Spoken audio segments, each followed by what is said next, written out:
For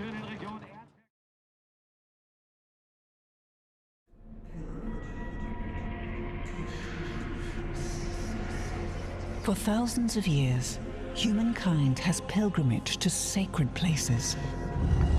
Hard Enduro's sacred place is a mine in the heart of Austria that ceases operations once a year. For a journey hundreds upon hundreds undertake. The pilgrims descend upon the Erzberg from all parts of the world and all walks of life to worship the Iron Giant, to bestow upon his luster, to be humbled by its challenges. It is a pilgrimage that ends with the coronation of a king. He amongst the many who sees his journey rewarded with the ultimate prize at this sacred place, eternal glory.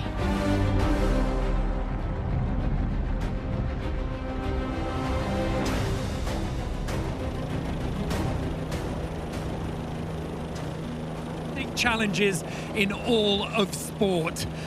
Yes, the Iron Giant is towering over them and preparing to rain down misery and suffering for the next 4 hours. Welcome to the 2025 Red Bull Erzbergrodeo. History tells us that just 2% of those 500 racers lined up on the start line will complete this course. But if you make it to the finish line, then you are part of a very elite club. And if you win, well, in the last 29 years, there have been just 13 winners. So that makes you a stone-cold hard enduro legend. Well, welcome to the green heart of Austria. This is Styria, and I'm very pleased to say standing next to me for a race unlike any other is a man who was the prince of privateers in his racing days, and now he's arguably the best sports reporter on two wheels. Paul Bolt, how you doing, Bolt? Oh, mate, I'm so happy to be here, Ed. I really think that before we come down here, I was like, you know what, I wish I was racing. I really do wish I was racing. But now, Ed, after all this anticipation, everything happening down here, I'm glad I'm with you, mate. I do a lot of different sports, and the feeling down here, the vibration coming off people is totally different to any other sport. It's like all the tension gets trapped in this pit. That's right, yeah, and obviously they're all so nervous. They've not really done so much riding in all the big picture. They've just done a rocket ride prologues, and now they're down here. The first 50 are behind us, and yeah, it's all about getting around that can, into that first turn, and then getting your ass into gear up there. Okay, before we get stuck into the race chat, it's important to remember that this is just the climax of a week-long festival. That's right, yeah, getting it kicked off.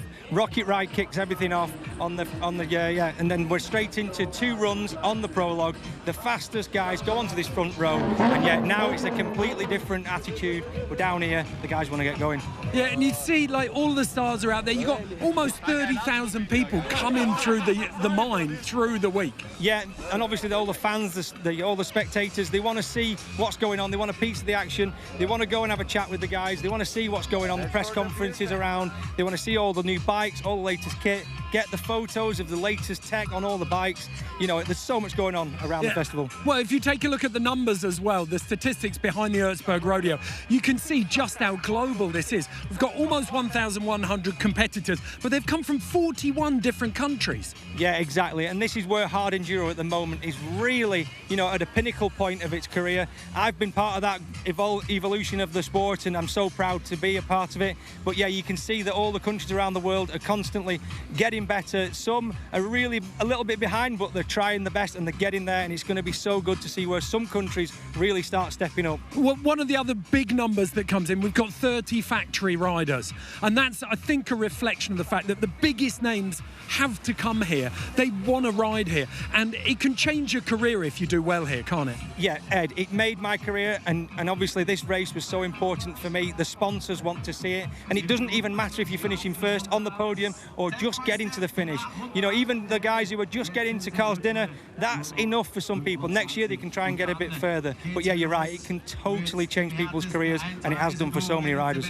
Okay, we've talked a little bit about those big names, and the athletes, yes, they're all here, but the course here at the Erzbergrodeo is always the star of the show. And we picked out 3 of the shrines that all of the riders are going to be battling with today. The first is the most infamous of them all.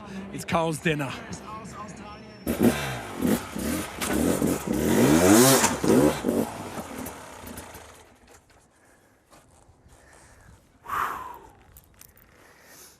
Hey guys, welcome to Carl's dinner, the most iconic section and the longest section here in Erzberg. Hello, Paul. Finally here. Why it took a lot of time to ride here? I got stuck in a really big hole back there and I couldn't clear the skid plate. You know, I'm a bit out of practice these days. Once upon a time, I was pretty good through this section. I know really well this section. No, but it is one of the most iconic sections on the track. And literally, the line choices that you make, the way you try to save energy, you know, can we tell the guys at home, you know, what some key factors are to getting your way through this section? Well, the principal key is you have to be really slowly. Yeah. I mean, if you want to be fast, sure, you will crash and you will have problems. Or burn the energy. And then you burn the energy. This is the second factor. So for me, the key is make a short lines, going this point, then another one, because if not, you can get crazy. Yeah. And it's completely impossible to ride at the end. Yeah, and trust me, guys, the holes in this place, you know, with my small legs, with his legs, it's pretty good. He can put his foot down anywhere. But you're putting your foot down into holes. You need to avoid the back wheel going into holes as well. Avoid derailing the chain, bending a disc. There's so many factors. Look how is the stunt here. Yeah, look how sharp it is. You can even shred a tyre. You know, you can slice a tyre. It's a bit slow for that kind of stuff, but it could happen. So for me, principal secret is be calm. Yep. Take your line. Don't try to be more faster than as you can, because if not, you will die in yeah, you don't. 10 minutes, you are over. Yeah. And it's also quite cool now that a lot of the guys, like they introduced it last year, they came really early in the race now. And obviously the big bike, it would be so cool for you to get it to here. But they obviously come in, they do it early, and then they disappear again into the forest, they come back. And how hard would it be to get that big bike through this place? I think it's gonna be really hard, but it's possible. Yeah. I mean, I'm sure if we can arrive here with a T7, probably I can do all the Carl's Diner. Yeah. I take my time, of course. Yeah, for sure. But if nothing happens, I can do it, yeah. So how heavy is the bike? Actually now it's around 200 kilos, a little bit less. So as you can imagine, you have to be a bit strong. Yeah, these bikes are obviously like 100, something like that, with the mousses and everything in and protection. So that's a big chunk, isn't it, to get through? And obviously you don't want to be riding through the holes when the amateur riders are coming through. You don't want to be driving into the gaps, because that's when you can bend things and break things. So front wheel high. This is one of the principal problems. All the riders, you know, they going on the straight on the hole. So this is the biggest problem. Yeah. Pro riders like us, we are riding always on the top of the rocks. We are finding like more difficult lines, but then it's more easier, we can say, because we are more faster and we have less problems on the bike. Well, thanks for joining me up here. I hope you can get the big bike here. Good luck. The more observant of you might have noticed Paul was wearing a big wrist brace there, and he's on a 200 kg bike. That's not a good combination. Not at all, but it does go in there early. You know, the factor that Carl's dinner last year was early on in the race, and it's same this time, so they're going to go into it 2 times. But yeah, you definitely want going in there on a 200 kg bike with a damaged wrist, which he's hurt it in a rally a few weeks back, and then obviously he's re-injured it in a training accident just last week or whenever. We've got some facts and figures that we can chuck out now, though. Carl's dinner is 3.7 kilometres or 2.3 miles long. And the terrain that we saw you sat in there, that's a phenomenal distance. It varies every time as well. And in the past, sometimes it's chicaned. It's made so many different sections, you know, and it just makes it slower. Sometimes we've been in there, I don't even know, maybe even up to 45 minutes, 50 minutes. This year, they're going to be in it probably around 30 minutes maximum with the 2 added together. But yeah, it's a long old place and there's big rocks. My favourite number in there is how long you've spent in Carl's dinner while we're working it out. What was 3 hours, 49 minutes, almost half a working day you've spent of your life battling those. Hey, and you are working, trust me. Oh my goodness. Well, you're going back there later on, aren't you? I am. I'm going to get there for the first time through, and I'm going to get there later on in the race as well. Okay, the next of our shrines that we're going to check in with is way earlier in the course, so we see a lot more of the riders taking this one on. So we sent in our, I don't think it's fair to call him an amateur, but Rob Warner took on Zentrum and Berg. Translation, centre of the mountain. Hey everybody, welcome to Zentrum and Berg, formerly known as Three Kings. It's very early in the track, the pros don't really struggle with it. Some of the amateurs, you might see them on the back wheel making a bit of a loop out. So we thought we'd test it. We've got one of the most factory amateurs in the world, Rob Warner. Let's go. Rob, what do you think now you're here? I'm a bit nervous, that's quite a big hill. It's the steepness of it, mate. Yeah. And they go on and on and on and on. Look at it. Yeah, and the most important thing is coming in with a good drive here. Second gear. Second. On the limiter. No. Drop the clutch, sit back and hold on, right? Just go for it. If you can be a bit calmer at the top, it would be nice. I think I know exactly. If you're going to... Let's go, let's do this! Do I go now and do it? Yes. Just go. I'm nervous. It's got mirrored lenses on and everything. He looks full factory. Let's see how he gets on. He sounds nervous though. Right, second gear. Hope that back mudguard's bolted on real well. Yeah, I'm going to have to go. It's a little less power this bike.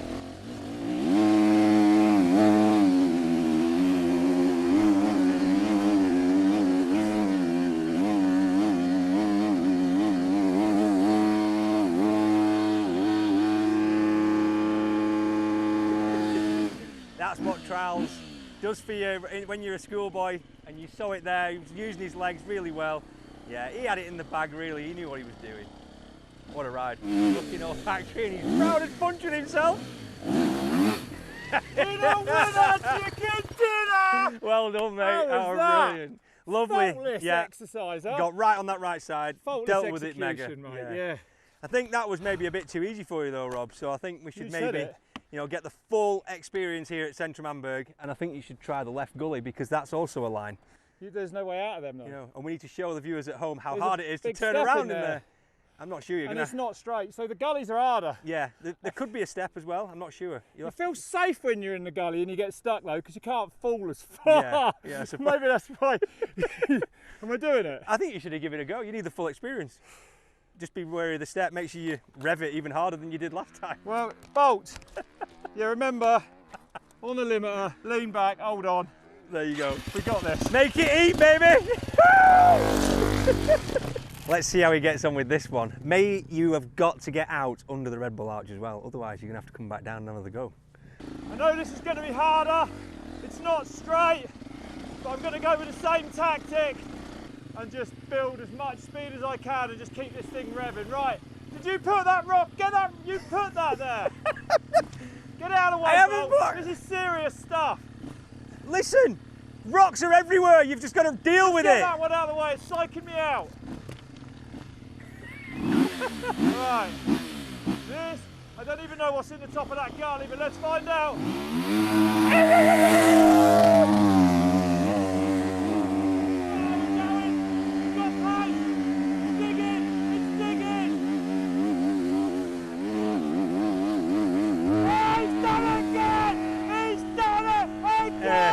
Well, you know what I just said. That's a fail, I'm afraid. Get back down here, Warner, and get through that arch, because that ain't a pass. Testing out how good these microphones are back here now. We got a Dakar truck just revved itself as it came round. Fair play to Rob. He did all right there, didn't he? He did, Maggie. You could see the trials experience he had in the past, but there's one thing I'd like to say. I would not have liked to have been that clutch at all. Okay, well, Warner, 2 ascents from 2, very impressive. Now, if you're interested in hard enduro and you want to take a look behind the velvet rope, there is a new series out, Unrideable, and it is absolutely brilliant. Got a little teaser for you here.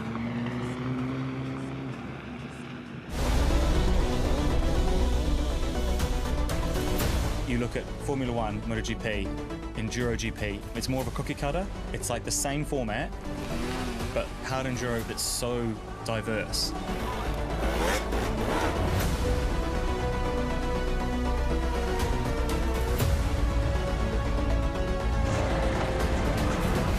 We've got everything. Short 3-hour races to multi-day events.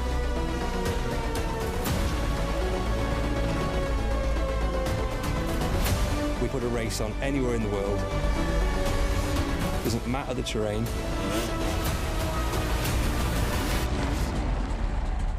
We'll deal with it, we get on with it.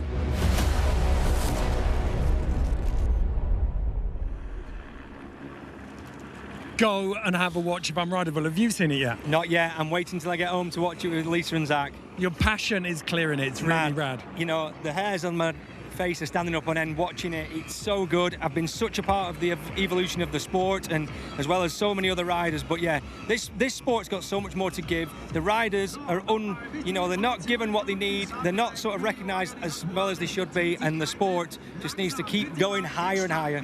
Okay, well, now it's time for the third and final shrine that we're going to take a closer look at. And this one, Moto X Highway, has been pivotal in deciding winners in the past. Could be the same again this year. Let's take a closer look.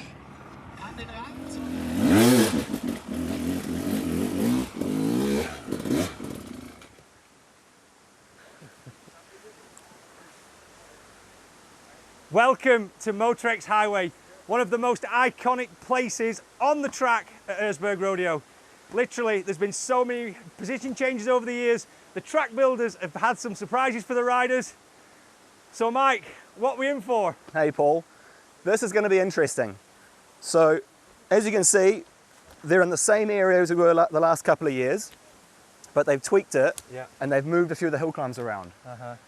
You see the rocks at the bottom? I did. And not only the rocks, but the branches, they can derail a chain, they can get snagged in a skid plate, they can cause all kinds of bother. Yeah, so the riders have come through Karlsdiner for the last time. They're already knackered, then they're coming over here, straight into these horrible big rocks down the bottom that you probably won't even see. Up the slippy stream, like and last them logs are greasy as. Like black ice. Like black ice. Up a super steep climb over there, next to last year's line, around the little tree. Through here. It's through here, and then up that bad boy, which I'm intrigued to see how it goes, eh? I am too. Yeah. And guys, you cannot believe how slippery this surface is on the floor of this forest. It's greasy. We've had a lot of rain in the last few weeks coming up to this race, and rain while we've been here. So, yeah, it's going to all slide away, and the tree roots are going to get more exposed. And obviously, when you get up that kind of climb, I take it they're going to come back down, right? Yeah, then you've got to come back down. I think it's get off your bike and push it down, eh? Mike, there's an actual cliff that they're going to come down there. And the log hidden there at the bottom. Yeah, look at that. Yeah. You can take the front wheel, you're down on the floor here. I think You've not got any room to stop. I think I might have spoken too soon. Yeah, that's bad. So then you slide down there somehow, you'll probably end up here, and then you drop into this weird little keyhole waterfall section. Oi! Careful. Wow, the rocks are so slippery. So slippery. The tree roots in there, the branches, but such a short starting spot. Yeah, there's no grip in here and there's no room. So somehow they've got to build speed from over there in that corner and then get up this super slippery waterfall, which is undercut. Yeah, and that is the most important thing. With it being undercut, they've got such a small starting area, they've got to feel the back wheel on the ground, and then they're trying to get the skid plate at least up onto there because nobody's going out on the back wheel unless they launch it. So look for that foot peg. If you're going to fall back, get it dug in. It's going to save you some time and effort. Yeah. So from here, one more steep climb, and then they go up and out and on to the next section. So guys, let's see how the guys get on with it. Okay, Moto X Highway, we talked about it on the way in. It has played a critical role in deciding winners, hasn't it? Yeah, it has. And, you know, the last time we saw Manny and Billy going at it, Manny obviously was coming into Moto X in second. Billy was just getting round him on a tricky section around some tree roots. And, yeah, you can just see him warming up there. But, yeah, it's definitely a critical point, and even more so this year, it's going to be even more critical again. Okay, we just saw Manny warming up there. No two ways about it. 3 wins on the bounce. He is the man to beat. But why is he so good here? What works for him at Erzberg? He's the whole package. He knows when to go full gas, like out of here. He's elbows up. He's going to treat it like a motocross into this bit. He is so fast in the early forest. Billy actually said to me the other day that Manny may as well close his eyes. He knows it that well. And Billy says he struggles to keep up with him in there. And coming from him, wow. Yeah, I mean, Billy's not a man who's afraid of the throttle, but like 3 in a row, the pressure is starting to build on Manny. It is building, but also at this point in time, if he gets 4, it's a bonus, isn't it? So he's got 3 in a row. If he gets 4, so he's going to go out there, not really worry about that. He's going to worry about doing it for his sponsors, for himself, and all the other stuff, and just getting on with it like the true professional he is. Okay, very quickly, I'm going to make you earn your money. Who's going to push him today? My top 3 is Billy, Manny, Tristan. Okay, yeah. My heart says Billy, my head says Tristan. Yeah, but there's so many more, mate. There's so many more riders now. Okay, the bikes are starting to light up. We're getting very, very close to the start now, but the weather looks like it's going to have its say in today's proceedings as well. We can take a look at the current conditions, and it's 20 degrees, very little wind, and we can see clouds starting to appear up at the back of the Earth. It's great for the riders though at this point. That sun was burning down on us before, a bit earlier on. Now it's a lovely temperature, but if it rains, yeah, if we get a torrential downpour out of these big clouds starting to accumulate, that's going to change the game completely. Rock sections, all the early forest should be fine, but Moto X Highway, all that section over there, especially a new section in Lazy Noon, we're going to wait for some action, and it's all going to happen towards the end of the race. Okay. Well, you can hear the bike starting to light up. 500 riders in the bottom of the Erzberg mine. We are very close to go time. We're going to take a quick break. When we come back, you'll be in the safe hands of Pat Parnell, Rob Warner and Daryl Curtis.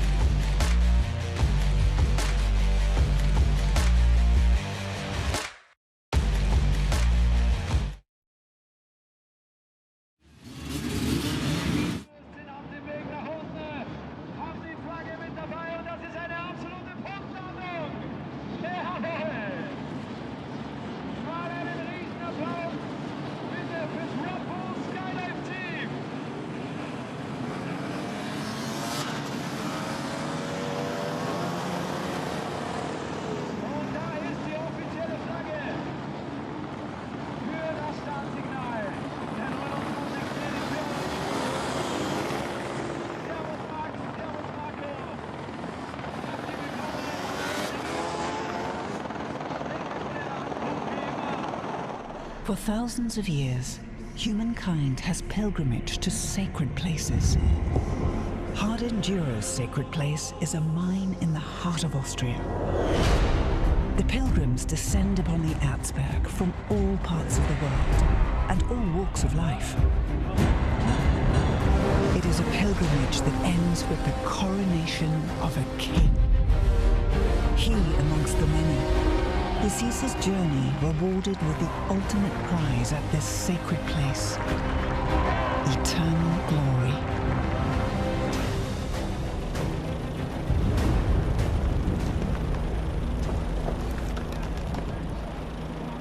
The Iron Ore Amphitheater once again embraces the world's elite in the sport of hard enduro for the 29th running of Red Bull Erzbergrodeo. Moto masochists on their annual mission to a mountain that has made legends, forged rivalries, and established a lifelong reverence for the lucky few that can utter the words, "I actually finished." Welcome everyone, Pat Parnell alongside former Erzberg competitor, and I'm proud to say 8-time finisher Daryl Curtis, as well as former World Cup downhiller and unabashed proto-moto enthusiast Rob Warner. Welcome, boys. Hello, Pat. How's the anticipation, the excitement factor right now? Super excited. I mean, we got everybody lined up. I mean, it's going to be epic, epic, epic. And I'm excited to see what the weather's going to do a bit later. And Rob, your thoughts? I know you've been in the pit. You felt the energy here. If we could bottle this up, put it in a can, it would be Red Bull's favorite flavor. But talk about your anticipation going into today's event. I think we're just in for an unbelievable race. Billy's really on form. He really wants this. He knows he's got to get this win at Erzbergrodeo. I've seen a lot of the track. I've been out on the bike. You can't believe what they're going to point these motorcycles at and ride over this afternoon. This is the hardest two-hour race on the planet. So many riders to watch. For more on that, we check back in with Ed Lee. Thank you, boys. I'm down here, Manny Lettenbichler on the start line. How you doing, Manny? you feeling the pressure this year? Yeah, I definitely feel the pressure. I think it's always nerve-wracking. You know, if you come in as like the title contender, everybody wants to take it away, and I would just try my best and hopefully have a good race, man. Like, I'm so excited now if the flag goes up and we're out of this quarry. Manny, thank you so much. Good luck. Cheers, man. Thank you. So the line is set as the top 50. We've whittled it down from just over 1,000. And we talk about the expectations, the nerves. Daryl, you've been there before. How do these guys even keep in the mindset? Well, you've got to be super headstrong because the guys have already been down there for 2 hours, and it's been super, super hot this morning. So the temperatures also had a big effect on them. And Johnny Walker, 3-time winner on the Triumph bike. A lot of excitement about Johnny's chances here. Yeah, nobody expected him to do that well on the 254 stroke. So yeah, he had a really good prologue, and he's super excited to be back on the mountain. You know, he hasn't been here. Well, he hasn't done a hard enduro race for a year. And talk about the nerves. You've been in, you've been in the pit. You're down there for a solid 2 to 3 hours. How do you keep things calm and collected? Well, you've just got to, yeah, like I said, you've got to be headstrong. And remember last year, I mean, we've had Tristan Hart go down on the start line. We've had Billy both go down. The idea here is to get out of this quarry cleanly. And Rob, you have to love to see Graham Jarvis there, the ninja, the assassin. Hey, still in the hunt at 50. I am not writing him off. You know, there could be some rain later. That'll play into his hands. But don't forget, last year he came through to 4th place. He's 50 years old. He shouldn't be doing it. But I think we could well see Graham on the podium. And remember, we've also got Cody Webb on the 2nd row together with Graham, and I think he just wants to try latch on Graham and try and make his way through to the front. Yeah, Cody Webb not dealing with injuries as we've seen in the past, so it's great to see him back in the mix. The entire front line, including the likes of Mitch Brightmore. Lots of youngsters coming through this year. They want to take on the legends, and it's going to be crazy. It's so great to see, too, Mitch Brightmore making that climb through the ranks to the junior and then just jumping into representing that new guard. And that's just a testament to the strength of the sport right now. And Ash, not here this race. He had a knee injury last weekend, so he couldn't make it. And of course, Tristan Hart, who has been on a tear this year, back in the States, and he is hungry. He's seen 2nd, he's seen 3rd. He is yet to capture an Erzberg win, and I think we've been saying it all week. He seems a little extra hungry, right, Rob? Definitely. He won the hardest round of the North American Series last week, the Tough Like Raw event. He's probably the best prepared coming in off the back of that. So, as you said, he's been 2nd a couple of times. The top step is right there for Tristan. And a little insult to injury last year, had to battle back, much like Manny Lettenbichler, got run over at the start. Yeah, and it's so difficult to get out of this quarry clean. I mean, the good thing with this race is it's not all over off the start. We do see riders come through. Billy crashed off the start a couple of years ago, actually took the lead after Carl Steiner. There's Cody Webb on that Yamaha. He's been developing so hard. I mean, yeah. And Cody, we talk about what he's done for Hard Enduro and the sport of Enduro in North America. Such a pivotal player, and it's great to see the strength of the sport come back. It's definitely growing in the States. I couldn't be happier. But that talent pool is definitely rising. And then the one last rider to keep your eyes on, and this is just a handful, but of course, Alfredo Gomez. Gentlemen, I mean, what can you say about Alfredo's chances here amidst a very stacked field? You can see him warming his wrists up there. He's actually got a big scar up his forearm now after a crash in the Super Enduro Series.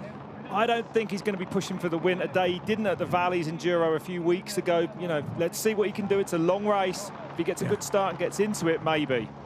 So take us through this monster of a mountain, Daryl. What a course. Yeah, well, it's a little bit different to normal. So this part of the course is exactly the same as last year. Making their way to the center of the mountain, Zentrum on Berg.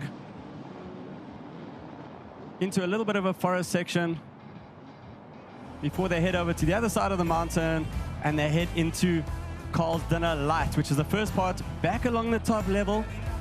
It's going to be a two-way corridor there later on. Then they're going to go into Machine before they cross back over the mountain again into a really, really gnarly forest section.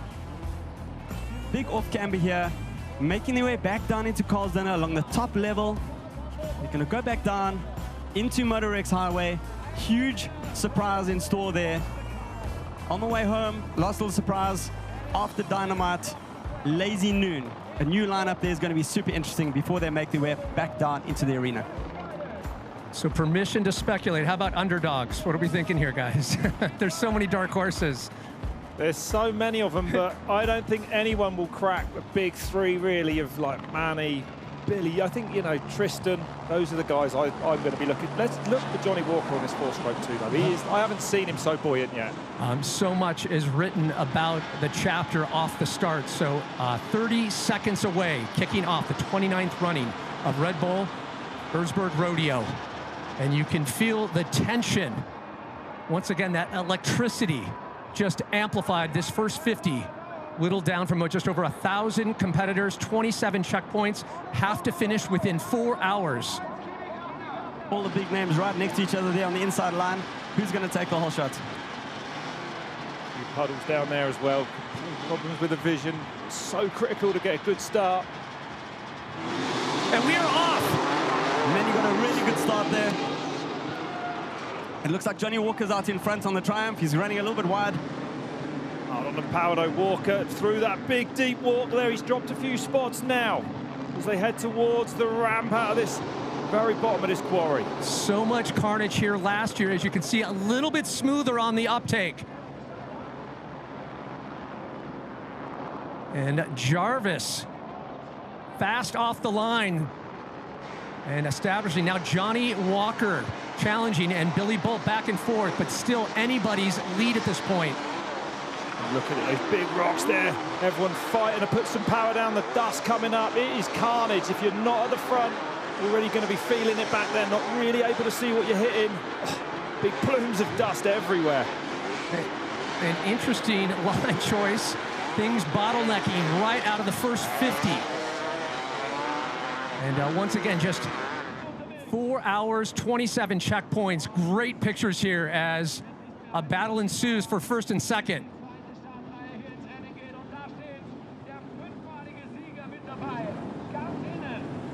And back into more of these big climbs. You can certainly attack here at the moment. Hard on the power everywhere. No one looking like they're preserving those tyres for later in the race, Darryl. These super soft tyres get torn up on these sections. This is motocross all the way to try and get out to those difficult sections in front. And a good sign for Billy Bolt as the second line gets ready. But that is right where Billy wanted to be. Look at that.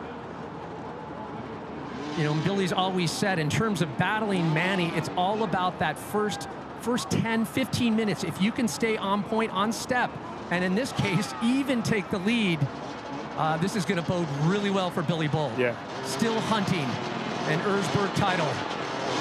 Second line is Ive. So look out for Cody Webb and Graham Jarvis. They want to definitely get out in the front of this pack. Riders going down. More dust than I thought. Actually, the sun this morning definitely been drying things out. A little bit of rain earlier in the week. Some people's vision's going to be done after going through those big puddles there already. And the ramp looking a little less rocky than it has in past years, actually, giving riders an easier exit off the quarry floor. You know, we saw that climb, and we were talking about Tristan last year. There was a lot more carnage in the climb out of the pit last year. Yeah. But nonetheless, just the contentious battle ensuing right out of the get-go. Cody on the inside over there. Didn't get a great start. But moving forwards then, wasn't it? A rate of knots, Cody Webb.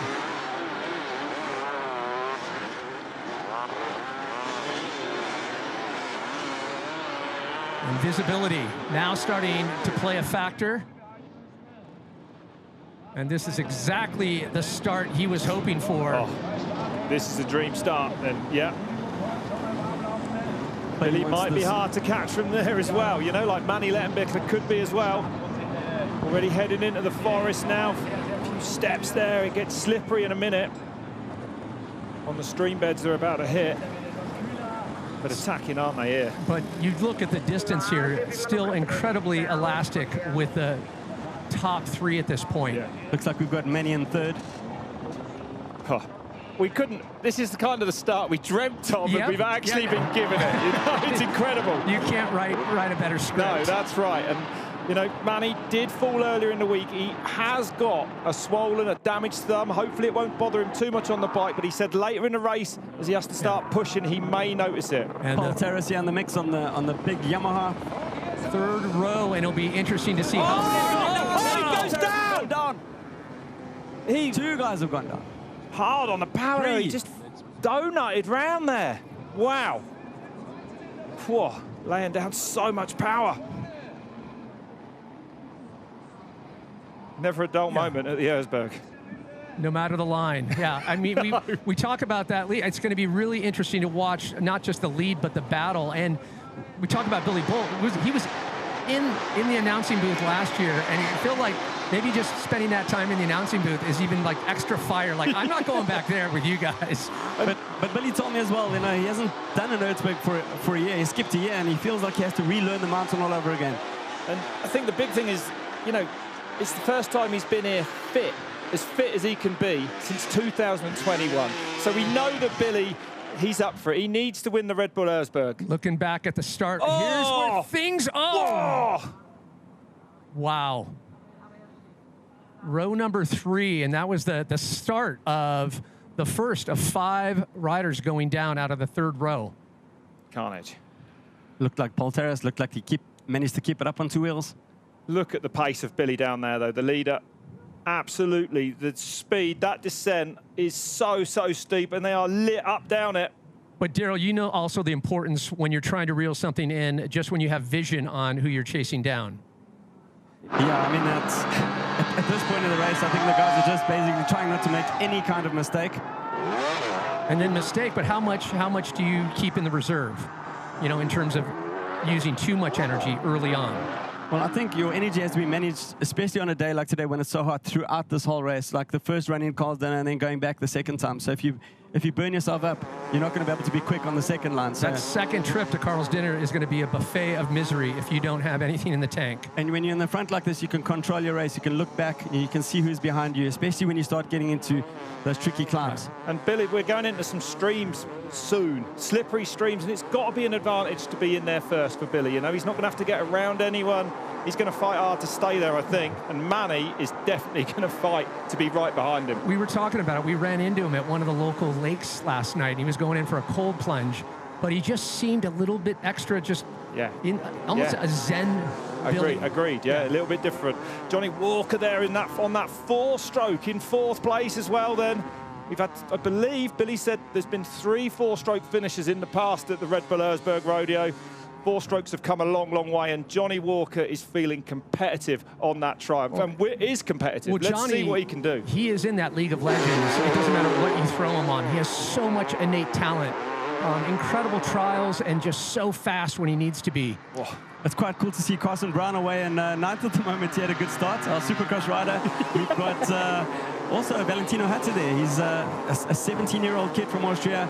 We've got the Herrera Camillo there. So a lot of that young guard youngsters coming through. And we talk about former young guard Teo Kavachiev right now in second, just behind Billy Bull. And Teo is just enjoying this incredible wind in his sails, got the factory backing. He is feeling so unstoppable right now. Just loving hearing these 2 strokes. Full bore at Vassalito, sounds incredible. Such a big climb, one of the easier ones on the course, but nothing really like going up there wide open in 3rd gear. And no problems yet, really, no hold-ups anywhere. This whole piece of the course is really quite easy to pass up until we get into the first slippery forest sections where you might start getting some bottlenecks. So for Cody Webb and Graham, good opportunity to pass earlier on in the race. And it's going to be wet in there, don't make no mistake. It's been a lot of rain here this week. You can see the quarry floors dried out. That will not dry out in those trees there. They're in for a ride in the forest. And the forest sections, I went in there on a bike. I mean, you've raced it, Darryl. You can't believe how tough the going is just to get from point to point. It's so difficult in there. Yeah, Erzberg, if you come here in the hot weather or the wet weather, you can be sure that the forest is always going to be wet. I've never seen it dry in the forest. And remaining rows getting to task here. And more guys down. Row 5 making their way onto course. Remember, 27 checkpoints, have to finish within 4 hours. And often we've seen in previous setups here at Erzberg, sometimes just under 5 finishing. I mean, just to say that you finished, Daryl, you're a proud 8-time finisher, correct? Yeah, 1 disqualification. Yeah. We won't count that. We won't count that. And last year we had 8 finishes, so let's see how many we're going to get this year. I think the course is going to be really tough. Carl's dinner, I think, is going to be longer than normal. Well, that's you're getting it later. I was talking to Mike Skinner earlier today, and he thinks it's going to be a little faster, but it's so interesting if by splitting Carl's dinner like that and a couple of the change-ups in Moto X Highway, what that is going to do with the field. But also we talked about how healthy and how deep the talent is in the field. We haven't had, I don't think we've had Erzberg where we've had this much healthy talent in that front line. I couldn't agree more. That's right. And this man, like we know, when he's on form, when he's fit, Billy Bolt can do the special things. Still out front, Kabatchev chasing him now, Lettenbichler there, really close in third. But look at the pace of Billy Bolt, man. This is an all-out race for these guys. You know, they just go. And it's not often that we see Billy injury-free. He is completely injury-free, and he wants this win so bad. Yeah, it's one of the only things that he hasn't won. It's the Red Bull Erzberg. No hard enduro career is complete without winning this. And we've always talked too about Billy's ability, not knowing when he's injured. You know, dealing with everything from the drop foot, but when there's problems, when he has mechanicals, and you find out after the race, and you're like, wait, you did what? And you, he's just such a fighter. Yeah, absolutely. Yeah, another perfect Super Enduro series, won all the rounds. Actually had to have a hernia surgery just after that as well before this Hard Enduro series. So like you say, a rare window where Billy isn't carrying an injury, yeah. Well, he finished 4th in 22, 2nd in 23, skipping last year. So let's see how a 6-time world champion gets on. Just to always be that close to the top spot in the podium and know that you have all the skill set, all the drive. But off to a great start for Billy Bolt, followed by Kabatchev, Lettenbichler. 3-time consecutive winner, defending champ. Still in the hunt, and we are early in this race, just under the 12-minute mark of 4 hours allotted time to finish Erzbergrodeo. Here we go. Heading up now to Zentrum Hamburg. This will be no problem for Billy Bolt. That's right, the Blocklader Zentrum Hamburg, the center of the mountain, and a little bit different too, we should point out, when you've got this hill just littered, unfazed. Sat down. Just lit up.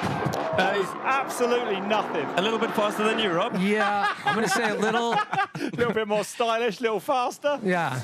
Elbows out and just unstoppable. But the top 4 all been shot there. They're still pretty close. Kabatchev chasing hard. And look at the pace of Bolt down here. This is insane. You can't believe it's like I did not ride my bike down that. It's so steep. Bolt's on the gas down there. It's incredible, the speed they deal with this insane terrain at. Billy Bolt right now like the hammer of Thor on the throttle. He is unstoppable. Look at this.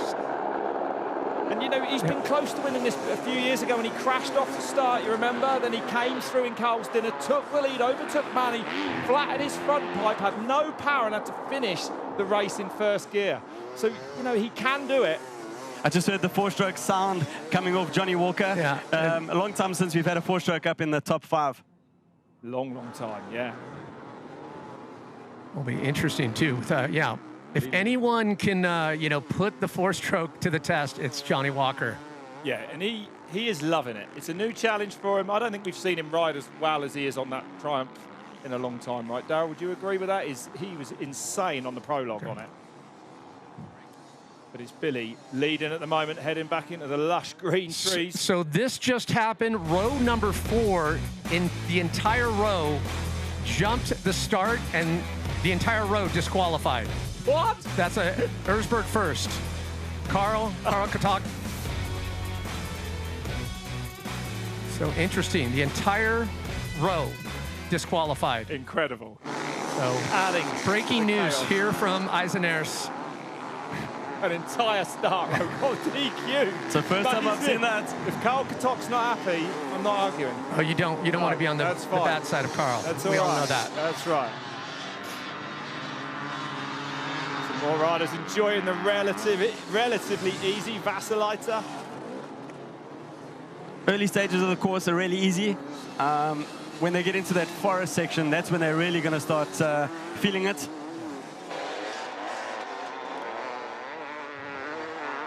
Looking at the leaderboard, no changes really in that first 5 riders. Mitch Brightmore there, Tristan Hart, keep an eye on him in 6th as well. Herrera going well.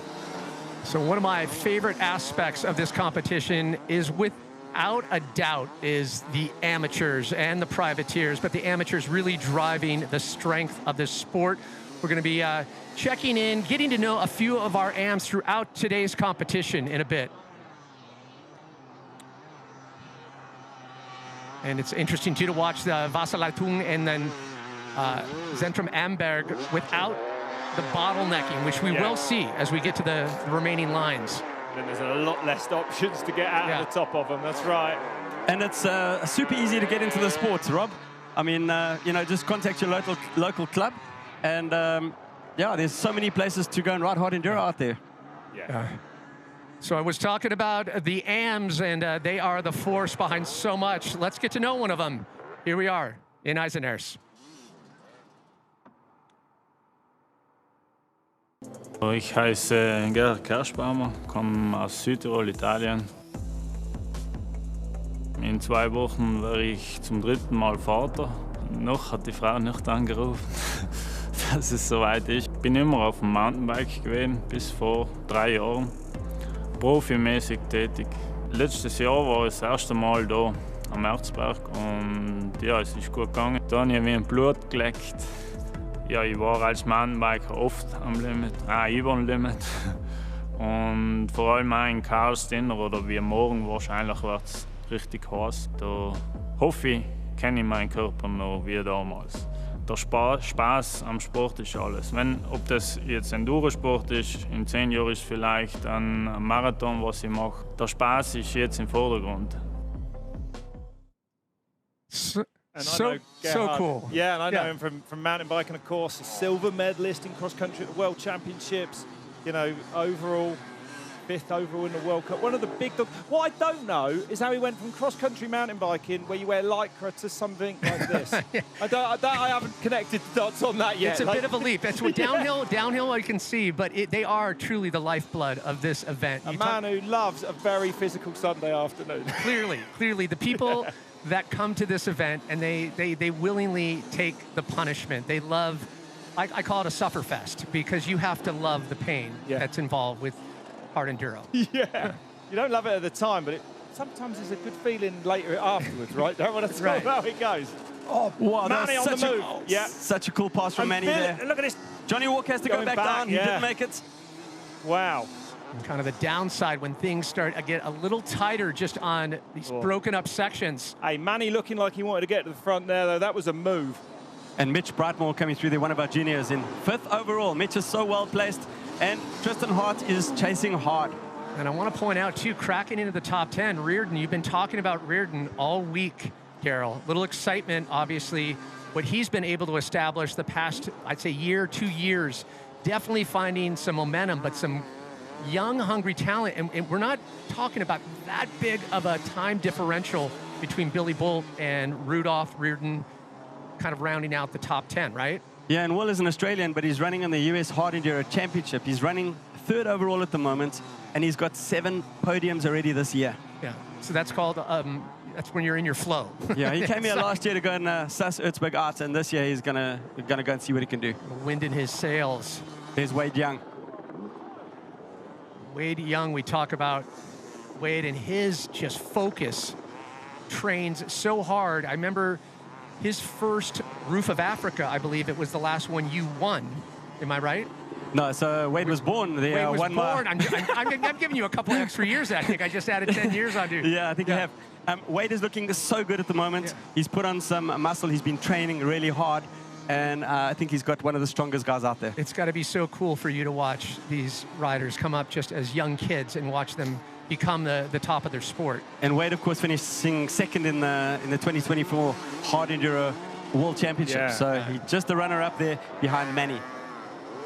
Which I find incredible that he doesn't, how he did that without coming from a motorcycle trials background in any form, right? He come from motocross. Mario Roman there. You can see him in the blue kit. He's got the yellow handguards. There he is, up out the top. Up and over. Yeah. Teammate Kabatyev still there in second place at the moment. So just about a quarter of course completed for Billy Bull. Which is insane in 18 minutes. But it does get a lot harder. We know that there's going to be the Moto X Highway, Lazy Noon. One hole crazy. in Carl's dinner can add about 30 minutes, if you're lucky. Longer for most mortals. And that's what you don't want to do, is make a mistake on Zentrum on Berg and have to go back down again. As everyone is then passing and just clogging the field of play. And it, trust me, it is so steep. You do not want to have to point a bike back down it. This is still quite a flowing part of the section, but later on when you get into the forest and the bottlenecks and you've lost a couple of places, you're not going to be able to get past. And I think that gives you some indication of how steep it is, like landfall all around you. Yeah, mad. We were talking about, you know, when we first got eyes on this event as fans, Rob, but when Daryl, you came here and you saw the scope of it, right? Maybe you could put it into words of just how much bigger it is coming here and then seeing it. Well, everybody that's coming up for the first time and they've actually like driven into the quarry, they're like in awe because it's so much bigger than it looks on the screen. Yeah. It's actually intimidating. Yeah, for me, I mean, it is. It's on another scale. When you actually hear you go in the woods and see what they're riding, it's actually mad. And the steepness and the length of the climbs and descents, but you honestly, what they ride down, I can't believe you can get a motorbike to go down it. And the variety of what you have to deal with. Yeah, everything. Yeah. Big mud climb here. Look, some of that water from earlier in the week. So it is still really slippery in the woods. That's going to be difficult in the Moto X Highway towards the end of the race for sure. So as I start going into these forest sections, you've got big ruts from years past, big holes, big ledges. If you take the wrong line, you're going to get hung up on a big ledge. So line choice here is critical. The queues are starting now, so riders, there's not much you can do when you're in one of these ruts. Incredibly frustrating if you're, because the front runners will be getting away. Just sit there. There's not much else you can do. You've got to take your time. There's Will. Take a drink on your camelback. Sorry, Rob, that was Will Reardon. We were just talking about him now. Came through nicely there. He's a youngster, he's 22 years old. And I've just got a funny feeling that he's going to be right up there with the top boys. I mean, you have a tendency, Daryl, to get a little clairvoyant. Carson Brown, our Supercross rider, who we thought was going to be taking the whole shot. That first line so fast. Well, he never got the whole shot. I think he got to checkpoints 9, if I'm not mistaken, last year, and he wants to try and get out as far as he can on the course. Such a talented, multi-talented motorcycle rider, Carson Brown. His videos are unbelievable. And we talk about how the moto skill sets you need to have in your toolbox to do well in hard enduro. You literally need to have every single skill set. Look at Johnny Walker. He's looking really good. Making that 4-stroke work.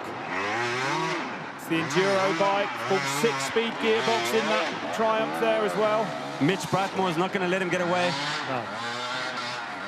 Just pivot effortlessly. Yeah, nicely through there. Neither of them getting really stuck. Just got to keep it going forwards at all costs. And Johnny under pressure. It's such an amazing takeaway too. When you watch the top in the sport, the way that how seamlessly they navigate through. And then as we start to watch the AMs and the privateers. Chris Gunderman, so he's our German motocross champion. Also, we don't expect our motocross guys to do well here, so we'll have to see as the course goes on. Is he going to be able to clean everything? He's struggling here a little bit. And you remember that scene last year, I believe it was Gunderman and as Lettenbichler passed him. Just one of the strongest takeaways of Lettenbichler's speed last year. Went from 35th to first place within 8 minutes. Wade Young looking really good. He's super strong, isn't he? Yeah, he's in control. He's going to be pacing himself. He's going to try and make his way through to the front.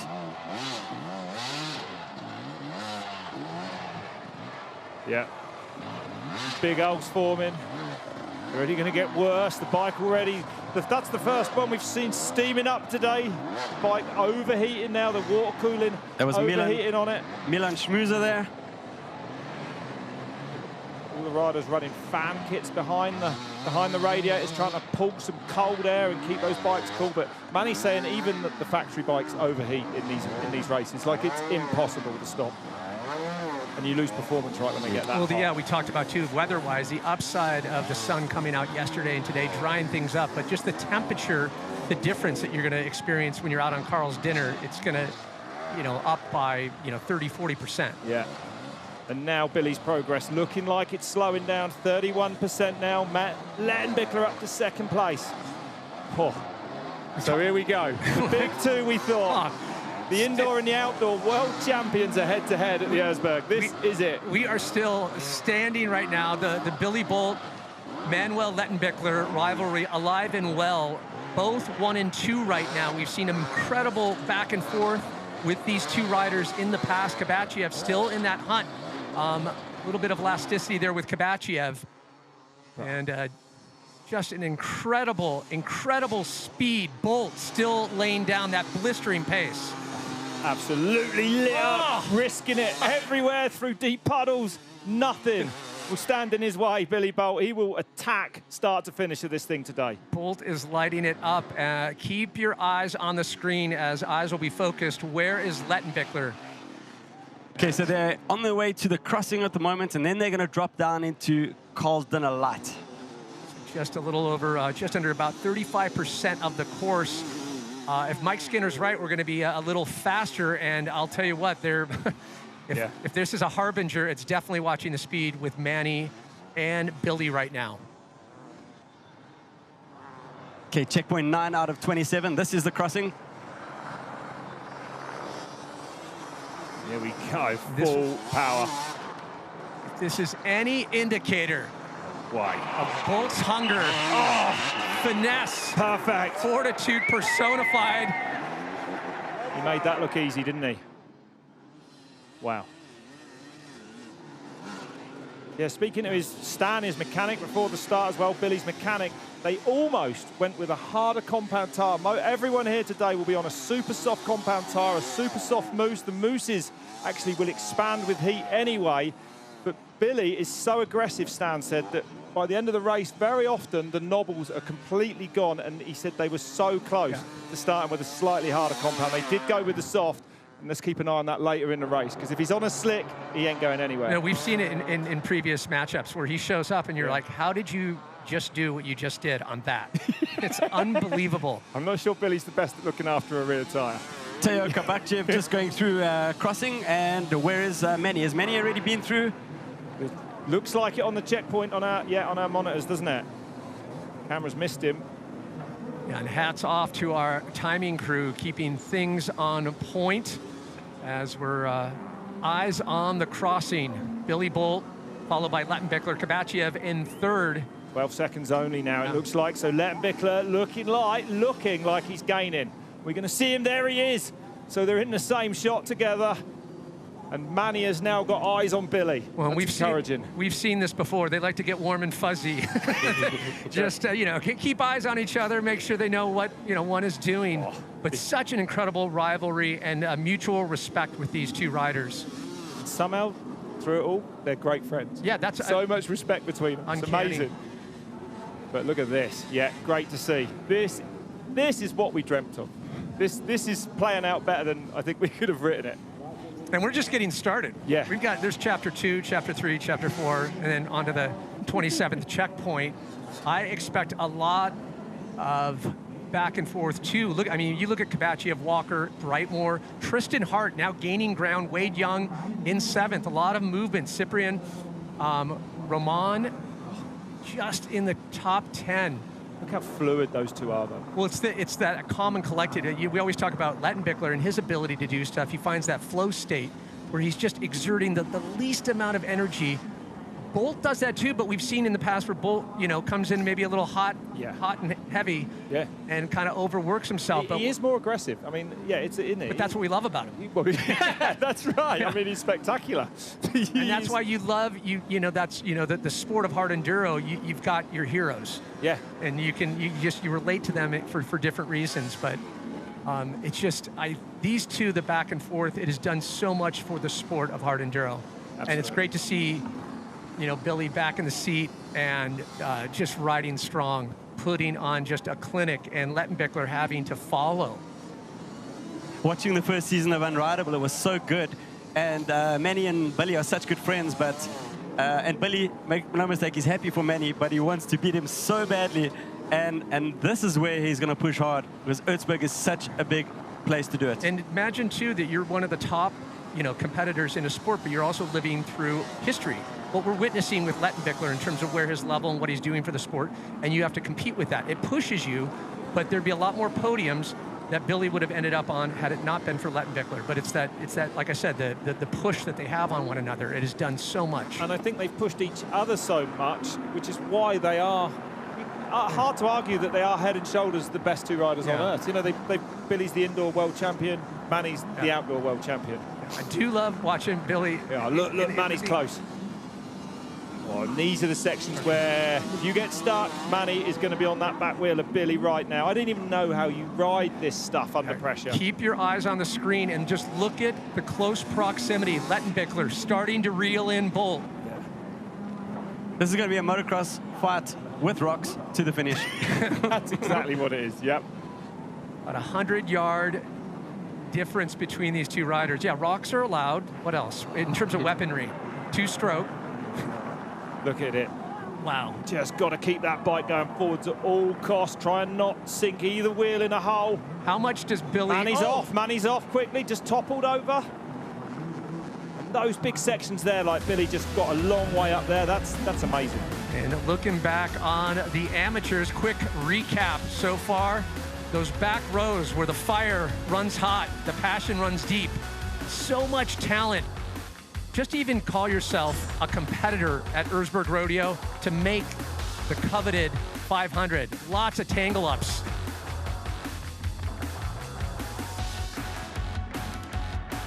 Oh. And you can remember, Daryl, those early days before you got it all dialed in, right? Yeah, I tell you, it was just a challenge just to get to the finish line. But yeah, I think most of the guys have been through this their first time. And it's funny that, those new to hard enduro, I mean, those are a lot of the highlights that make the clips around the world. It's just those intense moments of the amateurs and how much they laid on the line as we jump back with eyes on Billy Bolt, Manuel Lettenbichler, both in eye shot of each other. Just watch, trying to stay on top, avoid those holes. Both Billy Bolt and Lettenbichler know how to work their way through this minefield.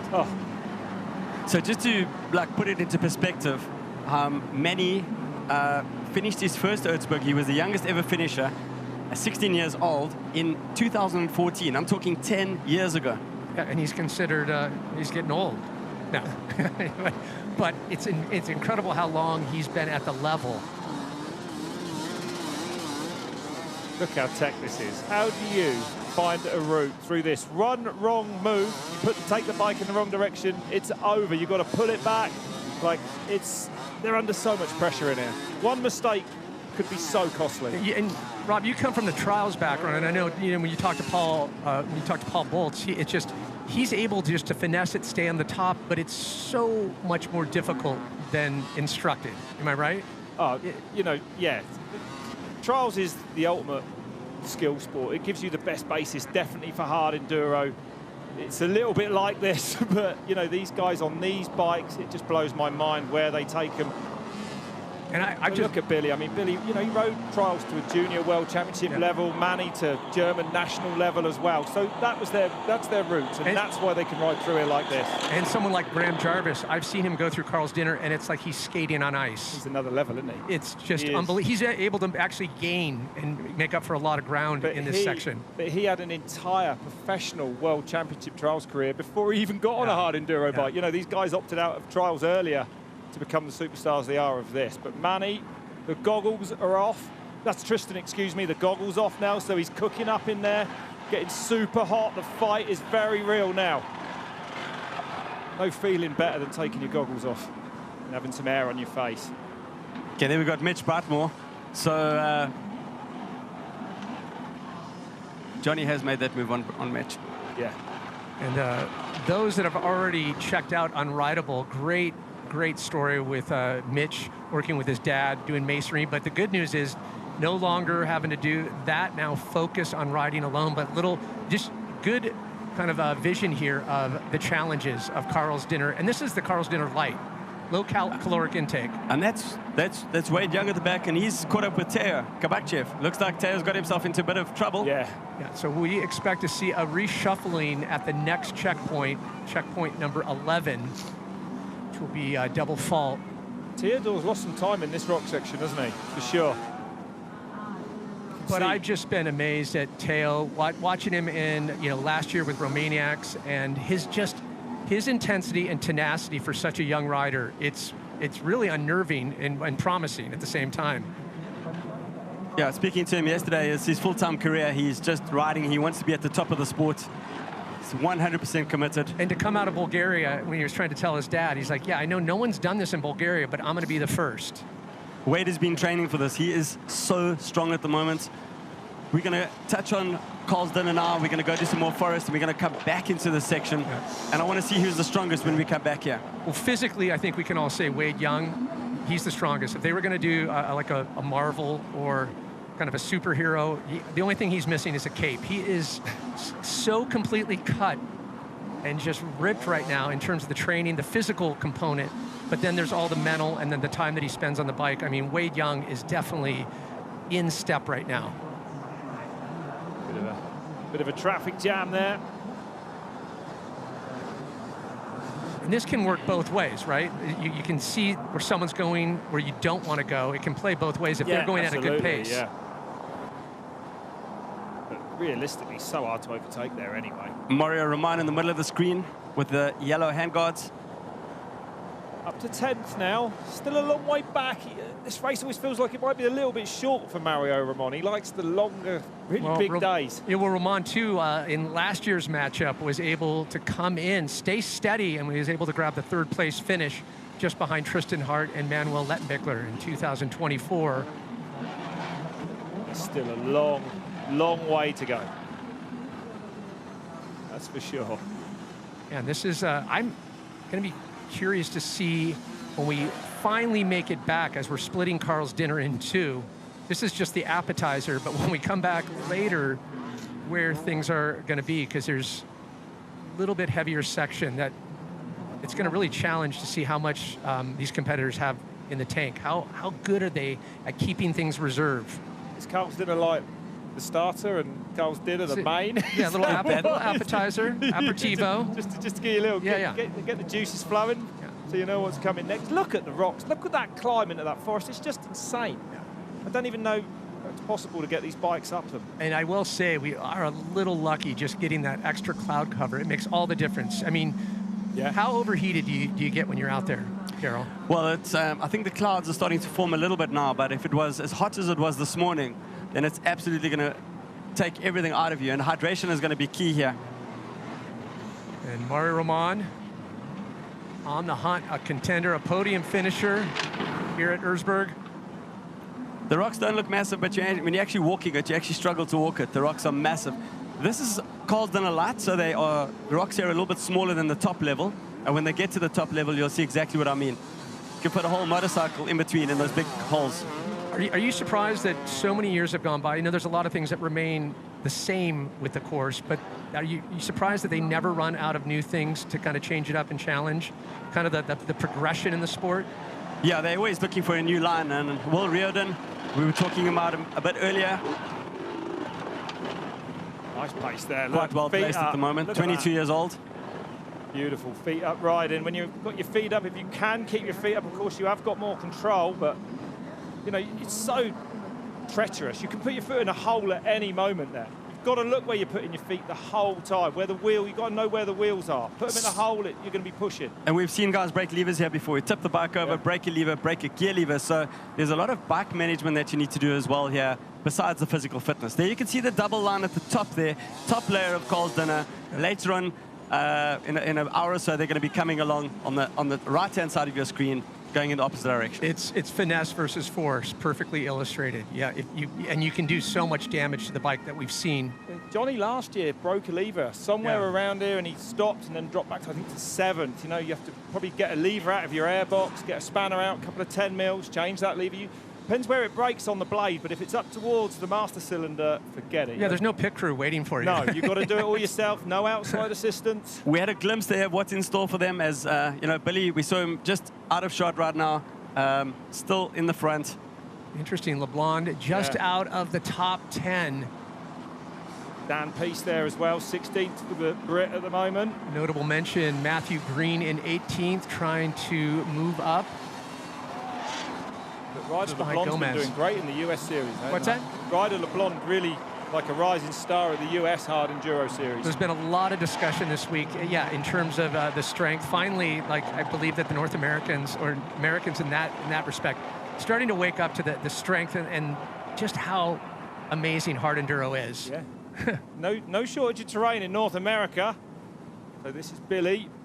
Whoa, just literally putting those wheels exactly where he wants them. It's nice to have that wingspan on the legs too. Oh no! And he's down, and that's how quickly it goes wrong as he broke a lever. Fall down a hole, you can hurt yourself so easy. That's going to cost Billy energy, and he's going to be able to get back onto the line. Yeah, front wheel's really down. He's looking like, oh, this is a mess. And as you say, the heart rate is going to be going through the roof. He's saved. Look where he is. Just How's he going to get it out of there? Right on a cantilever fulcrum point. And Bolts was talking about this too at the top of the show, just how sharp these rocks are too. Oh, comes in like a dagger. Yeah, they're nasty. It's nowhere nice. There's nowhere to lie down. No, it's like armor piercing on the skid plate, you know, coming in hot. Absolutely brutal. Okay, and Matty's made the pass on Billy. Yeah, look at that. So now it's Billy Bolt chasing. He's right there, though. So, Lettenbichler out front. Bolt just about out, 50 yards behind. There's a reason why Manny's won this race 3 years running. I mean, no, I was just going to say there's something just it's so uncanny about Lettenbichler's ability to, there's a calmness when he's in these situations, even when he knows he can feel someone breathing down his neck. And looking back here. There it is, yeah. The pass. And that's what we say about maybe a wrong line choice there by Billy. I mean, look at what Billy had to ride back off. Insane, yeah. Probably won't be very happy that he went out all the way out there. But that inside line by Manny looks like it's impossible to me from here, to be quite honest. And you think about, you talk about these two, you try to anticipate where a pass would take. That'd be the last place, or take place. It would be the last place you would think. But now Manny, you know, it's twos and fro's. Manny puts the wheel in a hole there. Oh, incredible. And a chance too for Billy to take advantage of the line that, you know. Yeah, now he can follow. Now it's for Manny to take the wrong turn. That's right. That's right. Yep. Look where they are. Look at where they are. And this is too, we talk, you know, just to not speculate, but to just bring back the story of the injured thumb with Lettenbichler. Every single rock, where if you have to push a little bit extra harder. Yeah, I think, you know, I spoke to him yesterday and it's so swollen, it's really big, like twice the size of his other thumb. But I said to him, surely the adrenaline will get you through, and he just nodded. Like, does it look like one of those I think so. For 2 hours, oversized foam finger? Yeah, almost that size, yeah. Okay. Yeah, he hurt it on Monday. I spoke to him. He didn't seem too phased about it, so no. I don't think it's going to bother him too much. I agree with you, actually. Yeah. And look how clever he is. Looks, moves, gets the bike to the next kind of safe spot, and then goes again. How many rocks ahead is he in his mind? Well, he knows every inch of this mountain, so he knows what's coming up next. And as long as he's in front, he can control the lead. He can look back and he can see, okay, I've got Billy's like 30 seconds behind or whatever it is, and it's not the case right now. So he's just got to make sure he doesn't make any mistakes on every single pass. Billy is right there. Billy is not losing time to Manny Lettenbichler here. He's right where he needs to be. And as you said, perhaps being in second place, probably less stressful, right? You can see that line. And Billy making it happen. He is just following Manny's going now. And if we could jump in and maybe hopefully continue the script going, we just want it to be no mechanicals, just these two, what they can do on their own, battling one another. Look, Billy's just everywhere. Holes, just grabbing those wheels. Manny in a bit of bother now. It is, you can't believe how physical this is. You just can't believe how physical this is. lifting those bikes through here, those 302 strokes. Oh. I mean, I think this right here, when people have never seen Hard Enduro and they're watching this for the first time, they instantly ask the question, why? Right? Yeah. And between the two of them, we've got 9 world championships. Man, that's right. And why?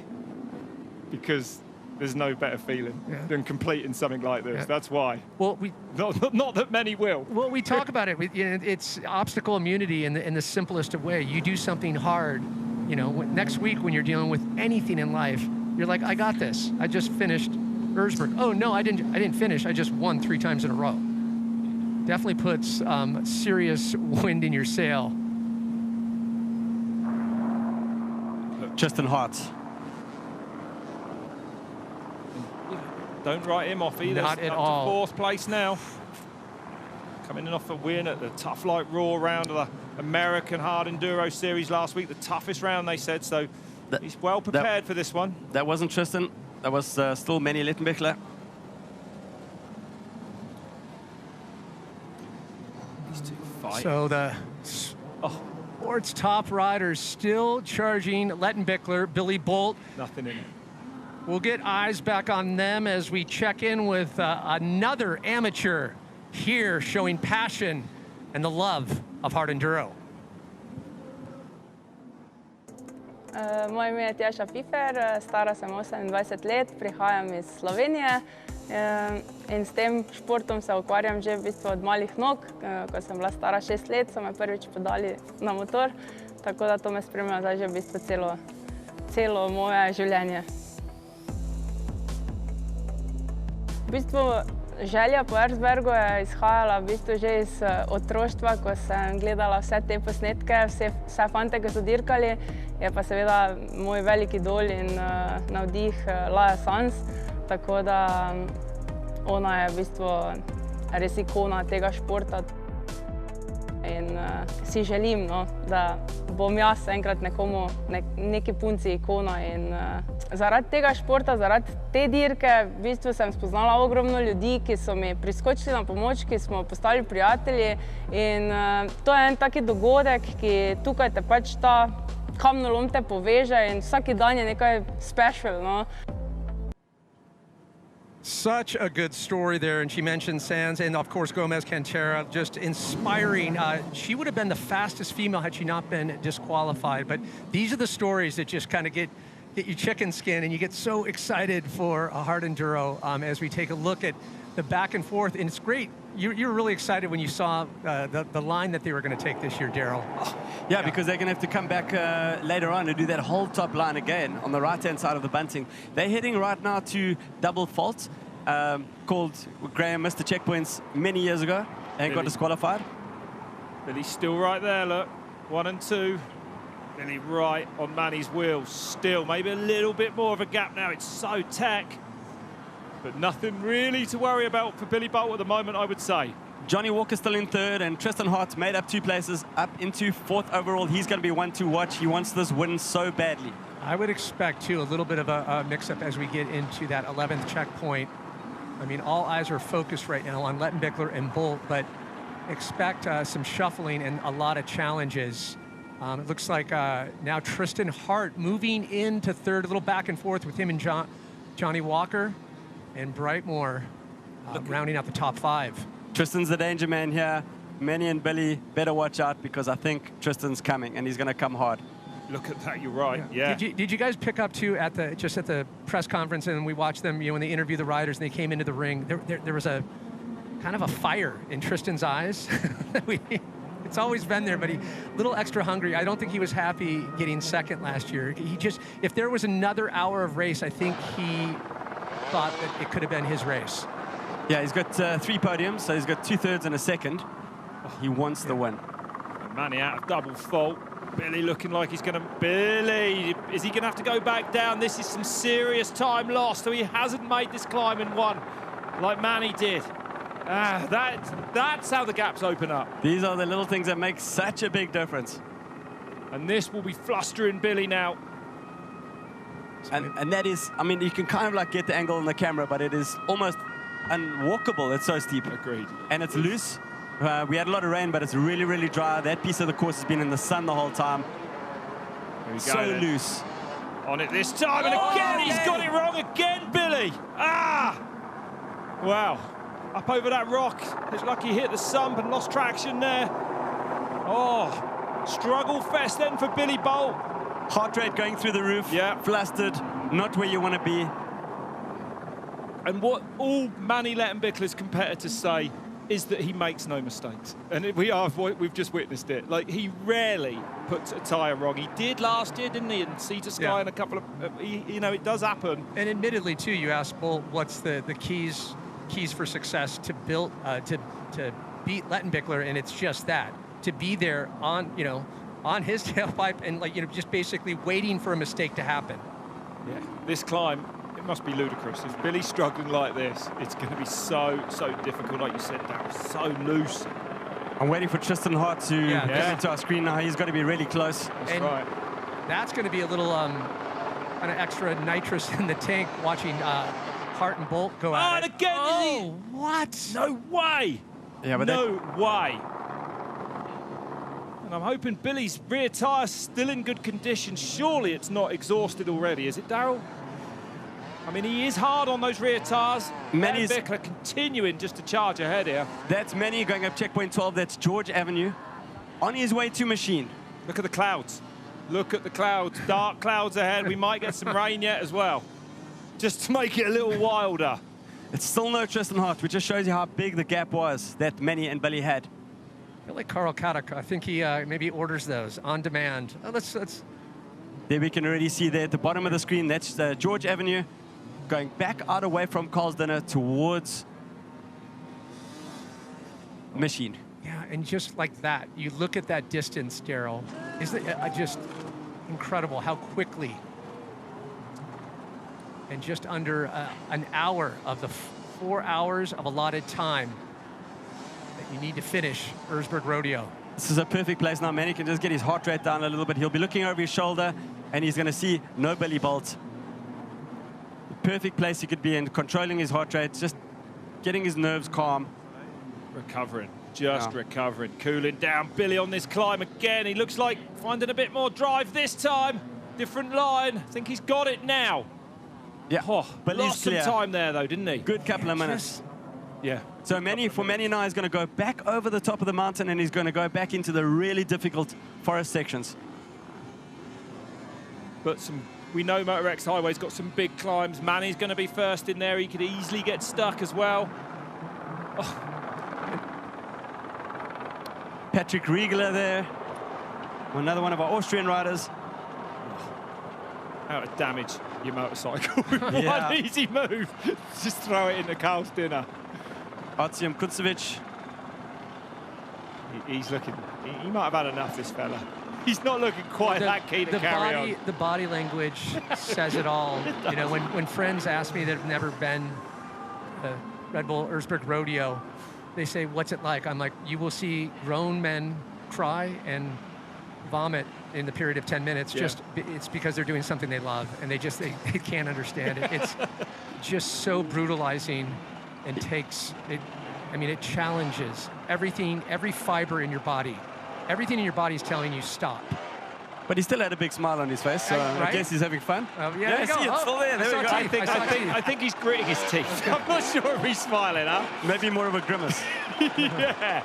But respect to anyone who points a bike at this. You know, it's look at it. The pictures say it all. Look at it. Kasper Dudzik in the front on his gas. Polish rider. Whoa, finding every hole.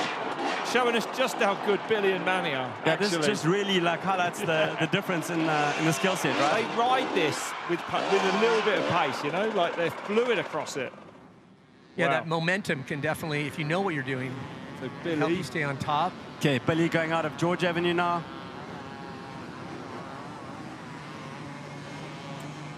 He'll be annoyed at that. Losing that time there. That's when you go back and look at the game tapes. But Tristan wasn't as close as we thought, was he? No sign of him yet, Tristan Hart. Yeah, you would think with those two failed attempts. Yeah. Interesting. On it goes, back up again. There's no rest on this mountain, really. It's just a little bit of road section to bridge the gap between two climbs, but very rare chance to get some breath back. And we look at the time differential. Billy Bull just under 3 minutes trying to reel Lettenbichler. Not an easy task.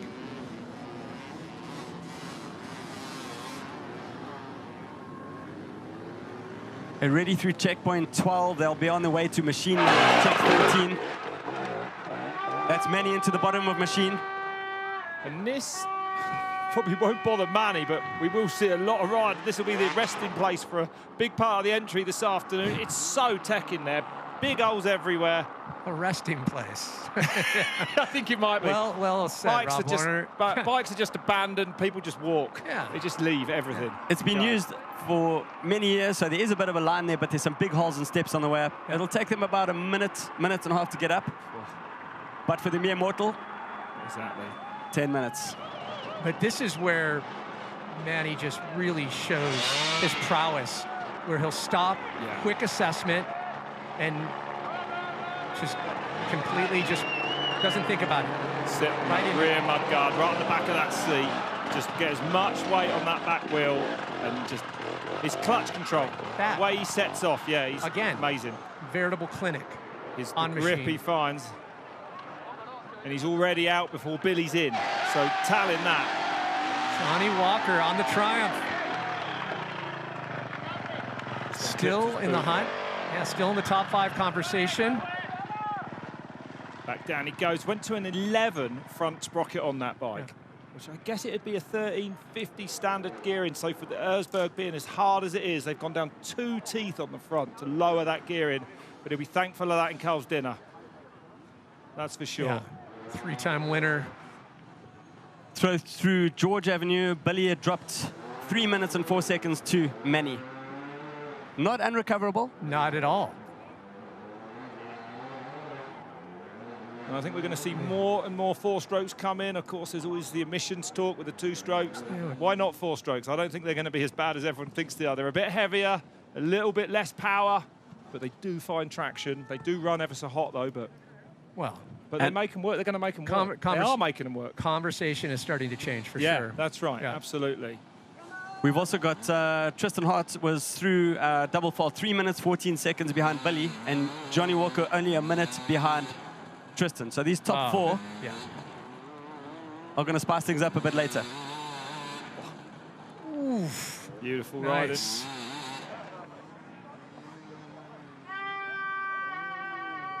How about these fans? So dedicated. Look at just another insane rock section to pick your way through. Be really telling. Billy handles a section out of this. So that's Billy into the bottom of machine. Let's watch. Oh, feet up, beautiful. Look at that. What? Covered so much ground there in one move, and again he's still going. This is brilliant. So Billy fighting back. We know he's a fighter, that's for sure. But quick up there, I would say. Yeah. So fighting on here. See if we can have a look at that rear tire, see the condition of it, would be good.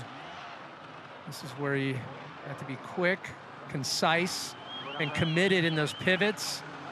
And accurate. You know, you can't afford to make a mistake. You can't afford to get stuck in a hole. Oh, fighting again, just loses the back there.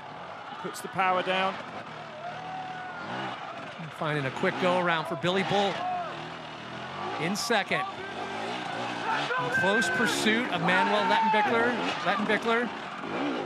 3 consecutive wins, going for a historic 4th win in a row. Trying to join the likes of Bazuziak. 5 consecutive wins. Yeah.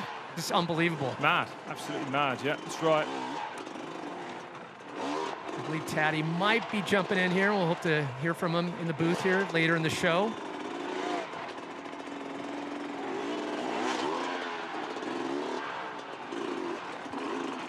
jumping back, just reminding everyone, Daryl, that the struggle is real. Yeah. That's Simon Zakakowski. Definitely pronounced that wrong, so apologies. Yeah, give you a little latitude there, Rob. So a young Polish rider did really well on the prologue. He was 8th overall on the prologue. Wow. Fast. Incredible, huh? Yeah. And Polish junior enduro champion. Not seeing that speed right now in this section. I mean, nor are we supposed to. There's confirmation of the time slits out of George Avenue. Okay. So Billy was 3 minutes behind Manny.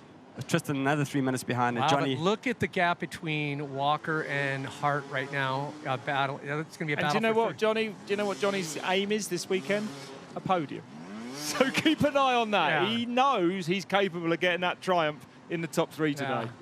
You might have to get around Tristan Hart to do that, but Walker, he's definitely got the skills and the want. You know, he's loving riding that 4-stroke. Yeah, he's so confident, and it's his first hard enduro this whole year. Yeah, buoyant. Good to see. So all. That's Teo Kabakchev. Yeah. Kabakchev. And getting stuck on that climb where we saw Billy. Not George Avenue. Double fault. It's super loose there. Look at that. Kabakchev was looking awfully strong. Those of you just joining us, we'll bring you up to speed. It has been cataclysmic, a little explosive as anticipated, bringing everyone up to speed. A lot of anticipation right out of the gate as Lettenbichler, all eyes focused.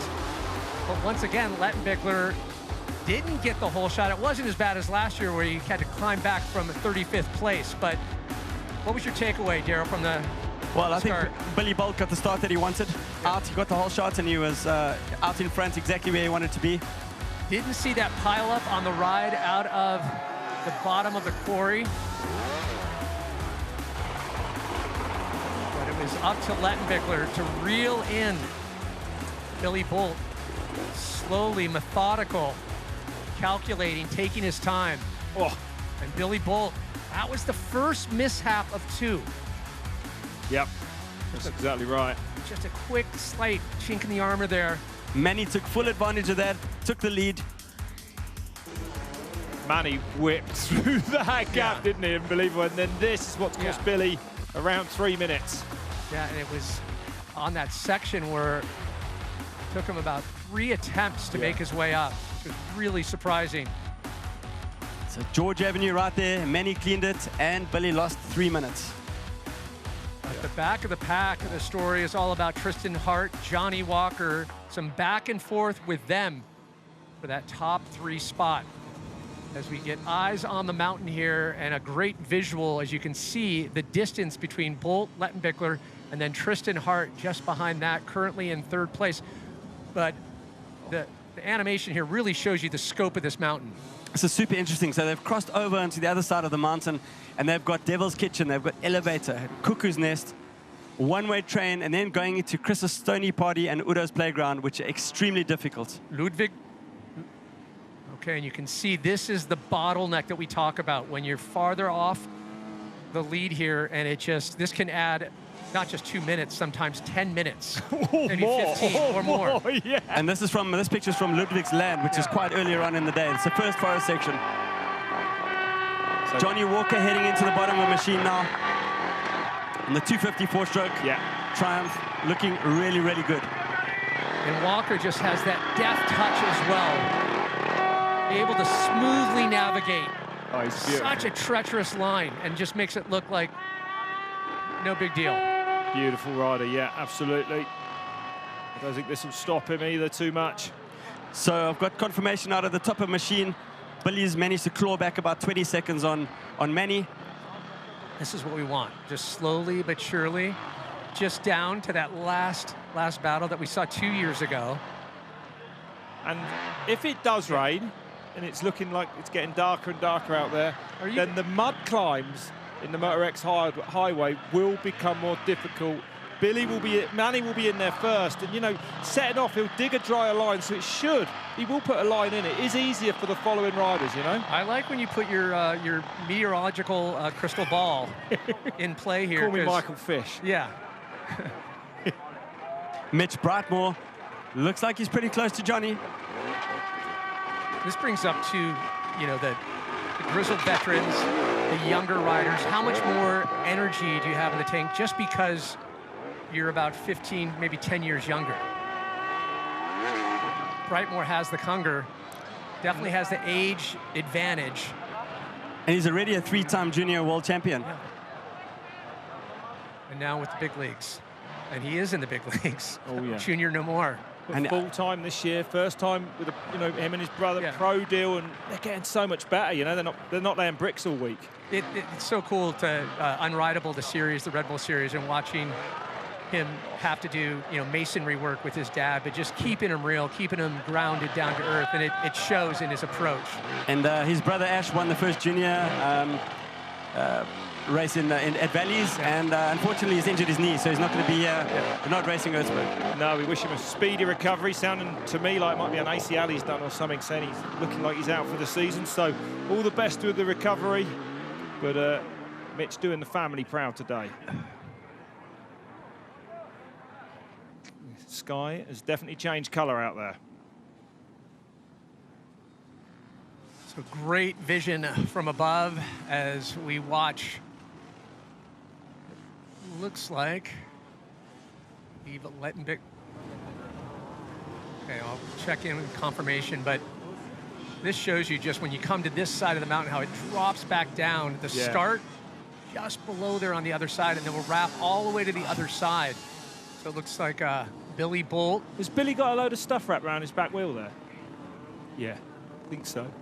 Looking like he might have some tape around that back wheel. He doesn't want that on the disc, or he won't have a rear brake. Oh, yeah, there's something around that back wheel. Billy carrying on, though. He's definitely not going to stop and untangle it. No. That's for sure. This is quite a significant section of forest over here. There's just no traction in there. And, of course, it's a no-help. The whole race is a no-help zone, so it's going to be really tricky to get through that. And that's only been... It was no-help zones before, right? It was only a few years ago they made the whole thing no-help, right? The riders are absolutely on their own. They can only help each other, I believe. Exactly that. Which, in a way, there was, I mean, the ones that had the hooks and the, the same thing with Getson Rodeo. No, it was one of the most exciting things, but it was, you're waiting for someone to lose an eye, for sure. Yeah, it was a bit lawless. A little bit. Yeah, as the sport's evolved, it's become that much harder for the track builders to try to find out what's rideable and what's unrideable. They want to always find that balance. You don't want it to go too far where it's truly unrideable. Which I guess we did have here in 2015 when 4 riders clubbed together to take the win together. You know, maybe that was too much, but as you say, it's so difficult to gauge what will almost stop Billy and Manny. Yeah. You want to showcase the sport at its highest level, and if you push too far. Look at the riders up in the distance. Like, can you imagine just coming into this section? You're already exhausted, and you're like, brilliant, I've got 45 minutes of walking about. And this is, when you split this, and we were talking about Carl's Dinner, broken Carl's Dinner Light and Carl's Dinner. But it's over 2 miles. It's not even the real 2 miles. This is just your appetizer. And having Carl's Dinner Lights this earlier on, a lot of guys have never been to Carl's Dinner before. So it's really cool for them to have a crack at it. Yeah, that's true. Yeah, most people won't get there, will they? No. Normally, in the past, it's always been towards the end of the race. Yeah. Now it's split. We've got a healthy chunk of it in the morning. So more riders getting humbled earlier in their experience with Erzberg. Then the difficult section where Manny and Billy are. Then they're going to come back in and have another healthy chunk of the top level of Carl's Dinner. What was your first experience when you went in there? How wide were your eyes as a competitor? Oh my goodness. We had a chance to walk it before. Something interesting now at Erzberg, the riders aren't allowed to walk any of the sections. But we had a chance to go look. Then there were spotters in a couple of the years later where mechanics could walk and choose a line for you. And now it's like every rider for themselves. You're completely on your own. There's the top level of Carl's Dinner that I was talking about. So when Manny and Billy come back, they're going to be riding above the logo there, above that top line on the other side of the corridor. And don't be fooled just because it's a horizontal line. doesn't have that pitch of that earlier section. Teo Kabakchev there, up machine. Oh, it's raining. Well, this will change things up then. Here comes the rain. Earlier than expected. Right now we check in with weatherman Rob Warner. Rob, what do you have? I've got new employment after this. Man, it was so hot and dusty when we were outside just now, and now the rain. Yeah, but the riders might be pleased with getting cooled off, but man, that is going to make the rest of this tricky. Those rocks right now are pretty grippy. They're not going to be that grippy if they get really wet. Yeah. Nowhere near. To be honest, I think the wet is going to help the guys going up like double fault, for example. We saw where Billy struggled. I think it's going to have more traction when it's wet. It's going to help in make some the ground bind up a little bit. Well, no, but in hurt in others, for sure. But the forest, different story. Too much water can make it more treacherous. So. Moto X will be harder, I would imagine. Moto X Highway towards the end. If there's a lot of wet on that, what do you think? Yeah, I think so. Although there is a lot of cover of the trees. Yeah, there is. It will take a lot of rain to come down through it. And it's already super wet in there, so I don't know. No. Wade Young coming into machine now. 7th overall. Riding brilliantly. Look at that. Feet up through there. Incredible riding from Wade Young. Wow. That's insane. Yeah, Wade's best result here is a 4th. So you'll want to do better than that. I mean, a podium is definitely in reach for Wade. He's a 9-time winner of the Roof of Africa. He's got more than you there, I believe, Daryl. Way more than me. No, so Daryl competed last time, right? You competed Roof of Africa. It was No, I won my last roof the same year that Wade was born. Yeah. I know. Here I tried. And then I raced together with him in 2012. There you go. I think I finished 4th. He won that year. But no, Wade is an absolute machine. Yeah. Oh. Yeah, he is. That's what he is. Giving my edge away, yeah. But carry, just pushing, not stopping anywhere, trying to keep that momentum at all costs. Again, runner-up of the World Championship last year. Yeah. Wade finished, 2nd in the World Championship behind Manny. That's insane. That's right. Watching Wade grow up in the ranks and competing in South Africa, did he always have like the intensity that he has now, or is it something that was... No, he's always had the intensity. So he doesn't have the trials background of some of the other guys, but his brute strength makes up for it. Yeah. And having raced this championship for the last 10 years or so, his trial skills have improved like dramatically. So all around, the package is really good. Well, just 10.5 minutes over the 1 hour mark. First hour of the allotted 4 hours of time one needs to finish Red Bull Erzbergrodeo. Anton Voch there from Austria.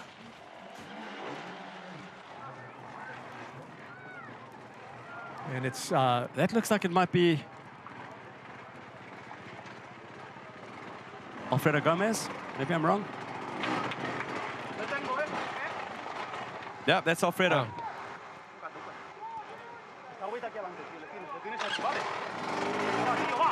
Gomez getting a quick recharge. Alfredo, last time Alfredo, well, he's got a win here at Erzberg. He won it in 2017. And I just stuck my head outside the commentary box door. It is raining hard. This is going to change things up. It's a significant amount of rainfall coming down. I'm not going to get into the millimetres on here, Pat. Okay. But it's really pouring the rain out there. So I'm sure it's going to change things up now. So this just in, Rob, the rain is wet. The rain is it's wet rain. Okay. We are getting wet rain. That's Ryder LeBlanc there behind Alfredo. Whoa. So much excitement. LeBlanc is bringing to this year's Erzberg. A lot of conversation about LeBlanc. And Gomez, of course, nursing or coming back from a nasty wrist injury. Just sat on the back of that beater. Look at his rear tyre deforming. He has such a soft mousse, Gomez. And Ryder LeBlanc is lying 2nd in the US Hard Enduro Championship behind Tristan Hart. Had a really good season so far. Yeah, the last battle, too, was talking with Cody Webb about how he was staying in step with Tristan, but just Tristan able to pull away. Tristan is on a tear. And then, again, it's doing so much for the sport of hard enduro in North America. And good vision here. The fans, he might be unwavered by a little rain. Probably regretting wearing his party shirt now the heavens have opened. I don't know. Will Reardon looking really good. Actually looking like it's not raining on that part of the mountain there. 22-year-old from Australia. And, of course, competing in the US Hard Enduro Championships. believe, one of the farthest trips of our competitors here at this year. Making that trek from Australia all the way to Styria here in Austria.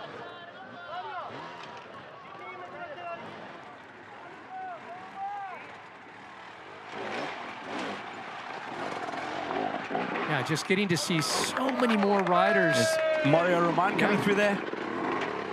And we mentioned Roman, third place finisher from last year. Wow, just waxed it. Yeah. Mario's not where he wants to be. No. He'd prefer to be top 5. So, yeah, he's not going to be too happy at the moment. He's going to try to fight his way to the front. Yeah, that's right. He would definitely expect to be a bit further forwards than he is, I would imagine. These sections may get harder as well. Actually, a lot of the rocks kind of under the steps get dug out and make the steps even bigger.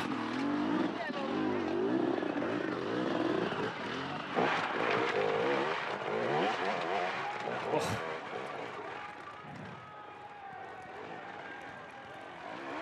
Even the fans need assistance. Just showing you a little bit of the pitch. Ramon just finding so much traction up there, though. Look at that. Just making it easy. Labour in the bottom end of that 300 two-stroke Sherco. Jarvis, 18th at the moment. But expect some movement. We've seen only go forwards. Jarvis just able to reel in. We've seen him come back from so far behind, but obviously Jarvis, one of the top pros. We keep talking about the blood life of this event, and it is none other than the amateurs. Let's get to meet another amateur here from this year's Erzberg. داریوش قربانی هستم از کشور ایران، متولد 21 اردیبهشت 1366. 2 سال پیش برای تمرین اندورو پیش گرام جارویس رفتم تو اسپانیا مالاگا و بعد جارویس گفت موتور سواریت خوبه، استعدادت خوبه، اگه بخوای میتونی تو تیم بیای و من راهنمایی کرد که بیا مسابقه ارزبرگ، مسابقه صربستان، مسابقه جهانی اندورو و باعث شد که من به این رشته راه پیدا کنم. So awesome to see the Middle East, the moto inspiration, and he's hoping to catch Graham Jarvis as we can see things getting a little bit more challenging here for the way back of the pack. Zentrum Berg, the Blackladder Zentrum Berg, and this is going to be a highlight reel. That rain continuing to fall. It is, you can hear the rain now of a downpour here. That's raining enough to change things up, definitely. If you told me it was going to rain this morning, I would have said absolutely not. I agree, it was just no wind, perfect, not a cloud in the sky. No humidity either.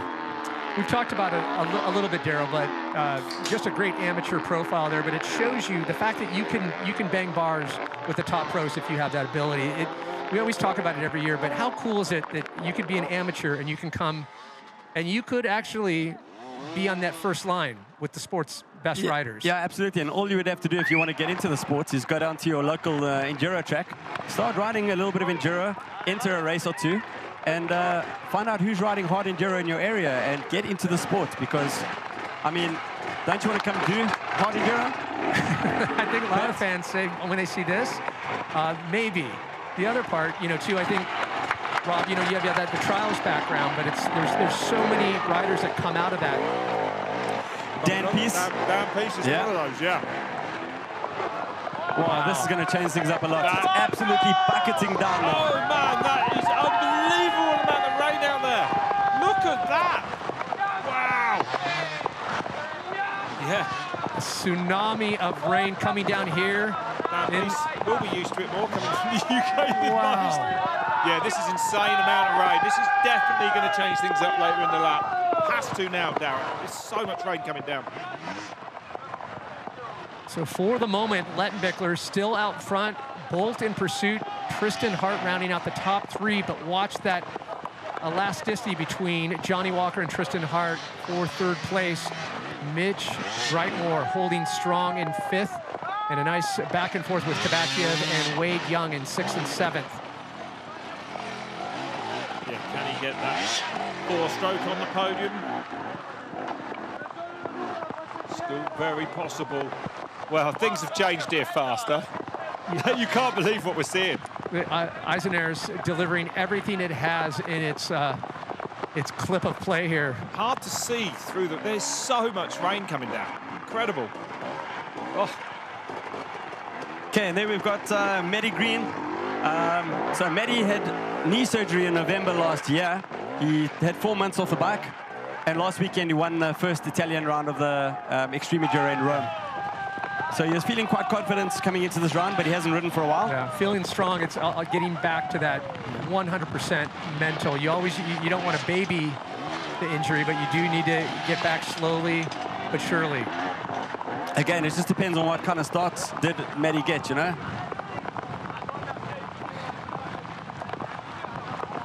Wow. Well, the graphic said over half a kilometre now between Lettenbichler and Billy Bolt. It's Tallinn. But this, now it's getting harder. That does play, in my opinion, to Billy's hands, you know? Yeah, depending on where Billy is and where Lettenbichler, in terms of where he is on course, too. And I think, yeah, but it gives it, and it'll give him more opportunity to catch up. Now it's got harder. There's more chance of Manny getting stuck. Here's a rider just completely unfazed. You could throw snow, sleet, a little lightning. Graham Jarvis, unfazed. And he'll be happy that it's raining and getting harder, that's for sure. Yeah, Graham Jarvis is... Let's watch him through the next pass through Carl's Dinner. I wouldn't mind betting he comes out there inside the top 10. He's not far off the top 10 now, really. I don't think there's a chance of a podium, though. He's just too far off the front, boys. Agreed with that. But we'll say this, for all the viewers out there watching, your dad, he's 50-something. What's he doing? He's on the couch, he's watching. Graham Jarvis is on a bike right now. He's competing and hanging with the world's best, which he is one of them. It's unbelievable, his ability and just how unstoppable he is. Well, you just have to remember that he's got 5 Erzberg wins under his belt. Yeah. Same as Teddy Blaziziak. And Manny 3. Can he make it 4? And as you correctly told me when we were walking the course, Daryl, I said 5 times, and you said, don't forget that he had 2 other wins disallowed because he missed checkpoints. So he could have had 7. So he should have won it 7 times and he missed double faults twice. Is that what it was? Yeah. He double faulted on double fault. That's why it's called double fault. Is it really? Yeah. I learned something. Yeah. And going back to the block ladder, Zentrum and Berg. This is the wall of shame or the wall of... You called it that, Pat. You know, just rising above. It's just, it becomes once the bottleneck begins, a little different story, Rob Warner. But Rob, going up on your own was one thing. When you got like 10 guys jammed up there, I mean... Forget it. It's really difficult to go up on your own. I mean, I absolutely made sure of it because getting stuck on something that steep is no fun. It's a terrifying proposition to go back down it. So, yeah, if you're going to go at it, try and get up. But, like, these gullies now at the top are full. Bikes and bodies. There's someone nearly there on the KTM over the far side. It looks pretty flat on camera, though, Rob. What do you think? It's nearly vertical. it actually, they're not using ropes for nothing here. Look at these guys. They don't even know each other, and they're just all teaming up on a Sunday afternoon. There's a better picture, and every possible line is blocked. Like, how are you going to get up? Look at it. All just waiting for a rope. Come on, guys. You've got to go back down and do it again. There's bikes abandoned in the middle of one of the lines there. People will be thanking them for that. Just marking their territory, becoming more difficult by the minute. Yeah. Yeah, there's not enough ropes being thrown down. People are waving for him. Oh, there's a guy he's going to make. No, not even close. Oh, now he's going to be under it. No, he's managed. With more bikes, more rain, it becomes that much more unrideable. Which we keep talking about the new series on Red Bull TV, Unrideable. You do not want to miss it. Trust me, it'll give you the backstory and all the micro stories, the behind-the-scenes stories that is Hard Enduro. Such an incredible series, getting to know these riders and look at what they have to go through to get to the end, the culmination of a season-long march. It's unbelievable, traveling throughout the world such incredible skill sets, all put to the test. Yeah, it really showcases the World Championship beautifully, doesn't it? And hats off to an incredible production team as eyes back on Zentrum and Berg. And nothing has changed as people kind of in a holding pattern. Yeah, I mean, you have got to go through the arch by the looks of it as well, which I did definitely default on. But there is, like, bikes are pointing down, bikes are pointing up. There's nothing you can do. There's nothing you can do here.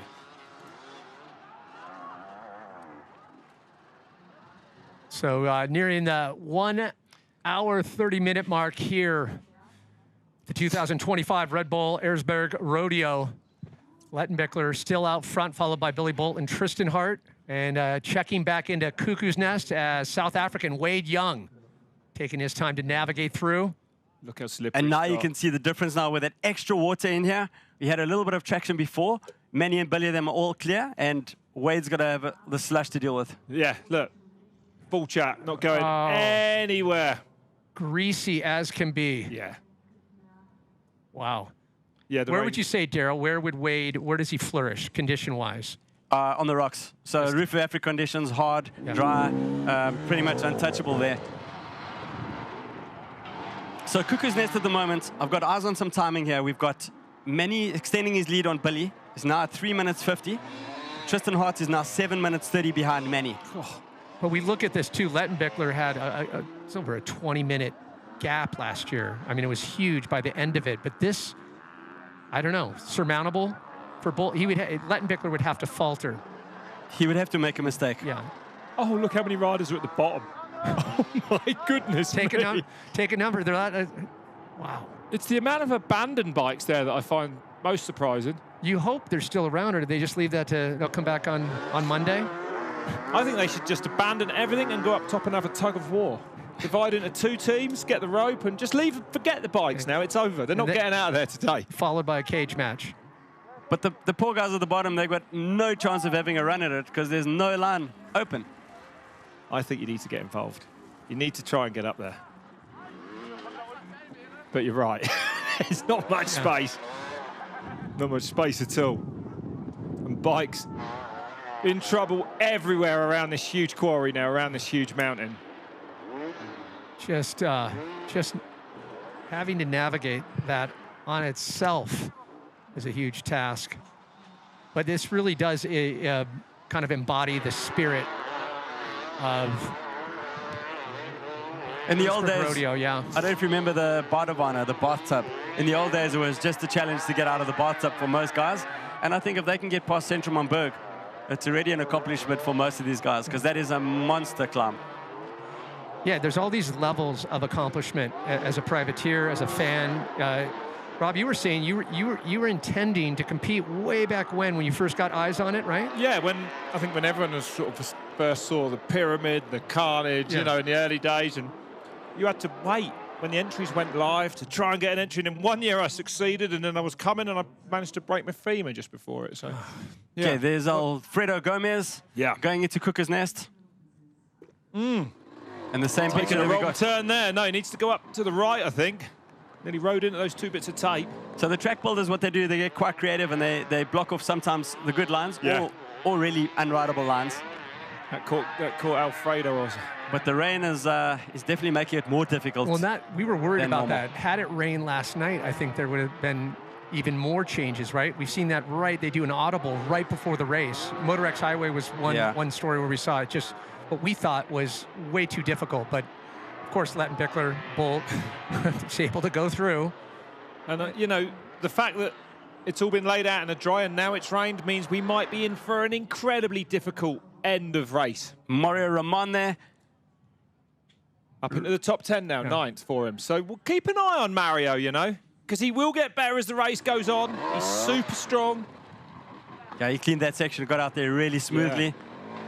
Will Reardon should be next. These rocks are going to be so slippery now. Oh, I couldn't even imagine being in there with no traction. Surprisingly enough, these rocks actually, you get quite a lot of traction in the wet. When they're wet, they're okay. Take the layer of dust off, they're not bad. The forests are the places you need to worry. Where they get green on them, right? Yeah, these rocks are not particularly slippery.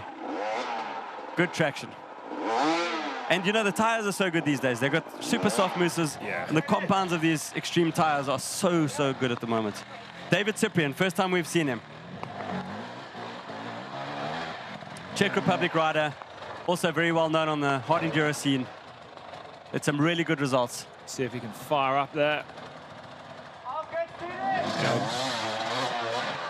not quite. Always difficult in the front wheel. It's a little step on top at the same time as the rear. Stopping him dead, and now it's a fight. I mean, this is the deceptive part about these sections. You can see it only seems like about 8 to 10 inches that you have to get past. And there's confirmation of our times, Pat. Yeah. 4.5 minutes separating Lettenbichler and Bolt. Tristan Hart still holding on to third place, about 10 minutes, just under 10 minutes between Lettenbichler, our leader, and Tristan Hart. Oh! Didi Rudolph going for his 5th Erzberg finish. The last 4 were back in the day, and he's come back and he wants his 5th finish. Isn't it great to see? Just, you know, obviously a rock star here. And he made that happen. He cracked a root there. Beautiful riding.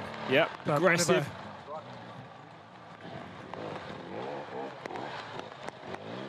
So Cuckoo's Nest, still getting out, but imagine a rider gets stuck in there, you won't get around him. You'd love to go back and forth between watching the sports top riders and the privateers, the amateurs, just showing the difference and the dedication. No less spirited, no less driven. And I think they've got organised there. They've organised. There's a few less bikes now. The commitment of the amateurs, which allows us to take a little moment and focus on just that. Little amateur race recap here from Red Bull Erzbergrodeo.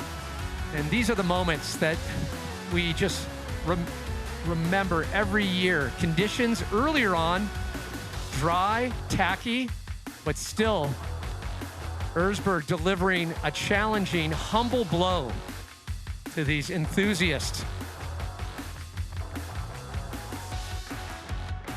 So great to see. So we come always wanting the battle of the top pros, but wouldn't you guys say it's these moments that leave that indelible mark? He's left an indelible mark on the side of that bike, that's for sure. Fill your sits marks, as they say. Oh, that's another option. Oh, that little backflip into the left shoulder. Yeah, lovely. Good smack on the head. Erzberg is a memory maker, guys. Yeah, and obviously the no assist, it's all about them just getting as far as they can. Each year, just quick avoidance of the foot there. Oh, that's good. Look at that. Yeah. Making it out of there, digging holes for everyone else. That's a good tactic as well, actually. You can ruin the track so hard that no one else could be passed. Roost your friends while you're at it. As we jump back on course, eyes on the mountain as Lettenbichler still out front, followed by Billy Bolt and Tristan Hart. Tristan Hart trying to better his previous 2 finishes. I wonder if Billy's going to come under pressure from Tristan Hart. So Billy at the moment, remember they had some really difficult sections at the back of the mountain. Udo's playground and Burping Stones before they cross over back onto this side of the mountain. And Manny is just he's pulled an extra minute now on Billy Bolt. 5 minutes 18 in the front. Yeah, and it looks like Tristan, though, is gaining on Billy Bolt. So expect a battle there. These guys are gaining on no one. That's for sure. Another brave soul. Just lay off the back. That was better than looping out. He's done well. The chicken, I think, sort of headgear really not helping much at all. Wow. I'd like to know what's going on there between these riders. Who's in charge? Who decides who pulls? Who decides who goes next? We taking a vote. Once your bike is out the top, are you actually going to hang around and help anyone else? Or do you just disappear? I think I'd just disappear. Well, you bring up a great point back when they could assist. Remember the year that, everyone, there was multiple, they deemed it multiple winners. They all helped each other. I believe, was it Grunehelle? Yeah. I think Green, yeah? Yeah. That's right. The bottom of it's been so filled in now they can't use it anymore.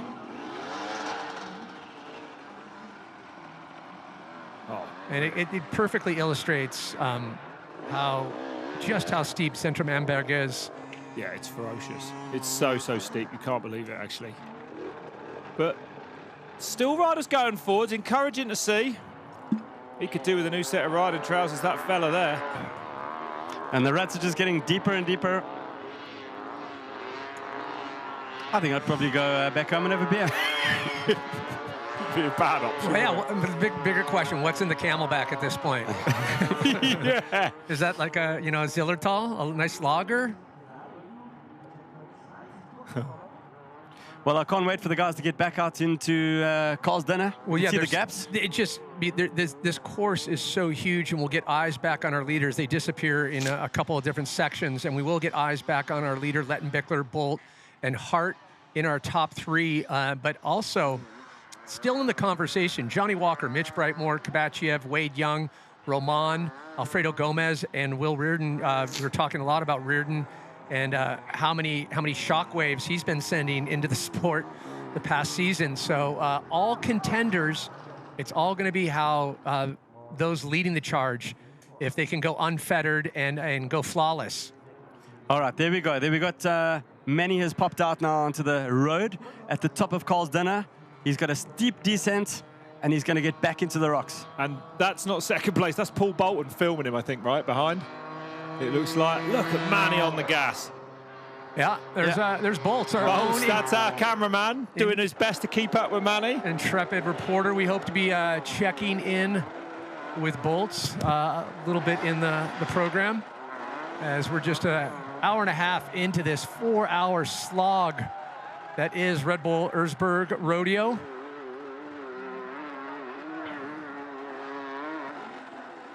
You can see just the blood. Imagine the hands, everything completely flexed.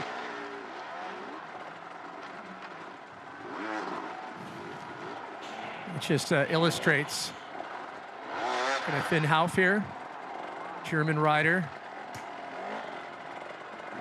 It's all relative, guys. Yes or no, all relative. You watch one rider come in and they just completely make it look effortless, but just to be able to say you get to a certain point to gauge your success every year. Everyone has something different at stake with their Erzbergrodeo. I don't think a lot of guys realize just exactly how difficult these sections are. And those are still the baby rocks, but the big rocks. So we're in a nursery. I mean, look where this is the nursery of rocks. This is the nursery. But when we see Manny come back into the screen, you'll see the big rocks.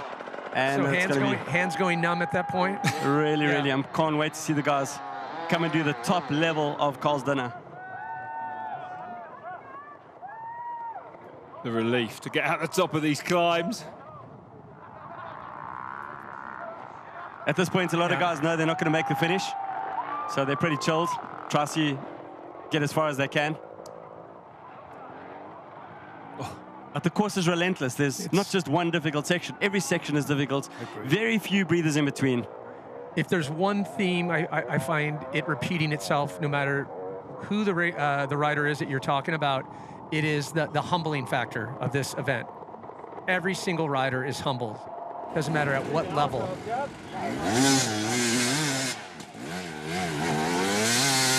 This happened just a little bit ago. There's one of those holes we've talked about that's been dug out by someone getting stuck there earlier. Is he going to get up at this time? Nope. Just dug it out a little bit more. Enrico, the Brazilian rider. Also been very active on the Hard Enduro scene. Showing a steadfast approach. Attempt number 3. He's up this time. He's done it. Or has he? No. Yep. No, he's actually just dropped it back down that hole. What a shame. Oh! Good save there by Rico. And you imagine, trying to set off on something that loose and that steep, and that is what Manny Lettenbichler does better than anyone else. When he gets in trouble, somehow he can make that bike drive anywhere. We'll see it in the Moto X Highway on those climbs coming up later in the race. I don't think I've seen Manny panic. There's no stress, right? Yeah. One of his strongest points are his climbs. Slippery forest, really, really good. Go on. He's done it. Forcing it. Up and away, out of double faults.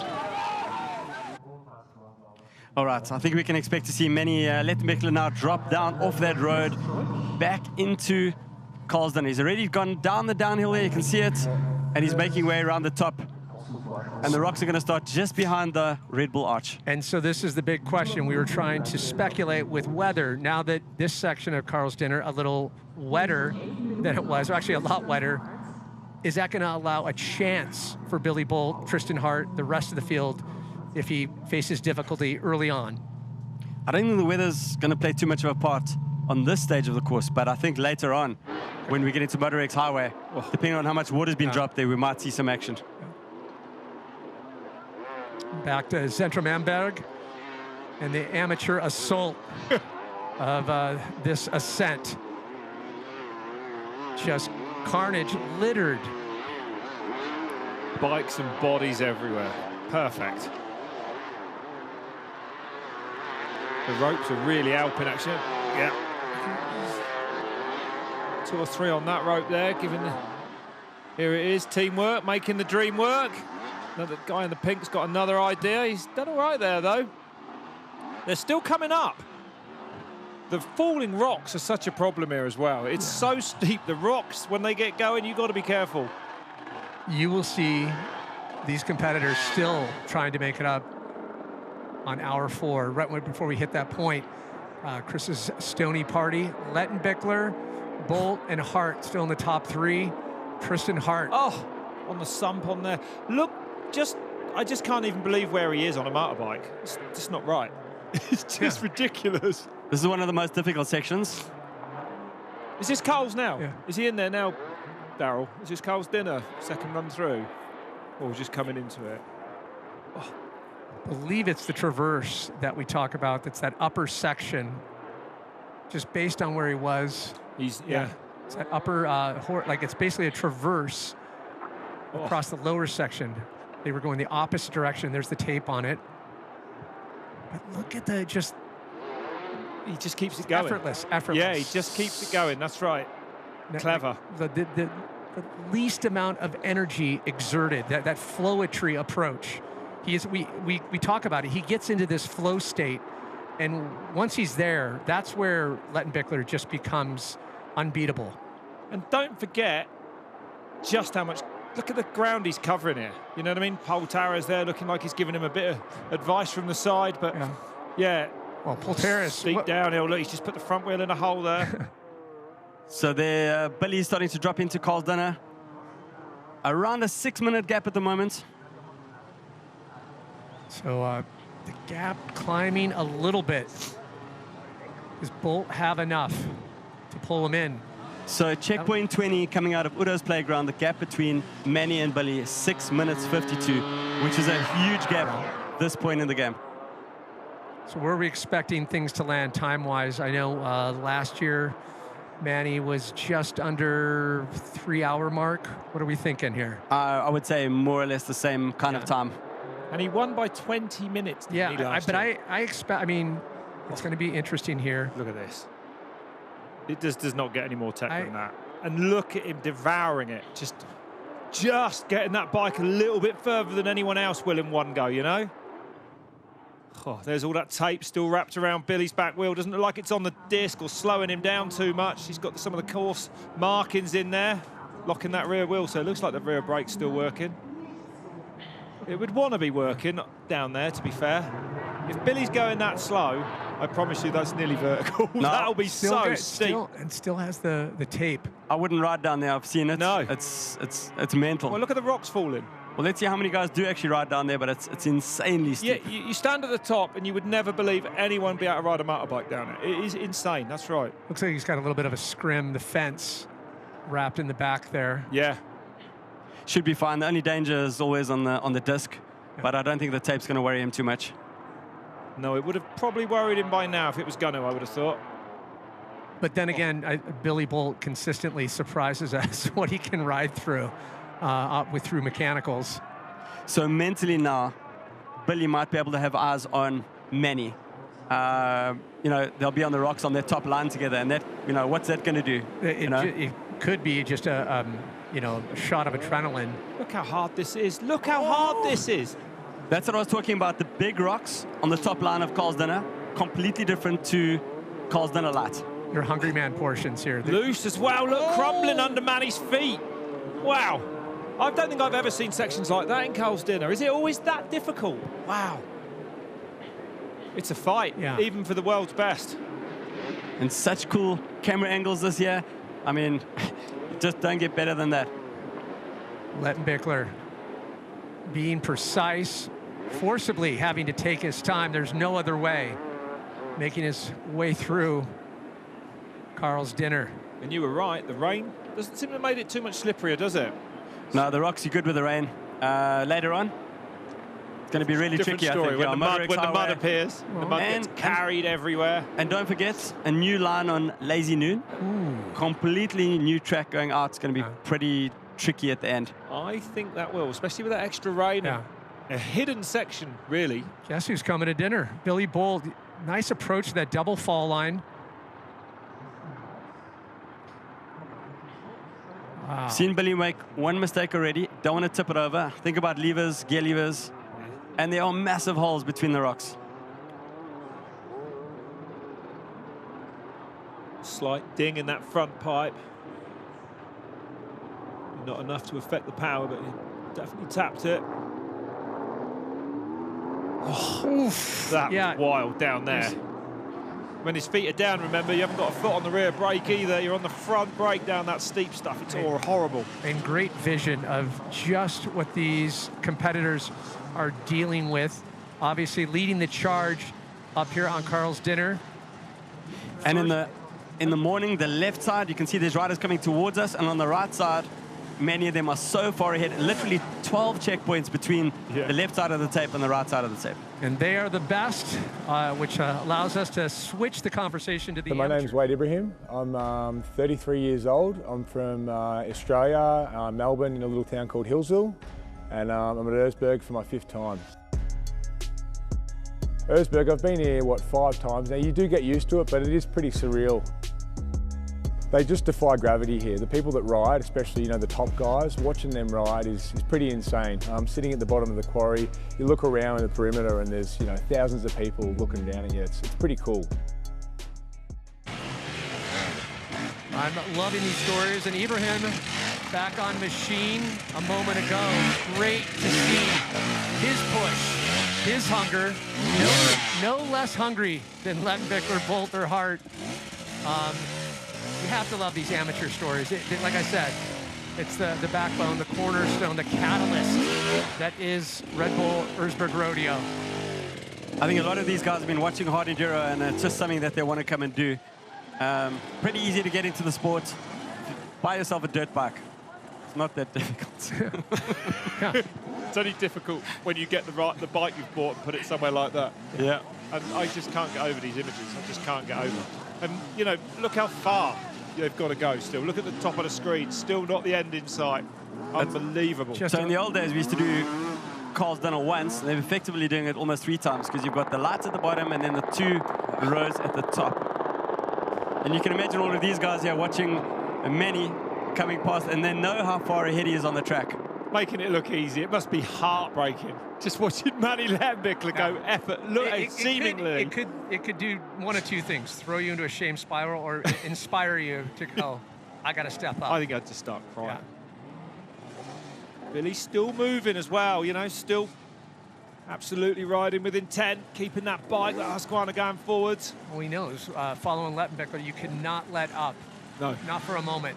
And this race is not over until it's over, that's for sure, especially today with that rain that's come down.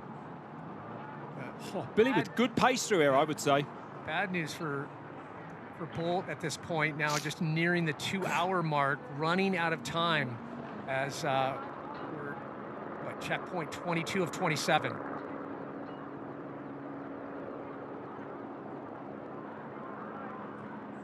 Oh, right up on the front wheel there. Bit teetering there. Yeah. Through though, keeping it going. That's all you can do. So that's how Billy would have picked up some of the tape in the back wheel, but it's not going to be an issue. Eating something, looking like he wanted gel in him. Water on the back of the neck. Cool down. Just cooking up, yeah. Getting that food in him will be helpful for him. It's so difficult to eat in these Enduros as well. Like, literally, there is nowhere you can. And also, you know, I don't know about you, Daryl, but your stomach's so shook up.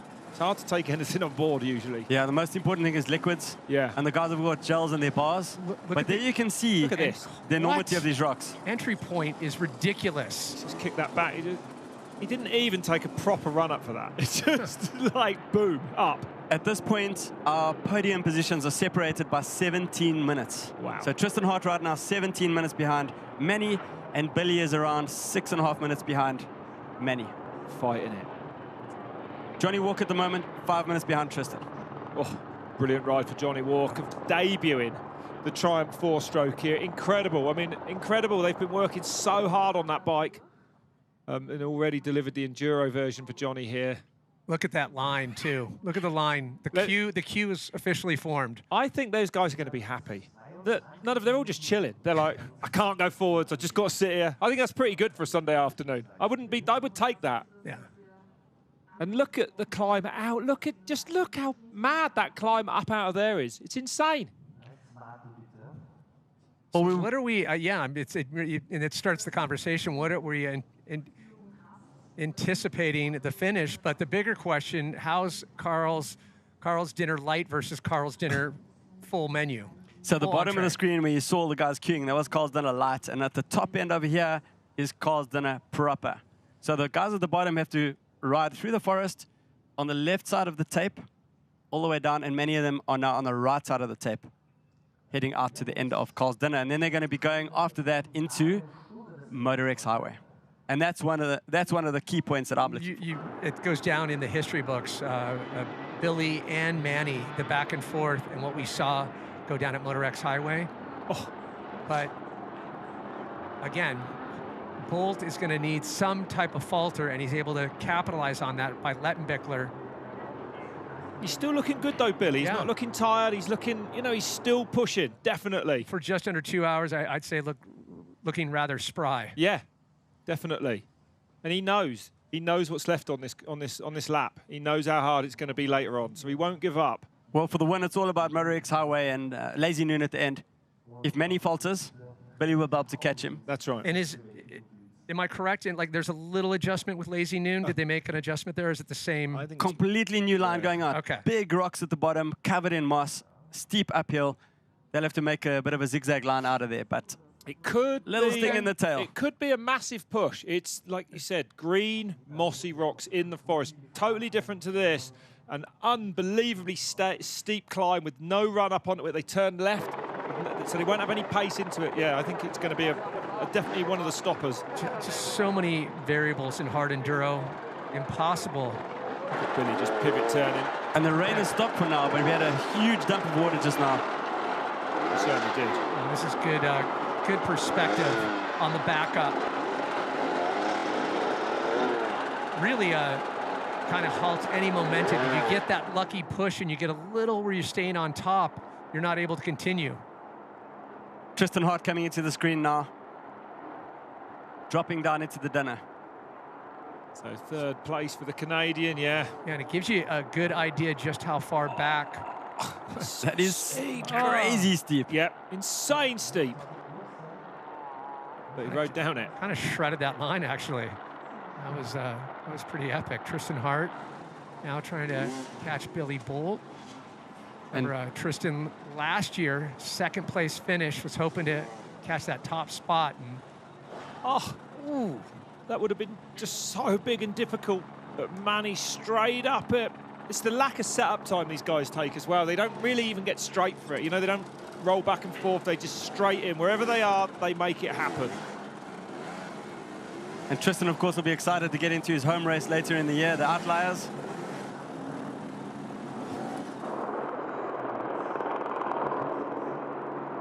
You can see right now, making easy work of one of the more challenging sections of Carl's dinner. Tristan Hart showing his prowess. The trials inspired Carl's dinner. Wow.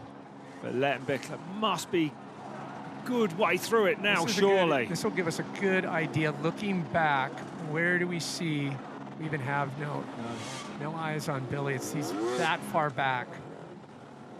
Yeah.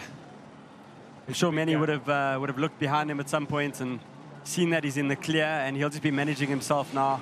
Will Manny even do that, you think? Sometimes Manny, I don't know. Yeah. Maybe sneak a peek. He might sneak a peek. No, he's been so good at that, just making sure he doesn't set a wheel wrong.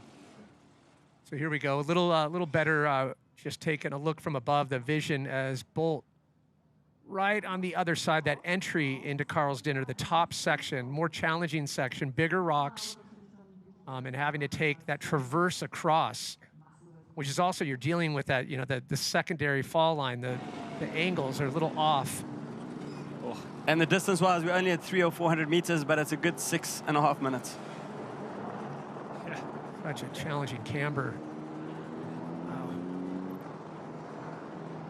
Look at that, see, just that quick touch. Yeah, when you can link it together like that, just get it going for a bit. Oh, like Billy is now, that's just amazing riding, that is. Feeling it right there. Yeah. Covering serious ground there, not using too much effort either. What? Billy's looking so good at the moment. He is, yeah, I agree with you as well. Stood up on the pegs there at the end. But look how difficult it's getting here at the end of Carl's Dinner. Yeah, yeah. And Manny, he has got time to play with. He doesn't need to rush it. He doesn't need to risk a mistake really at the moment. So I think it'll be pretty controlled. It always is though from Manny Lettenbichler. So, great perspective of jumping back with Billy and Manny here, looking at what they have to march through this top line of Carl's Dinner. Look at it. Just looks so uninviting. Why would you? That's the word. Just hey, what are you doing next torturous. Sunday? I've got this little event you can come and do if you want to look totally insignificant amongst 20 billion rocks with your motorbike. Yeah, and that is the distance right there separating Lettenbichler. Now eyes on Lettenbichler. So that entire push going from Bolt all the way up to Lettenbichler, leading the charge, hitting checkpoint 22 now of 27.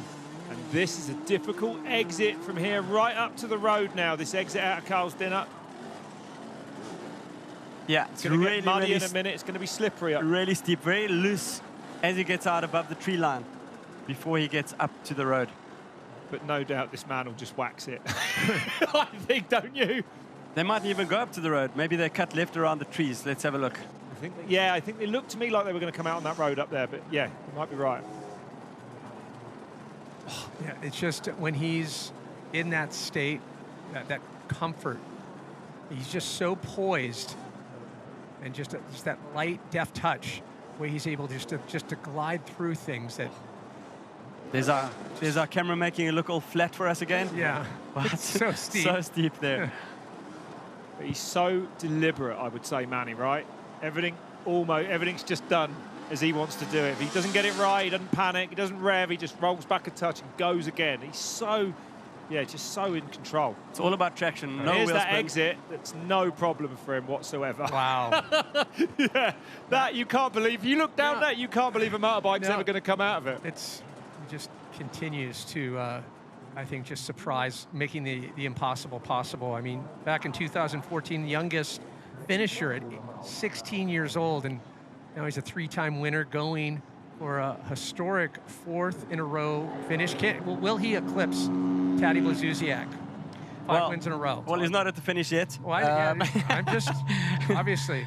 We're not going to put the commentator's curse on, but a little bit of a breather here. They're going to go all the way to the highway that comes into Eisenherz, and they're going to do a hairpin turn, and they're going to make the way back down. So he's got definitely a chance to rest here before he enters Moto X Highway, and he knows it. And the road a bit lower down. I went down there. It's so slippery with this rain on it. Hope it doesn't catch anyone out. They're not far from Moto X now then, Daryl, are they? No, they're very close. And there you can see Billy knows. You can see the distance there that he still has to cover to get out of Carl's Dinner. He really, hats off to Billy Bolt in terms of just watching him, body language, the way he's been able to navigate these sections.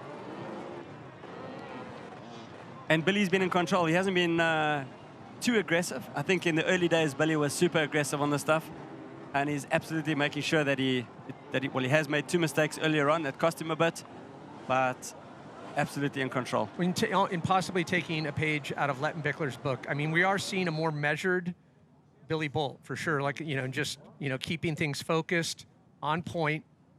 But we do love when he gets a little, a little angry. Yeah, well, that's, I mean, look at the Endurocross that Billy's put on. I mean, he's just dominated the five World Championship wins there, and he's just spectacular to watch. This is a long Endurocross, though. So you have to take the two into consideration and compare what it takes to win a race like this versus the Endurocrosses. Although Billy has a World Hard Enduro Championship under his belt, and he's won West before. Tristan Hart still deep in Carl's dinner. And back in 2023, landed in third, better that last year in second, and came here intensely focused on finding the top spot. When you have the likes of Billy Bolt, Lettenbichler in the hunt, and both fairly healthy. Getting a little caught up on the one side here. Under the tape and back in. Yeah. He's VIP, he's got access. That's right. Okay, so this, here we are, Moto X, This is the entrance into Moto X Highway. Now this is where everything could change this year. Yeah. There's going to be some big climbs in here, and if Manny doesn't get him up on first time, Billy is gaining on him all the time, remember. And how about, look at this, he doesn't, look at this, he's in trouble. If he goes down there, he might not get back out. He was taking a moment just looking. It was so steep, he didn't want to ride down there. Oh boy. Well, remember, these riders haven't had eyes on this yet. No, where is he going now? No, he needs to go left. Wow, wow, wow. Lettenbichler's in trouble here, I think. I can't imagine how you're going to come back out of there. Wow.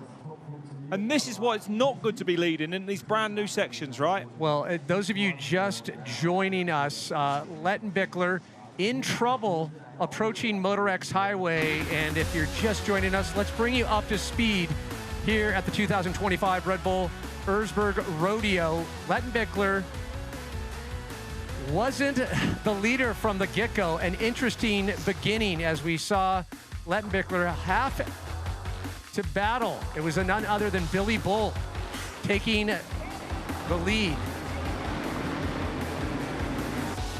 Clean start in comparison, and the clean climb compared to last year. We saw a lot of crashes last year at the start. The guys got out cleanly. Many took a commanding lead. And it was this pass so telling of the back and forth. Bolt having problems after Lettenbichler made that pass in Carl's dinner light. Right there, the moment for the pass. And following that, it was the secondary mishap for Billy Bolt, having to force himself multiple attempts. That's where he lost the bulk of his time, on that climb. 3 or 4 goes to get up it, Which was so atypical for Billy Bolt. We were trying to read the situation. Tristan Hart, Canadian powerhouse, and then the rain came, making things just a little bit more fun for our pros and amateurs alike. But not able to slow down defending champ Manuel Lettenbichler. Continuing his charge, distancing himself even more. And once again, the clinic that he puts on in every area of Erzberg. Billy Bolt trying to stay on point, trying to stay as close as possible. But with each section, Lettenbichler able to pull out. Separating himself a little bit more from Bolt. As he was approaching Carl's dinner, that top section in great vision from above, just showing how technical, how difficult. That camber, oh so critical as we jump back on, looking above, and the distance between Billy Bolt to the right of your screen, Lettenbichler all the way over in Moto X Highway already. And we saw just before the recap, Lettenbichler sliding down towards the riverbed, having to climb out of that, and then now eyes back on Lettenbichler from above. So Manny would have had to cross that little stream, and I think they made the entry into Moto X Highway really, really tough. But he's in the main section now. There's a riverbed going all the way up, flowing water, and I'm sure the rain would have added to it. Lots of loose logs. stumps, rocks, very, very slippery here. Rob, do you think that just the sound of the creek, the babbling brook, is it a soothing effect on Lettenbichler? Probably not. I'm not sure he's taken in nature right now. No. I think he's more concentrating on the 300 KTM underneath him. He's dominating nature. He is absolutely dominating it. Yeah, and he's good to see him. I thought he was in so much trouble coming into Moto X down there, but he salvaged it. There's some big climbs coming now, though, right? I would be the most worried if I was riding, if I was Manny's position right now for Moto X Highway. We saw in the years past, they tape it up and they make these crazy climbs in here, slippery, slippery. If you get it wrong, the more tries you have, the more churned up the climb gets. It becomes a slippery mess. Well, he has such a luxury right now, a little bit of time to play with. I mean, a luxury that he earned all on his own merit. But also definitely a big pressure. You know, he knows while he's in here and it's this difficult, the riders might be gaining on him. It's so hard in here, look at it. Right, so going out of the checkpoint at the checkpoint 22, Carl's Dinner, Manny has got 8 minutes and 6 seconds on Billy Bolt. So he's extended his lead by another minute 30. It's a big margin. That's a big margin, yeah.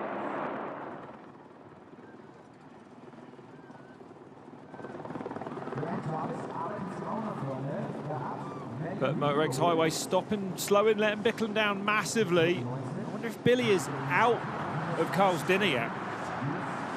Looking like he's pointing at one of these climbs now. Billy's out of Carl's Dinner. He's on his way to Moto X Highway. So if Manny falters here, 8 minutes. There he is. Is not a long time. No, so Billy on the tarmac now. That's Mike Skinner, one of our riders, filming him. Yep, we will be seeing Skinner, his footage, as well as our own intrepid reporter, Bolts. The recap of this year's Red Bull Erzbergrodeo will be hitting the airwaves, Red Bull TV, this Saturday. So be sure to check back and see all that embedded, exciting reporting. Brings such life to this event. So Billy's got this big switchback to do on the road. Get his heart rate down a little bit before he smashes Moto X Highway. If Manny's got a problem in Moto X, this is where the race is going to tighten up. Yeah. That's for sure, yep. Probably the only place so far on the entire lap you can have a little bit of a break this road. Yeah, how much, Daryl, in these sections are you trying to get the physical, the refractory kicking in, right? Yeah, I can see Billy's not like racing flat out. He's just using the time to just get his heart rate down a little bit because he knows what's coming. Key thing here, stay calm, get your heart rate down. As soon as you start getting tired, you can't function anymore. No, just recover as best he can, yeah. And now straight back into this little wood right up by the highway. Still got a fair way down to the quarry floor before he gets to where we saw Manny Lettenbichler dropping it down that crevasse into that stream bed. And those of you watching that, you know, for the first time here, you might be a little slack-jawed. You can't believe what these competitors have already gone through. We're just at the halfway mark, at least for the entire field. Obviously, we anticipate Lettenbichler, Bolt, the rest of our top 10 to finish under that 4-hour mark. But just staggering when you think how much these competitors have already been through.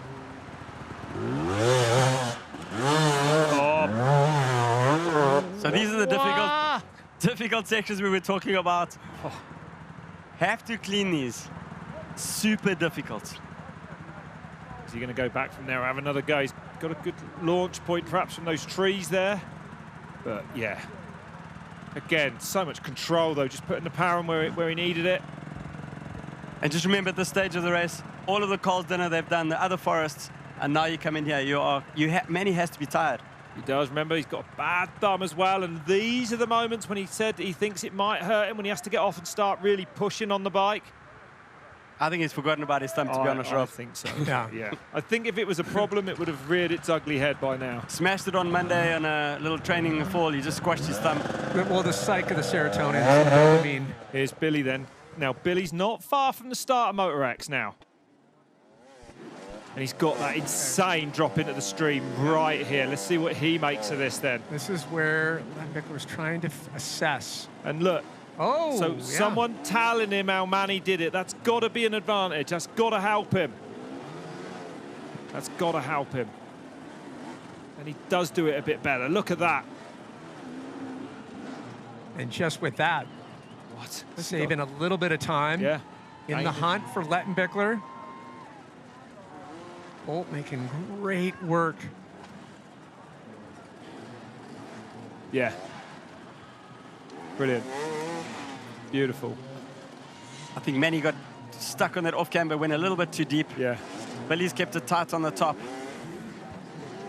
And now he's nearly into the forest off these rocks. I don't think it gets much easier though, but look where he's riding now.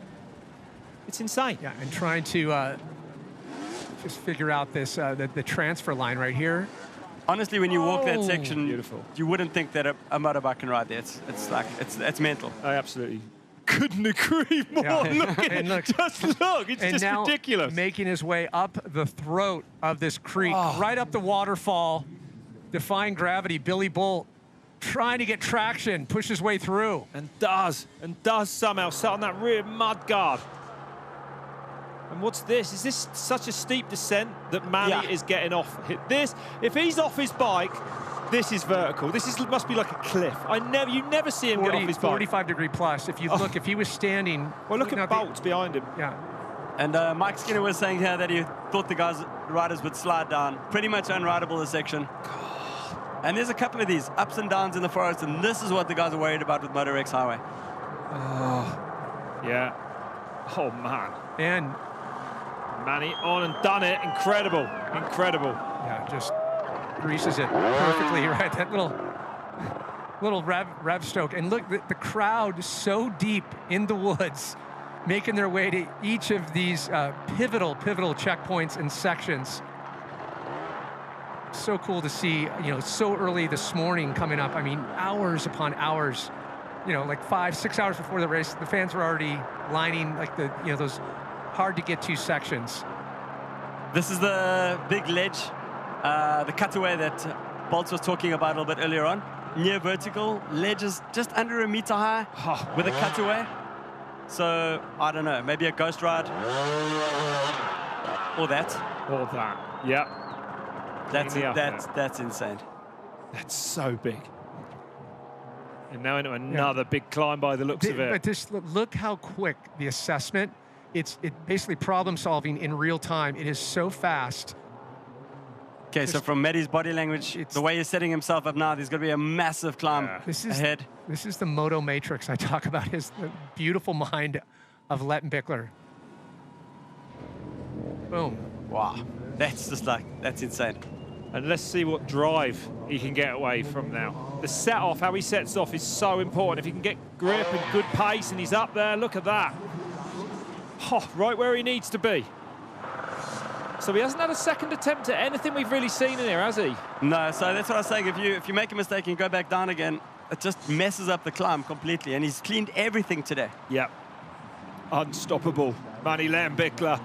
Making the unrideable rideable. Unstoppable on the unrideable. Another big log now. Oh, the Moto X Highway is designed to tie these tired riders in knots. I'm not sure how tired they are, though, actually. But Manny getting through it. Now they're going to go back on the quarry floor, and then there's another big climb back up into the forest, probably a little bit further on yet. Look at that exit there. Oh. Unridden, completely natural terrain this is. Virgin terrain, wild. And Manny, he's so clever, looking up that. He doesn't put a wheel wrong, he's calculated, so calculated. The angles on the logs, and you can see, I mean, looks like we're deep in the Amazon rainforest here in Austria. And now the gap's saying it's 55 metres between Letty and Manny and Billy Bolt. So Billy using every bit of the track there, the back end of the bike just under the tape. Big climb then. Sits back on the seat to find a bit of traction. He's up there. Whoa. Nice. Up is up. I think that's enough, right? He's going to lift it from there. Surely, if that front wheel comes down, he's in trouble. He's going to push it up around there. I think he's done it. Yeah. Whew. So that time gap of 8 minutes earlier on after Carl's dinner might have been whittled down. Yeah. But very hard to tell at this point because, I mean, there's lots of ups and downs in Moto X. So agreed. We keep waiting for Lettenbichler to just show a little misstep, a little mistake, but he is not giving anything to Bolt right now. Manny's out of Moto X Highway. Next, he's got Killing Leap before he makes his way to Dynamite. Taking on fluids, Billy, look. Just getting his heart rate back down, because it costs so much more time and energy if you don't get up these climbs. So you want to give yourself every opportunity. The experience of these guys to take their time like this, it blows my mind, you know? You could see the steely focus of Bolt looking at the line, pinning it. Is he up? Yes. Oh! Both Manny and Billy are so unbelievable at setting off and getting up these climbs. Definitely high enough for that pivot point. Well, we're looking at our multiple world champions here. It doesn't get better than this. Where's Billy going? I can't even work out where he's going next. No. Where's he going? He's on a little camber there. Got the back wheel on a little ledge. Oh, insane. Mountaineering with a motorcycle. Yeah, belay on. So he's got the back wheel, looks like he's got a good little spot just to set off from. Quick adjustment here for Bolt. Yeah, he's not happy. Running out of time, about 2 hours, hitting the 2-hour, 15-minute mark. Going to pull that back wheel over again a little bit. Of course, if that camber goes where the back wheel is when he sets off, then it's almost over, right? There's no, you know, you ain't going to set off on a camber very easily. So, even not risking his own weight, just easing that bike up there. Wow. Tedious, but nonetheless necessary. Only way up, though. So the more and more bikes that get this far and they start slipping down and breaking that little edge there, the more difficult it's going to be. So I think sometimes a huge advantage to get there earlier, but I mean, just... Let's shift focus on a local hero here as we move away from Manny and Billy. Ich bin der Luca Gropic, ich bin 17 Jahre alt und komme aus der Steiermark, genau aus St. Gallen. Darum ist das wie ein Heimrennen eigentlich für mich. Ich war letztes Jahr schon dabei und habe da viel Erfahrung sammeln können und heuer probiere ich halt das alles umzusetzen und schauen wir, was geht. Mein Ziel für das Rennen ist einfach so gut wie möglich abzuschließen und einfach schauen, dass ich Spaß beim Fahren habe und einfach das Beste daraus mache.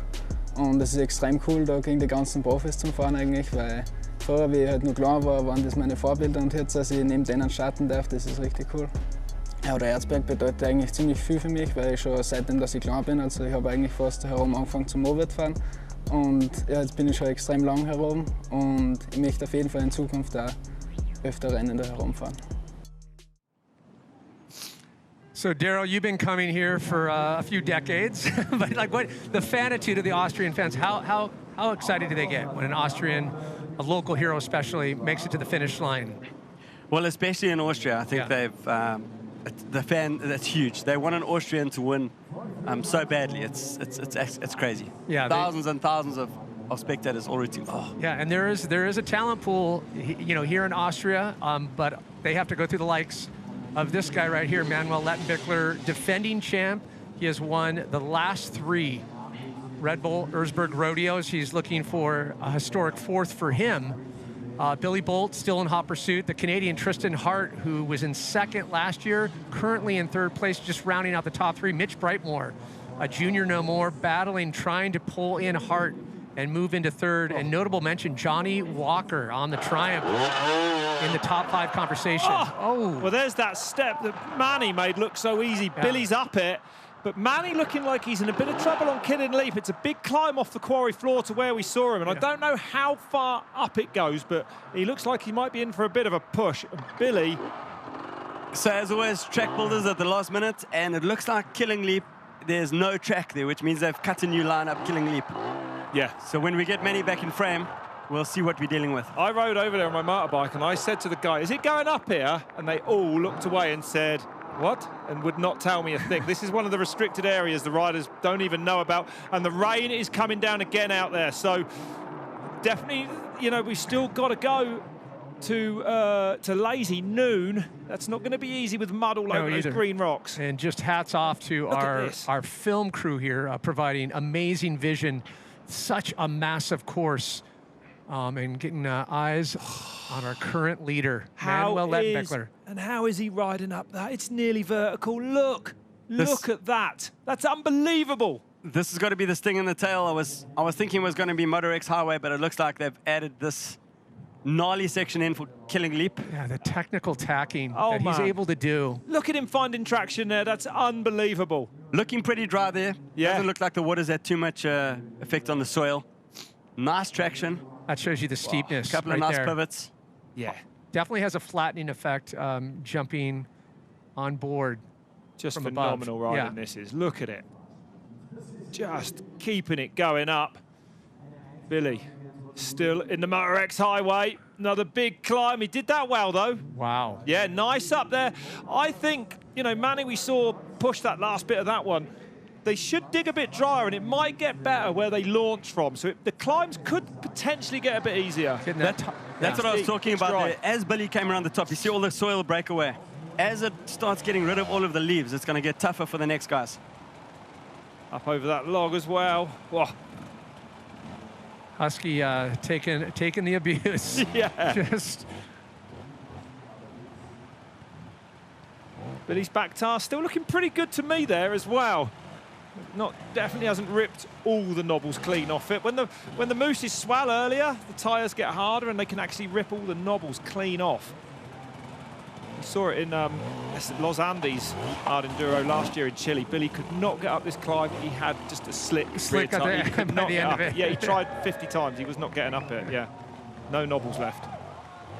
But he's out of Moto X Highway nearly, right? Making a little mincemeat of this this section right here. He's getting there. Just coasting through. Looking very comfortable. And Tristan Hart just behind Billy Bolt in third place for the moment. Nearly half a K between Manny and Billy, though. So I think that 55-metre graphic was probably inaccurate. We saw Billy still going forwards, as is Tristan Hart, 128 metres behind him. I mean, you know, we know what's coming, and we know that Lazy Noon, I think, might stop him. So Billy can't afford to let Tristan get any closer to him now if he can afford it. At the top of Moto X Highway, Billy's clawed back about a minute on Manny. 7 minutes 39 the gap now. Interesting.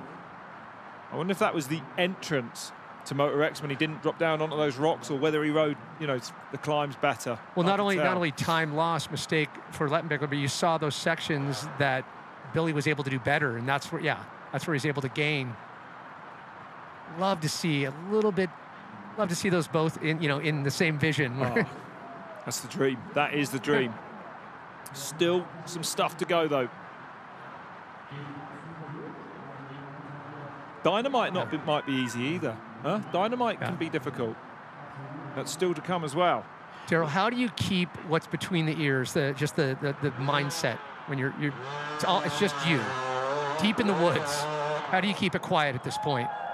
Well, I think you just got to ignore everything and everybody around you and just focus on getting up that particular climb. Like Tristan did there, choose the right gear and just be super aggressive on those uphills. So even a little faster than Billy did. Yeah. He knows he's making sure that he's calm and composed. If you get into a mess here and you start panicking, that's when it all goes wrong. So, section by section. He's riding beautifully through it. Yeah. Probably a bit of a line been dug down, a little bit drier maybe for him now, after Billy and Manny have been through, but impressive stuff, right? Now it doesn't get any easier, though, does it? No. Now it gets insane. Not as wet as I thought after torrential rain. Yeah, you're right. Those trees definitely kept it off. So the second pass, Tristan Hart. And this is where the track starts getting chewed up. Yep. And he's just the third of our top 3 riders to make their way into Moto X Highway. So what might be barely rideable now, later on will become impossible as that top layer gets taken off.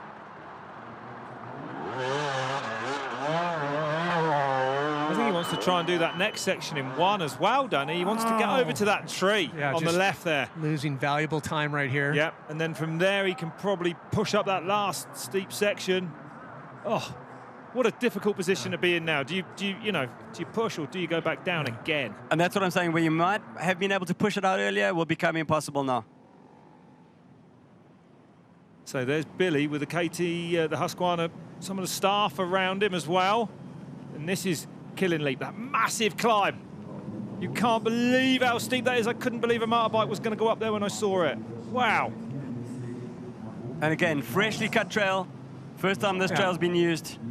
And can see Manny's line slightly to the left. Right to the left of Billy there, Mike Skinner, one of our embedded reporters. I want to remind everyone this Saturday, be sure to check out Red Bull TV for the recap, and Lettenbichler back out front.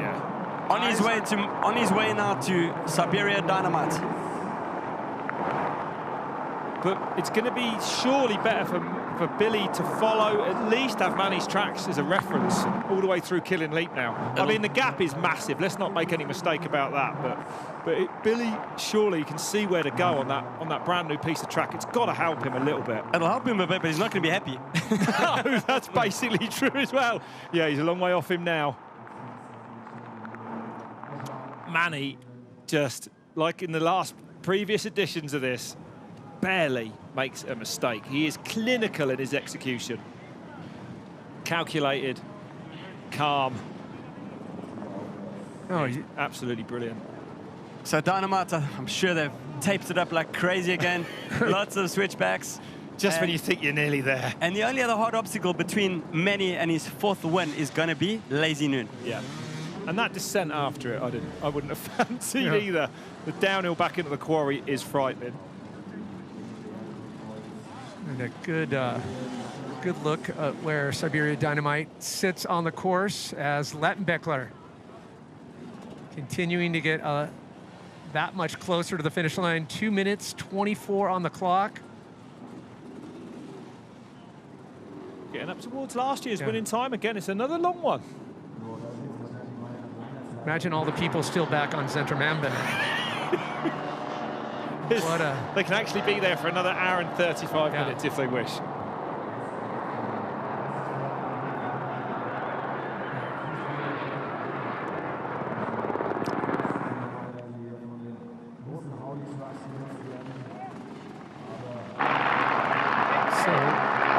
obviously, don't want to get ahead of myself. But potential for Manuel Lettenbichler to grab a historic fourth in a row. Only other rider to do that is none other than Taddy Blazusiak. I believe Taddy's going to be jumping in to the booth with us just a little bit later. Rob, you're going to get back on your bike. You're doing Zentrum Amberg I can't wait. Yeah, we're going to go out there and get us some kind of in the field. But and Manny was devastating up that climb. To make that in one, I think he'll be pretty happy with that. Yeah. Almost taking a tree with him. Yeah. Look at that. It looks like a little caught up.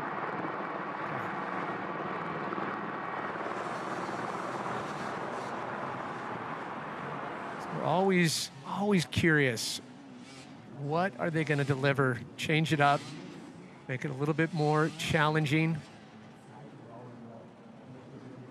Well, if this doesn't stop him, Lazy Noon might. I mean, it's... What do you think of it, Darryl? You went and had a look at it as well. It was hidden. They put the route marking around it and hid it in a wood so no one would even find it. Intelligence was had by Paul Bolton, who took me over there. You must have had the same nose, but it's going to be hard, I think. It's so green, it's so steep, not much traction in there. It's the last thing that can really trip Manny up. That's right, Rob, but it's also very short. Yeah, it is. You're right there. So, you know, it's probably 50 meters up. I don't think it's going to be a problem. If I saw the way they got through Moto X Highway, I think Lazy Noon, or certainly if there was a battle for the front where they were together, then it would be exciting. But I don't think it's going to be too much of an issue. Lettenbichler having a little traction issue right now. Yeah, he's got out of that hole now. Slowly but surely, just marches on. You know what? Probably just that one mishap for him, losing a little traction, sliding down. But the side of that was really the only big mistake that we've seen. Yeah, that's right. And despite the huge amount of rain that we've seen, there's still good traction up Dynamite. I mean, literally a perfectly scripted, you know, week weather-wise. Yeah. Oh, that was really clean from Tristan up there.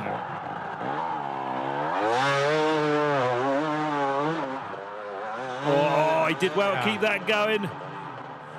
And that's what I was talking about. It's getting chewed up, chewed up, chewed up. It's going to become so much harder for the next guys. We've seen this too from Hart in the North American Series. He's such a hellion. He did not give up. So determined. And neither does this man. Look where he's got to go now. There's not much traction there. No line whatsoever, just loose rocks everywhere. Oh, it's a boulder dash for Manny Lettenbichler. Look, and then yet again, how does he get the traction? How does he go forwards? It's unbelievable. I think he's one of the masters of climbing. We've seen it everywhere at all the other events. Yeah. It's super steep and it's the finesse too. Terrain. His position on a bike, his ability to find that perfect balance point. Yeah. It's uncanny. He really is the complete package at the moment. Yep. Has been for a while too. And on top of it, he's such a nice guy. Yeah. Right? Time for everybody. Yep. You know, like I do want to point out, those that haven't been lucky enough to come to the Red Bull Erzbergrodeo, is that the accessibility that you have with the sport's top riders. They really do. All of them take time for photos, autographs. Yeah, they're brilliant. Yeah. Right, just going back to Moto X Highway, the checkpoints. Manny 7 minutes 39 ahead of Billy, and Tristan Hart another 9 minutes down from Billy, 16 minutes 51 behind Manny. So the podium at the moment separated by 16 minutes 51. And look at what Manny now has in front of him. Oh, and up it, just like that, no problem. Knows exactly where that back wheel is. No, just clearing those loose rocks off now, getting somewhere good to set off from again. Oh, crazy, absolutely crazy. Off the bike. Just going to move something there quickly, that log. There you go. That's where he wants to go. Little redecorating. I love it. So, now always exciting watching the sports top and the defending champ, Manuel Lettenbichler, how he handles the course, but we compare and contrast with the amateurs, and it has been a challenge throughout the day. But it gives you great perspective.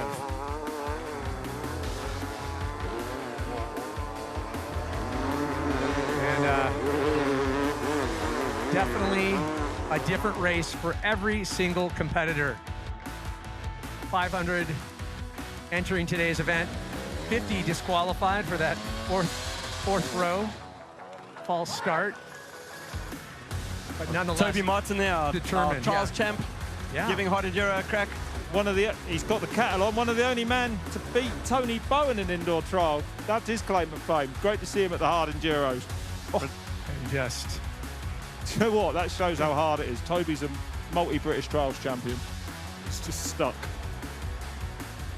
the struggle is real, especially on the amateur front and the privateers. No easy task to make the top 500, get one of those coveted rows to start on finals day.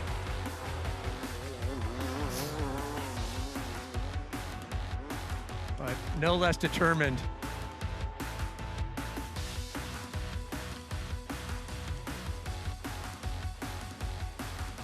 And we are back. Our leader, Manuel Lettenbichler, leading the charge, 2 hours, 31 minutes. Getting that much closer to potentially grabbing a historic fourth in a row win. It's going to be a longer race than last year. A little bit. 2:37, weren't they, last year? 2:47 last year. And that was just perfectly illustrated, the off-camber double fall line slide. You saw the way that he moved. I mean, almost like a cobra. If Manny's off the bike, this is serious. He's going to push that last bit to get out of there. Billy might come into Dynamite relatively soon now. Look how hard this is. Rob, I like your optimism. Yeah, I know. Thank you. Thanks, Pat. Just make it happen. Yeah. Actualization. Everyone's urging everyone on here. But he's back on the bike, got some weight on that seat now, so it should... If anyone can, this man can. Oh. Just finding traction with that throttle. A little bit of pushing. Gains another couple of meters, yeah. Just knowing exactly when to touch, when to step off. He's there. Now he's up. And listen to the roar. Lettenbichler's nearly there then. The raucous roar. You talk to competitors that have found the top spot or the podium, and they'll tell you as you get closer and closer to the finish, you can hear it through the helmet and all. I bet you can feel it. Here's Billy then. So Billy just coming out of Kid and Leap. Must have had some battles in there. Well, it has been a battle up to this point for sure. Really exciting back and forth with Bolt and Lettenbichler early on in this race.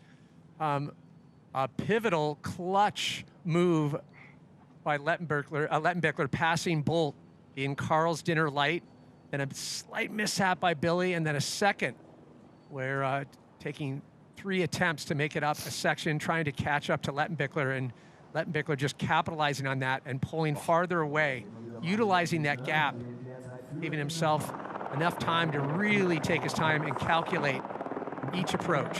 So Billy made up a little bit of time on Moto X Highway, but he lost it on Killing Leap. He's 9 minutes 22 behind Manny after the checkpoint at Killing Leap.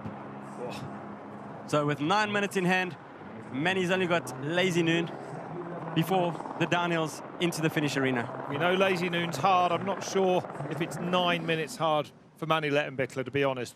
As you said, Daryl, it's relatively short, isn't it, when you look at everything else they do? I wonder if he'll just ride straight up it. It's not impossible. No, there's huge boulders at the bottom covered in moss. Yeah. And I think he's going to have to create a new line up there. And then at the top is like really, really steep with no rocks. It's very steep. Let's be honest, what's the last roadblock that you've seen that has affected Lettenbichler?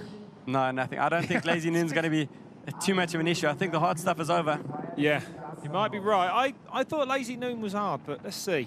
Well, there was a lot of speculation with Lettenbichler's injury, about the pressure, being a 3-time defending champ, everything going on, but obviously silencing any of those critics, anyone saying, I don't think he has it. And I think there was also a lot of wishful thinking too in terms of the depth of the field. What happens is Lettenbichler has set such a high mark.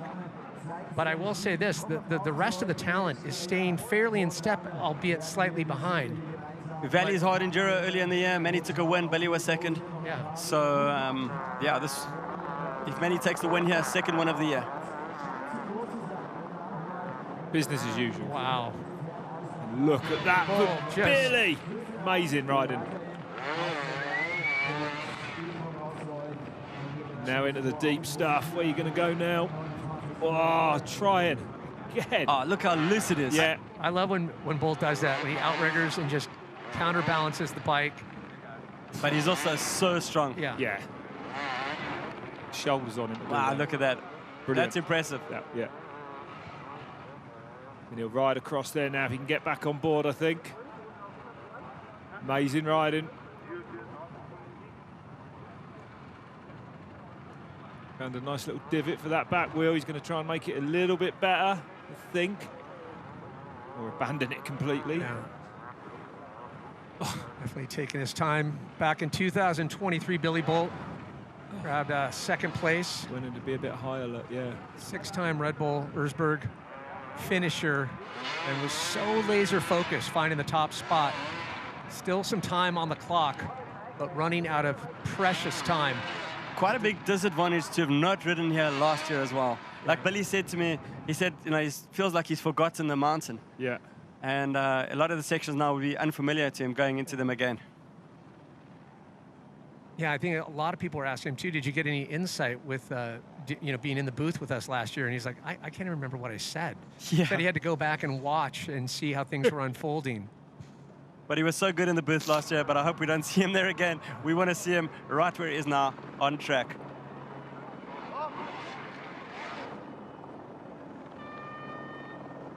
Halfway through Dynamite, yeah.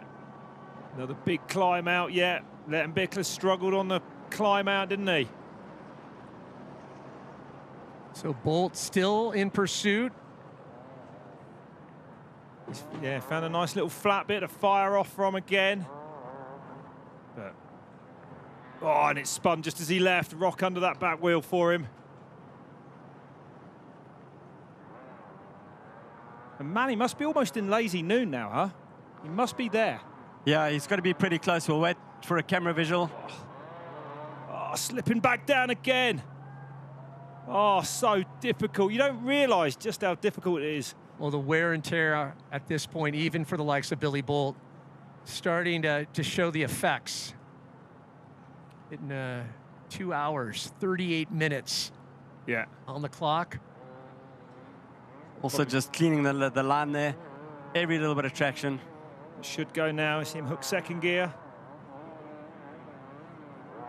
And he's up, yeah. Okay. Oh, and again. And now it's going, using that momentum, look. But fighting. There you can see how steep it is. When you're pivoting like that, sitting right at the back of the bike. Definitely upping the challenge factor later in the course. Doing this nice. Approach. Now he's got going. He's finding nice traction up here, really. Oh, nice. Yeah, amazing riding. Yeah. Incredible riding. Look at that.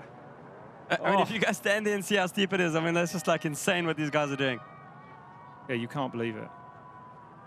2 hours, 40 minutes in as well. Of the hardest one day in the world. Still got some energy left. You can see how steep it is, by the way. He's coming back down. Here's the 4-stroke. Oh. Now, Walker back at Moto X Highway. Okay, that's what I was saying earlier on, getting nice and chewed up now. The more riders that attack it, the more difficult it's going to be. Mitch Bartmore, right with Johnny. He's been with him the whole day today. Potentially, whoever gets out of it first might hold on to that advantage to the end now then. Mitch deciding he's going to push. Oh, don't lose that camber there, that little ledge there. Just waiting the peg, making sure he doesn't. I think he's out. It is Something's going to get stuck on that log there if he's not careful. And this is it. Here we are. Yep, Lazy noon, this new section. He's on the climb already. It's so rocky. You can see the green moss there on him. No traction. Lettenbichler. Zero traction. Big boulders covered in moss. Yeah, this might... I thought he might have actually ridden up this, but it doesn't look like it to me now. No, I think the traction's going to be so little there with those green rocks. Yeah, you can see where Skinner's walking, how steep it is. And no line, so he'll have to zigzag his way up this entire climb.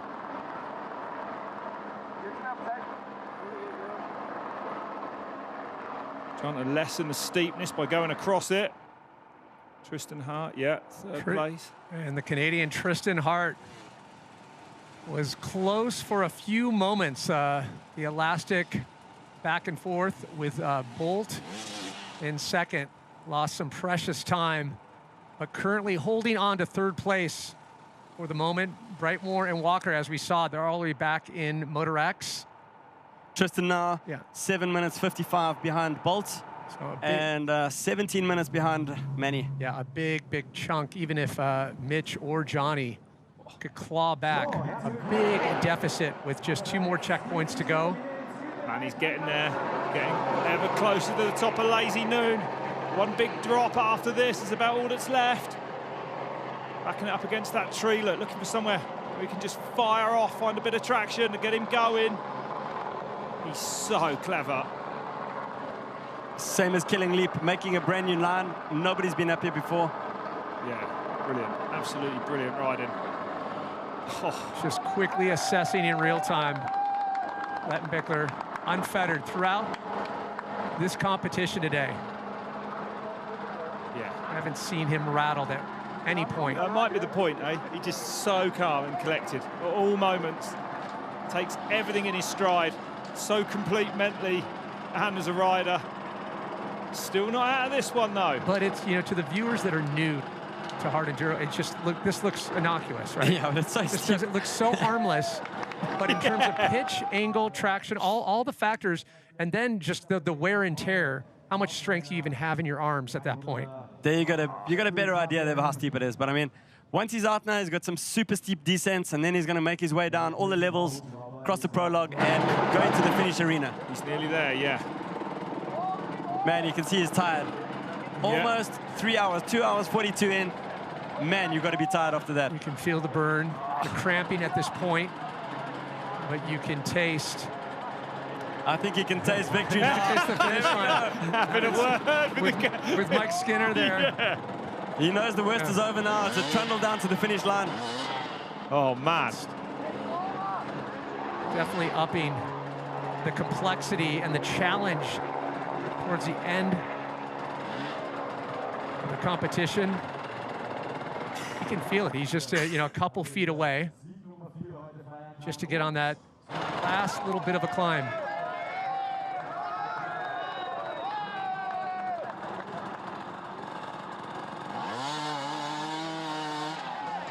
He's out. That's it then. Up and over, he knows it. There's a fearsome descent coming though, there really is.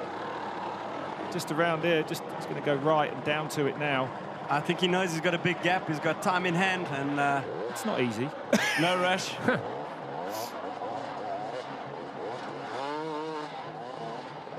Last checkpoint, checkpoint 26, up and over. Amazing. Second goggles back on. The goggles are going back on for the finish. Finish last checkpoint. Right? Last checkpoint's a finish, Pat. You're 100% right. But this descent, I couldn't believe it stood at the top of it the other day. He's going to come up to now. Paul Bolton said, I think he'll go straight down it, like this. Rob, is that the one you were talking about, Rob? Is that the one, or is it just here? Maybe it's this part. It doesn't even look possible the way he's doing it. What? Must have been a different descent I was looking at. Rob, I think you were standing at the wrong place. Oh, I don't know. It was all marked out. No, it's so steep. It's just unbelievable what he can ride, I think. I think the steepest descent of the day, I think, was going back into Carlsden on the top level. And pretty steep. Also in Moto X Highway. Whoa. Whoa. Nothing can stop him. Nothing can stop Manny Lettenbichler. Look at that. That's such incredible. Youth trial champion at 9 years old. I mentioned youngest finisher at 16 years old back in 2014. Fast forward to just over 10 years. And he's on the precipice of a historic for him, 4 wins in a row. As mentioned, I believe, Rob, you're going to be heading out soon. I am. We have none other than Tadej Blazusiak, 5-time consecutive winner, going to be jumping in the booth. We're excited about that. Going to hand over to a real expert. Rob, we think you've done a pretty good job. Oh, brilliant. It's been amazing. Well, I mean, we try to predict the script every year, and you know, the riders have something in store that we can't calculate, and it was just incredible to see how Lettenbichler once again found that flow state, his ability to silence the noise, and does what he does best. It's just so we're witnessing hard enduro history. And this is that drop actually that I was talking about. Okay. Here it is now, and he is going straight down. We wondered if he'd go across to the corner actually. Oh, you can't believe how grotesque that is. If it goes wrong, you're into these massive boulders. Incredible. Yeah, I honestly did not expect to see anyone just ride straight down that. It's been a day of surprises, to be fair. And his finish time last year was 2:47.23, so it's going to be pretty close. Close to on point with some would argue a more difficult course. Brilliantly. But I guess it's always relative, because it feels like the hard enduro, the baseline of ability and progression just continues every year. Yeah, absolutely. I would say more difficult than last year. Yeah. So much pressure, so much media attention on him as well, Manny, coming into this race. All eyes on him. Three-time world champion. He's won 3 world championships in a row. And this will be his 4th Erzberg in a row. Just his demeanor, his approach, the humility of Manny. You hope there's just so many more years left in the tank. I mean, he's showing no signs of slowing down. I mean, he's improving with each year. It's just the tactic and the approach. It's to be admired. When we're witnessing hard enduro history, you're going to say, "Oh, I know, I was back at that race." It's great to be around for these moments. And you know, he was world champion last year, but the season didn't end well for him. He was injured. He said he was on the bike a lot less this winter. Yeah. But getting over those ligament problems he had. Oh, the meniscus. The knee problem. Yeah, meniscus. that's right. And to make that decision to go ahead with the injury. I'd remind everyone too that great kind of behind the scenes with Unrideable, the Red Bull series that just launched 2 days ago, captures the whole season, goes behind the scenes, get to know Manuel Lettenbichler along with the rest of the competitive field. I watched the first episode just the other night, and I couldn't stop watching it. It's honestly, you have to watch the series. It's going to be amazing. Yeah, I'm saving it till I get home, where I can really enjoy it. Way better than all that other reality TV stuff that's out there. Trust me. Trust me. Yeah, definitely bringing Hard Enduro to the fans. And this is the point, you know, where you can start to hear the noise. This iron ore amphitheater, the way that it echoes, all the fans, they know he's coming. The big screens, sitting in the Red Bull helicopter up above, providing great pictures throughout the day. One of just 30 cameras, and again, big special thank you to our crew out there, all of our cameramen doing such a good job, and Manny pulling it back for a little Manny there. Yeah. Bit of showboating, bit of celebration. What a ride from him, huh? And so cameramen, camerawomen, they have been just getting so many incredible images deep in the woods, up on the rocks in Carl's Dinner. And this is the point where you can start to feel it. Years of dedication. This is what a lifetime of riding motorbikes looks like. You know, you're not this good unless you've been on a motorbike since a very early age. It was unbelievable, that performance of him. And here we go, dropping into the finish arena. He's done it, Pat. Checkpoint 27.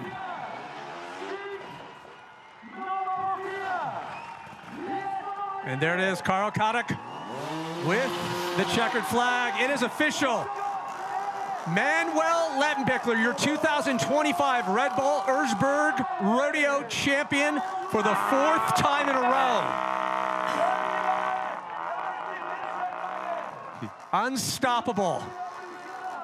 Faultless. From what we saw start to finish, that was unbelievable. That was unbelievable. 3 hours out there, nearly. Faultless. I don't think we made many. He didn't make one mistake the whole race. Not that we saw, did we, huh?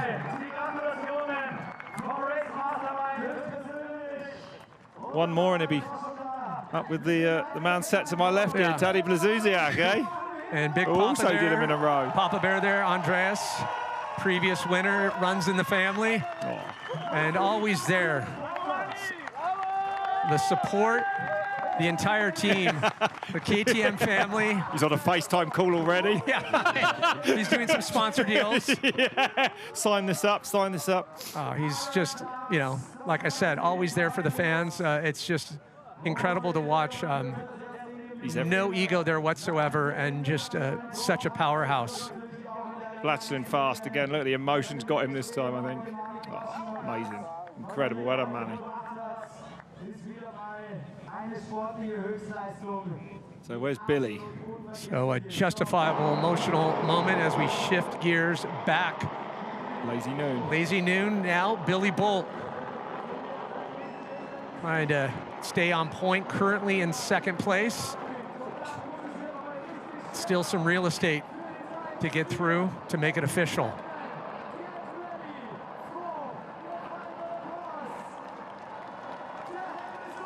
Out last year with injury. Mentioned back in 2023, grabbed the 2nd place finish here.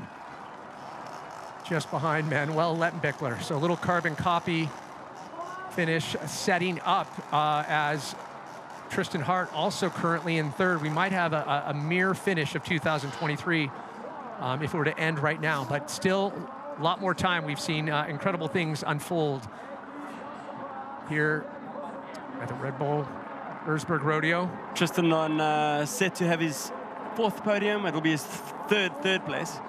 Yeah. 1 second. Don't know how that sits with him. I know he knows that he's got all the necessary weaponry to find the top spot. But when you're battling such incredible talent, they're not making it easy for you.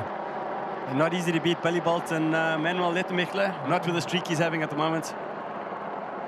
No, that's right. Teo Kabakchev coming through in fourth, and Brightmore has stayed ahead of Johnny Walker. Old Mitch Brightmore, the youngster. Young guns are definitely coming through. But Johnny's got to be happy, hasn't he? But I mean, I know he was aiming for a podium, but to turn up on a brand new, unproven, 4-stroke enduro bike, a 250F, I'd say a top 6 finish if he stays there is so impressive. And we're going to see more of that bike. So Manuel Lettenbichler came out with a pivotal pass. Billy Bolt in Carl's Dinner Light. And from that point on, it was hasta la vista. Taking the lead all the way to the finish and grabbing such a historic win, his 4th consecutive win here at Red Bull Erzbergrodeo. We talk about the calm prowess personified. A big day for Manuel Lettenbichler, getting the checkered flag, and a 4th win.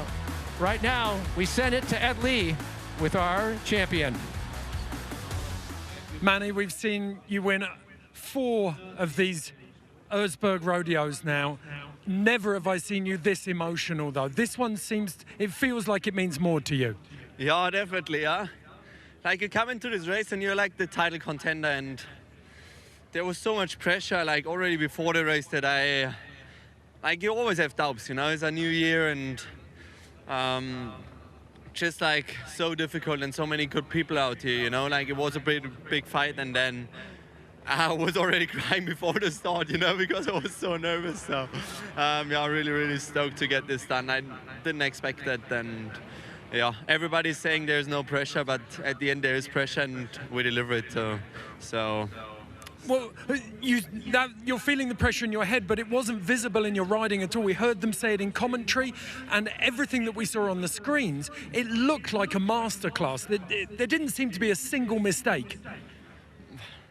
More or less. I tried to go masterclass. I think it's the only chance to win this race, to make no mistakes and be in like fully mistake-free. And I think I delivered this today, and showed that we are not so far the king of the mountain, and one is missing, but we got already 4, which is pretty cool.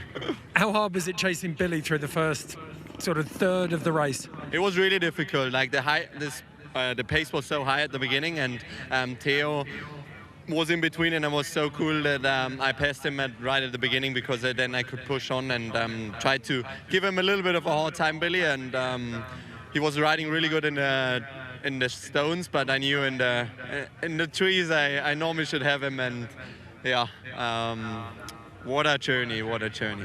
Who was on the phone when you got over the finish line there? My fiance. She's working in Ludenville right now, so big greets to the whole YT mob out there, and stoked.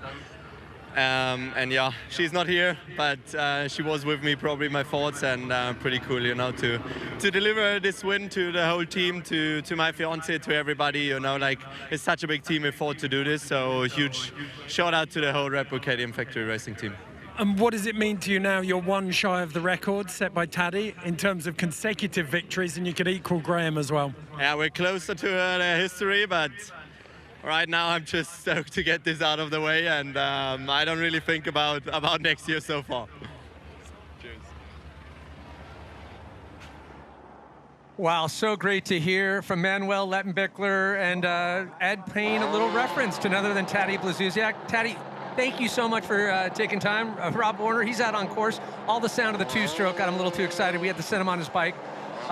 How's this race been for you? I know you like to be out there, but a little change in perspective, right? Yeah, 100%. Thanks for having me here in the booth, guys. And man, I watched this race, and I can't just, you know, like, I was at the start at first, and, you know, like, this thing is so crazy. I remember every single emotion that went through my mind, you know, when I through all my racing times. It was awesome, yeah. And I mean, hey, Mani delivered. Like, that was the way to do it. As first and foremost, as a fan and a competitor, when you watch, you know, you have a record that everyone says that's not going to be able to be eclipsed. But what do you think when you're watching now where the level is at with the likes of Billy Bolt and Manuel Lettenbichler? Yeah, you know, it's it's the the way it goes. Like, you know, the level progresses. You know, we all get better. I remember Manny, you know, being this young kid, you know, and he showed up the race with his dad, and you know, and now he's this great champ. So hey, that's the way it goes. You know, they're getting better. The bikes are getting better. Everything is going forward, and it's so cool to see. You know, that they can still push the limit, and you know, the sport is just the sport keeps growing. That's awesome. And you could speak to this. We can only pretend and imagine, but what does it feel like as you enter back into the finish area? Can you hear the fans? Can you feel the energy? Man, actually, I was sat here when you guys were, when Manny was at exactly this spot where Billy is at right now, and I was, you know, I still have goosebumps right now. You know, like I remember that. This is when you know that, hey, like I just done something pretty cool, and man, like I remember every single time I was like, wow. And then again, and then again, and then again. So I got, you know, every single time it's just, you can't really believe what you have just achieved. So it's a massive achievement. And like Manny said, it's a team effort. You know, he's a great team. And man, like, and the way he rode today, yeah, well done. And how about Billy? I mean, you've pushed us hard, and Manny's beaten Billy again. I mean, what? Yes. You know, Billy is more of a racer of my kind, I would say. You know, I was always this super intense, you know, flat out from the beginning, and then kind of like trying, you know, to maintain the pace. So I kind of think that this is what Billy wanted to do. Like, he's this, you know, super enduro champ. So it's, you know, this is right down my alley. And I think he was trying to break them guys, you know. But Manny definitely don't have the same intensity as, you know, as Billy first off, like the first hour. But Billy had never built that gap, you know. So yeah, but he's still done great, you know. Like, he made that mistake in the first part of the Carl's dinner, right? The last hill, and I think this is when he was like, okay, now I've got to control my second place and see if Manny actually makes a mistake, which he didn't. This is what I mean. Like problem. Manny was that was their ride. This is the way to win that race. You did in your day. You kind of were all or nothing approach, a little lightning in a bottle, right? Yeah. You know, this is what I mean. Like when I said that Billy's racing style or is a little bit like mine. Like, I would go all out as long as I can, build it. I mean, not that I was fading, but I would build a good gap and then control it. So. The intensity was my strong point, and Billy raced it the same way. Maybe you could help for those getting eyes on, you know, Hard Enduro for the first time. They're watching around the world. What is it about this event? When they see the suffering, and when they see the pain, what is it about this sport that you love so much, and why it resonates and why it keeps you coming back for more? Man, like, you know, for me, Erzberg has got this very special place in my heart. You know, like, this is when my international career, you know, picked up, and you know, I've built an incredible career, you know, that lasted 20 years, which is unbelievable, you know, close to 20 years. So this place, that thing was like, it shoot me right up in the air, you know, after winning this thing. So definitely, you know, this, and then the challenge of it, and just, you know, just go, like, roll your memory back and think about what we just watched. Like, how can you race over all that stuff, you know? I'm so glad it's only once a year, right? Well, no, it brings up the next question is that, you know, now I know you're moving into more, you know, of a position where you're not competing as active, but you're, you know, kind of a spokesperson. You're there, you're taking people out on rides. That's not bad. Right? Yeah, I mean, it's cool, you know, like, you know, this is what I said about when you asked about Erzberg. Like, this is this special place. It built my career. You know, when I went on and raced the Super Enduro Series, the Endurocross Series in the US, you know, the gold medals at X Games. But hey, it all started here in that mountain. Yeah. So yeah, like, I'm more on the ambassador side of things right now. But hey, I still love the sport, and it's awesome to be, you know, representing all my sponsors still, and being here. So Billy finished second in 2023. Obviously wasn't able to ride last year. Came, joined us in the booth, and to get another second now, 2024. I mean, he needs to win this race. He wants to win this race. And I think he's in such good shape. You know, I've been chatting to him. He's injury-free. He's so strong at the moment, but just not quite there.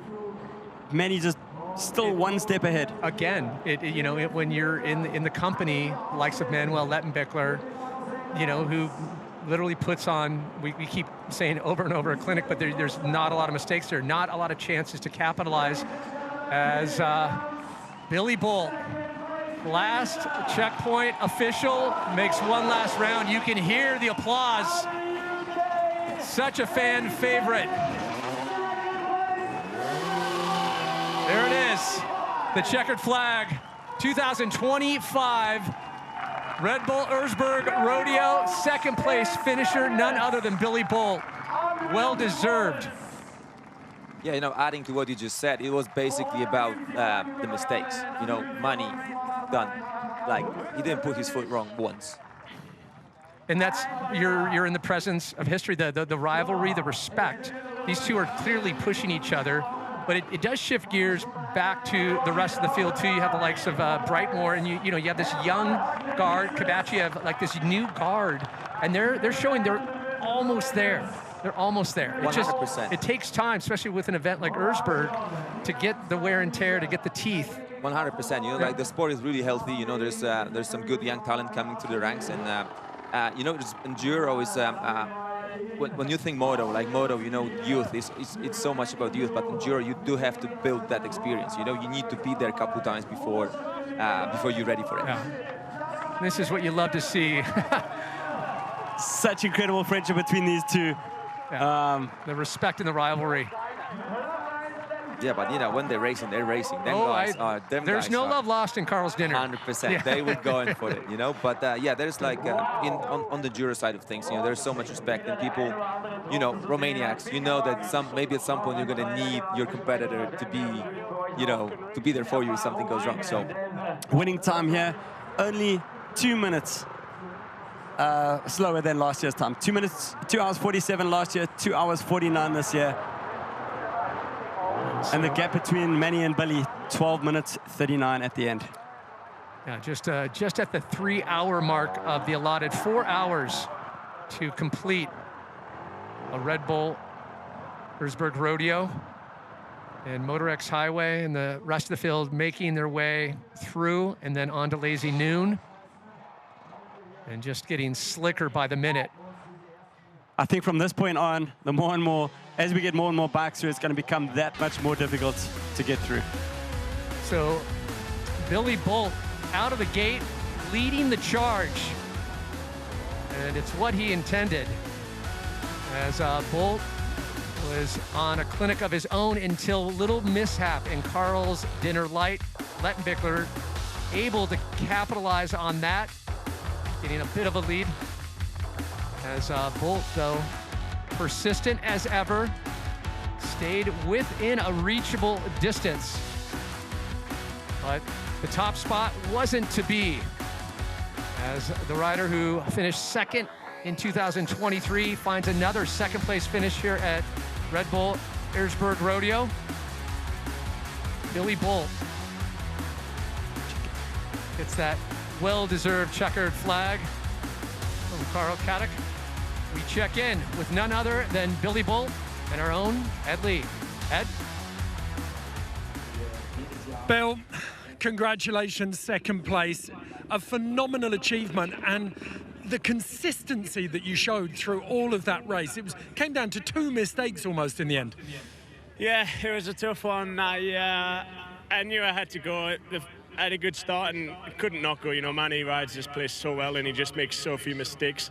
I just got a little bit tired the first time, well, the second level of Dyna, but the first time there, kind of way past us, and then that the hill exit in the trees in Dyna, just them 4 goes, just kind of killed us. And then my second win kind of kicked in. Second time through Dyna, Moto X Highway felt really good, but I just too big of a gap to try and close. You know, Manny just makes such few mistakes. But no, what can I say? Second best today. He was he was the better rider on the day, but I can't be too disappointed. I think back 12 months ago where we were to where we are now, it's been quite a up and down ride. So yeah, like I say, not what I came here for, but you know, I left it all out there. I believe till the end. You know, I've had some miracles at Lazy Noon in the past, so I still had some belief, but I got into Lazy Noon, I couldn't hear any bikes or anything, and I was like, oh, let's just get it to the finish line. But yeah, other than that, for amazing event, like crowd were insane. Like, what can I say? This race is just unbelievable. The course looked as sadistic as ever in Moto X Highway as well. Yeah, I think the course was spot on, to be honest. Like, it's difficult. I don't think there's going to be too many finishers, but we rode most of it. A few places I had to push. That's one thing I would say I'm not quite up to full fitness with. You know, when I was riding the bike, I felt good. The few areas I had to push in just seemed to kill us more than I was expecting. But, you know, a lot of things to take, a lot of lessons to take from it, and we'll be back next year, stronger, hopefully. I've got to say, you had a little piggyback passenger on the back there. We didn't see it on the broadcast. Where did you pick that up? I'm quite good at collecting them orange fences, but that was, I don't know the name of it, but there's quite a difficult uphill just after Machine. And it was like they'd taped the old line, so you had to go higher than the old line. And I just about made it, and I was kind of pushing, and I seen it. And I was like, do I try and avoid it? Because obviously it is quite dangerous to wrap it up for your rear brake. But I was kind of slipping with my feet, so I just kind of threw the bike and it caught it up and wrapped it in the wheel. And I had to pump my back brake a few times, but it didn't really bother us too much. I just thought it's ruined every picture that's been took for the second half of the race. 12 months ago, you were in the commentary box, and you were just as impressive there as you were out on the course today. Which one do you prefer? Oh, I prefer this one for now, but I've had quite a few compliments on my commentary performance from last year, so I obviously did something right, and I thoroughly enjoy both, to be honest. And yeah, you never know. For now, the next few years, at least, well, my name's still not on the win list, so until that happens, I'm definitely coming back as a rider. That's good news. Thank you, Bill. Cheers, guys. Well, Billy, we miss you here in the booth. Taddy, it's great to have you. We definitely prefer to watch Billy on that side of the screen, right? Yeah, we don't want him in the booth here. I think he should stick to that. 100%. He's got so much more left in the tank, but here's an exciting story unfolding. The battle for third and some movement between Tristan Hart, Mitch Brightmore, and Teo Kovacev. I got the young guns. You know, we've been talking about the new generation coming to the ranks, so you know them guys are right there. Like we're talking the top 5 in the hardest race of the year.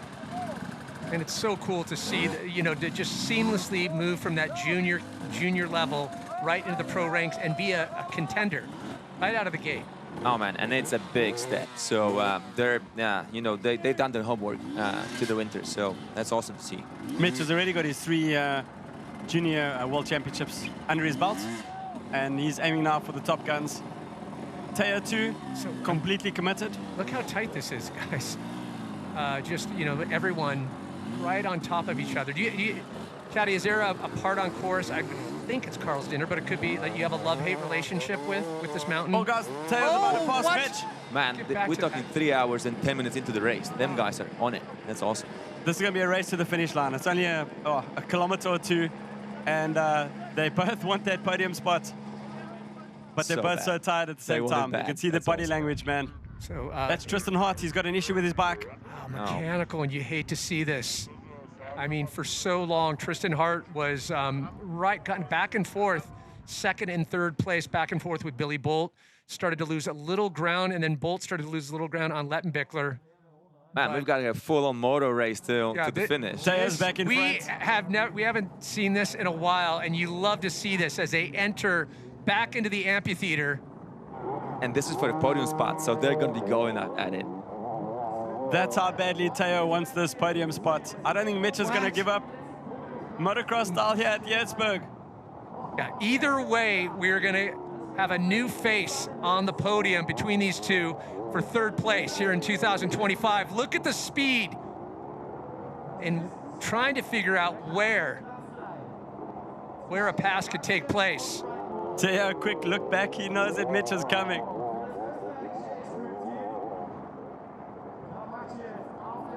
And been so much talk about Brightmore and his push, but also Teo. We were talking about earlier in the broadcast what he displayed at Romaniacs last year, and then just the hunger, getting that boost in your sales, getting the factory backing. He's here to stay. Oh yeah, it's a massive difference. You know, once you know you have the factory behind you, you know, and people believe in you, it's like you just shift another gear. So, well, it shows. Yeah, little Sherco backing, not a bad thing. Super close to the arena now. There's not much time left for Mitch to make the pass. Man, it doesn't look like they're going fast, hey, but they're going prologue speed right now, which is awesome. We saw some wicked wipeouts during prologue. It's a little deceiving, just those flat roads. Definitely some booby traps. Oh yeah, and they're going the opposite direction, so yeah. You know, the bumps are weird. Quick Yeah, look it's back. Moto, man. It's Moto. It's on. By Kovacev doing a little check, but Brightmore hot on his tail, trying to reel it in. Might be too little, too late. And he built a little gap, I think. Yeah. Theo built a little gap the last couple. Yeah, like I think he's stretched it out a little bit. I think he's got it. Only thing that's going to stop him now is a little wrong turn. What? My words weren't cold. That's... Oh, man. That was so good. Is... Yo. To see if that going around the marker there was allowed. Panic setting in. Yeah, I think it's going to be okay. Like, as long as he didn't gain any advantage, and he obviously lost time, so it's all good. Say, Tad, he said it's okay. I mean, if it's not me to judge, but I would believe that, it's like, getting off track on the moto track. Like, if you didn't get any time, like, hey, it's... No, I think that's all good. I think Theo got a bit of a fright there. He was like, yo, almost lost the podium spot there. Man, actually, Mitch had it. Like, Theo just throw that pass on top of the... right before the arch, right? Not over. Still a little bit of time, but you can see just making up that distance. And when Theo is just completely pinning it right now. But they moto. I love it. Yeah. Well, hey, we 3 hours and a quarter in. Think That's how awesome. tired. Think how tired mentally and physically at this point. Man, all they can think of is that podium. Like, you don't feel pain anymore. Yeah, exactly. Okay, so they're going to drop in now. Looks like this is... Yeah, looks like it's done. It's so close. Okay. One last lap. Theo Kovachev just feet ahead.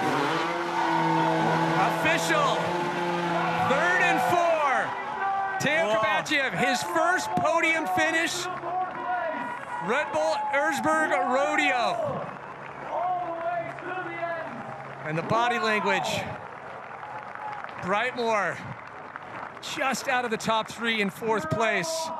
Visibly, the wear and tear showing. What a great battle to the end. Well done, boys. The final moto was entertaining. Hey, I would say, like, them boys, like, they just throw his final moto for us here. That was pretty good.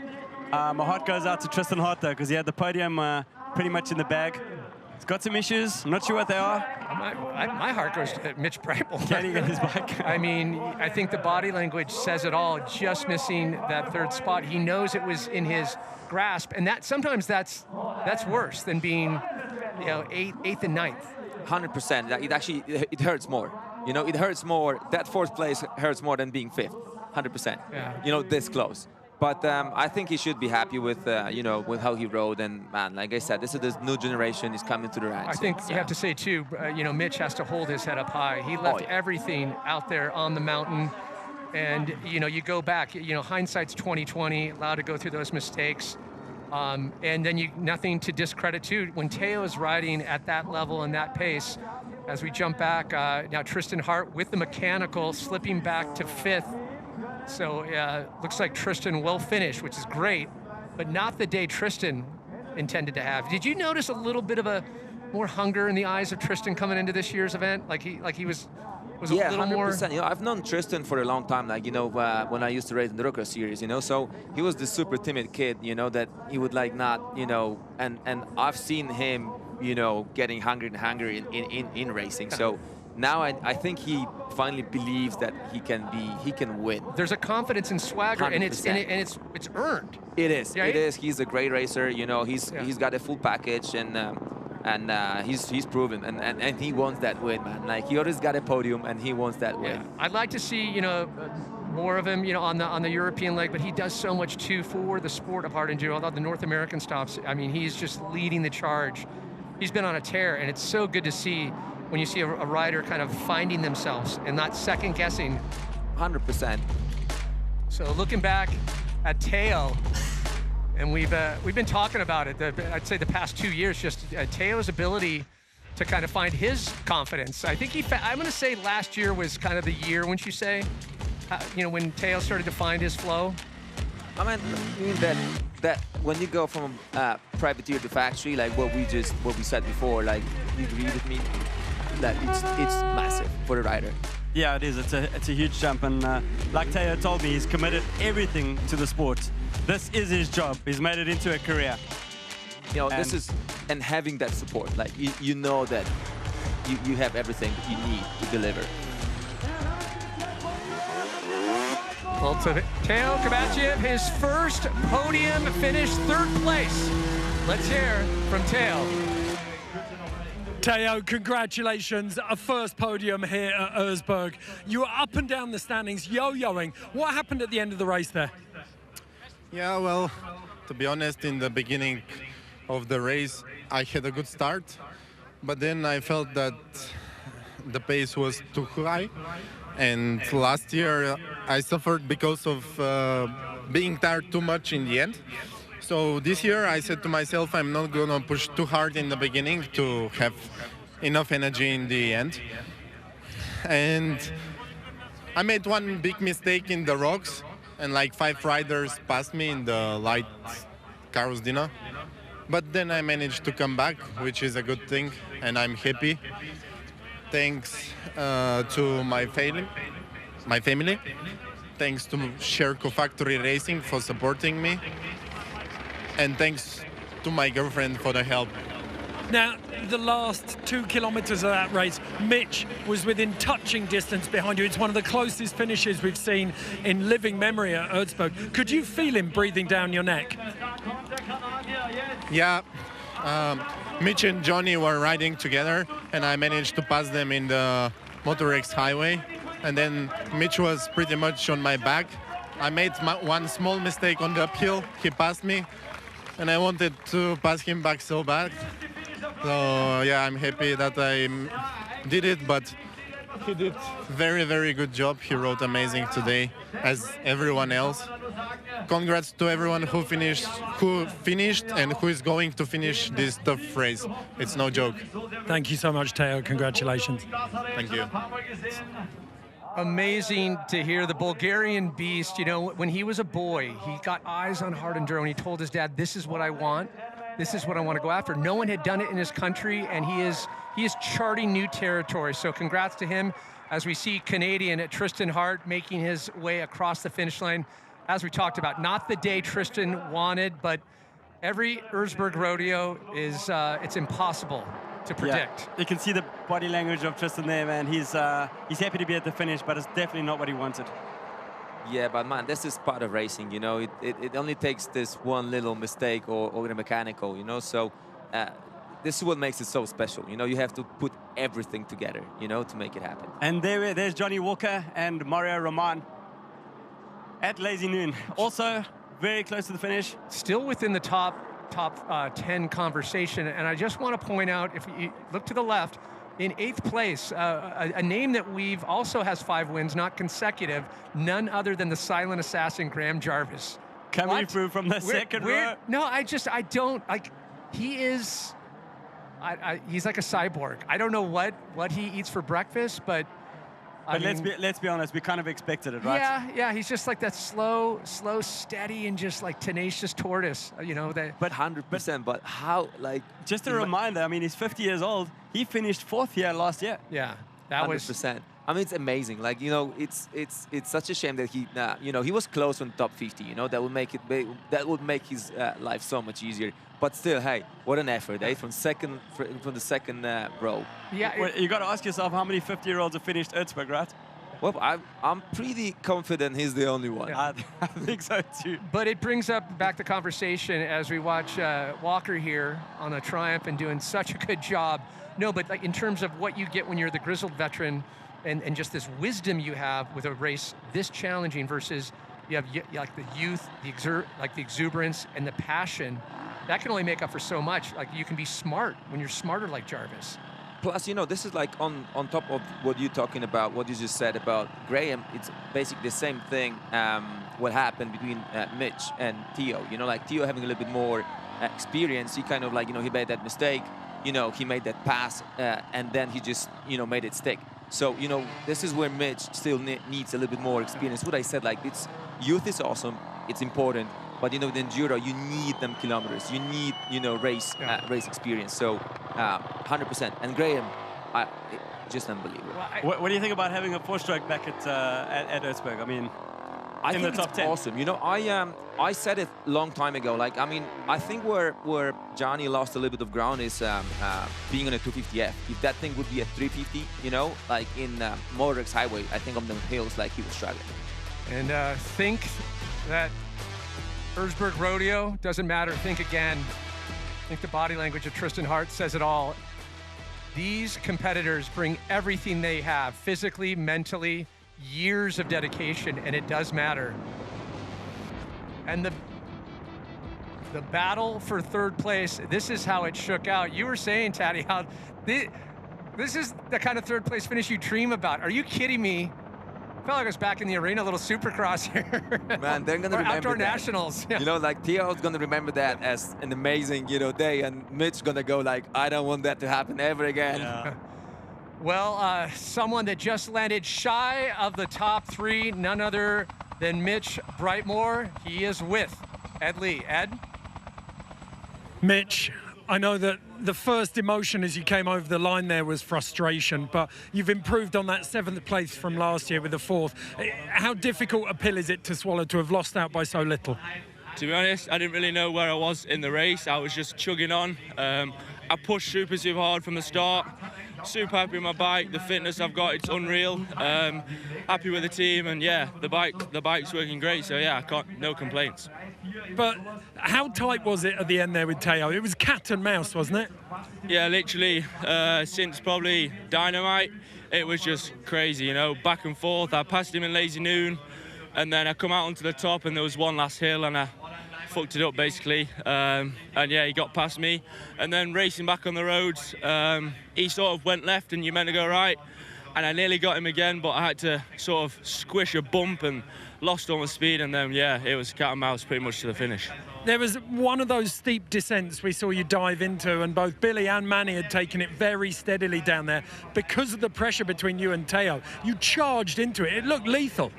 Yeah, you know, two guys pushing when you know there's a podium position on the line. You know, you do what you can to get it. But yeah, I'm happy with where I finished. I progressed on my last year's result, and happy with how I performed. Fantastic! Congratulations, Mitch. Thank you. Thanks, Ed. And just right after the race, we were talking about the body language. How much is at stake? How much work you put in to get into this moment as we have eyes on Walker, and it shows how much this race matters. They know the relevance, how this race can basically kickstart a career. 100%. You know, I'm a living proof. You know, to what you just said, and Johnny's doing a great job. Like we said, you know, it's a 250F. Remember, it's a 250F. So, you know, on all the flatter part of the track, I mean, the bike's awesome. But on the big hills, when you make a little mistake, you know, you still need that power. So he done great. And hands down, you can put him on the short list of one of the sport's greats. I mean, he just so talented. I feel like he'd come out here on a unicycle and still put on a clinic. Yeah, you know, like, I've been saying for a while that the 350, like, you know, with the right preparation would be a great bike. But man, like, he surprised me on that 250F. So they done a great thing, you know, for the sport, you know, getting that 250F to the finish. I was super surprised that he's 7th overall on the prologue. I didn't expect that with the 254 stroke especially. 100%. So Johnny Walker, 3-time winner here at Red Bull Erzbergrodeo, trying to make it official for his finish for the day. Definitely was showing promise, was in the top 3 conversation early in the race, but with so many contenders. As we look at a little bit of the movement there, Jarvis still holding on to 8th place, Roman in 7th, and Will Reardon, respectively, he will, if things continue, still hitting that probably 30 more minutes of the allotted 4 hours allowed time for competition. It'd be interesting to see if Wade Young, Will Reardon can cross the finish line before that 4-hour mark. Do you love it on years like this where there's only just, you can count them on maybe 2 hands in terms of finishers? Is that the right amount of balance? Maybe Carl might have a different opinion, but yeah, he wants one finisher. You know, I told Carl, like, so true. I'm like, Carl, it's not happening, because if there's going to be only one guy who can make it the finish, it means no one can do it, make it the finish, because the level is too high. I'm so stoked for Johnny. This is the first hard enduro that he's done since Erzberg last year. He hasn't done a single hard enduro in between on a brand new bike. I think he's done an incredible job here on that 254 stroke, on the Triumph. Johnny Walker, the highly coveted checker flag.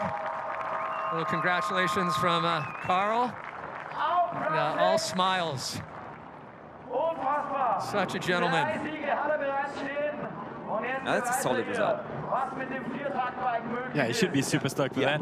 Yeah. And trying to figure out who's taking the win, I think. Wicked sense of humor, too, by the way, for those that know Johnny. He's a very funny guy. And jumping back in, it looks like Mario Roman continues on. So Jarvis still in 8th, Will Reardon, Wade Young just outside of the top 10. Got Gomez. So it's still some time on the clock. Not sure where they are. And Mario not too far back, because only more or less 1 minute 40 behind Johnny. So very tight between the two of them. I'm sure they would have seen each other out on the track. I think that the biggest kind of a little bit of a curveball, and in a good way, is that Kabachiev and Brightmore, you know, kind of changing things up, you know, on the podium and that the top 4 conversation. But kind of the usual suspects. It is, you always see it. It obviously pays dividends to be a previous competitor here and be literally in the sport's top elite, to even be considered. But Teddy said earlier on about experience. You know, you can't just come here and win here for the first time. I know you did, but I mean... yeah, what were you thinking? Man, like, well, you know, it's... you can do it, but it's something that's really hard to do, and definitely, you know, experience, you know, plays a massive... it just... I wouldn't say that... with no experience right now, it would be really, really difficult. But it's a huge advantage to know your way around the mountain. Oh yeah, 100%. And actually, like, just knowing how to read the terrain. Like, after you've done it a couple times, you kind of like just, you know, look at it and you know what's coming. You know. Yeah. And also, when you conserve your energy, you're gonna like hang back a bit here, and you know that the rocks are coming or the forest's coming, and prepare accordingly, and get your heart rate down and prepare yourself in between. 100%. Last year in 2024, he was the 3rd place finisher, Mario Roman. 7th place for the day here in 2025. Checkered flag for him.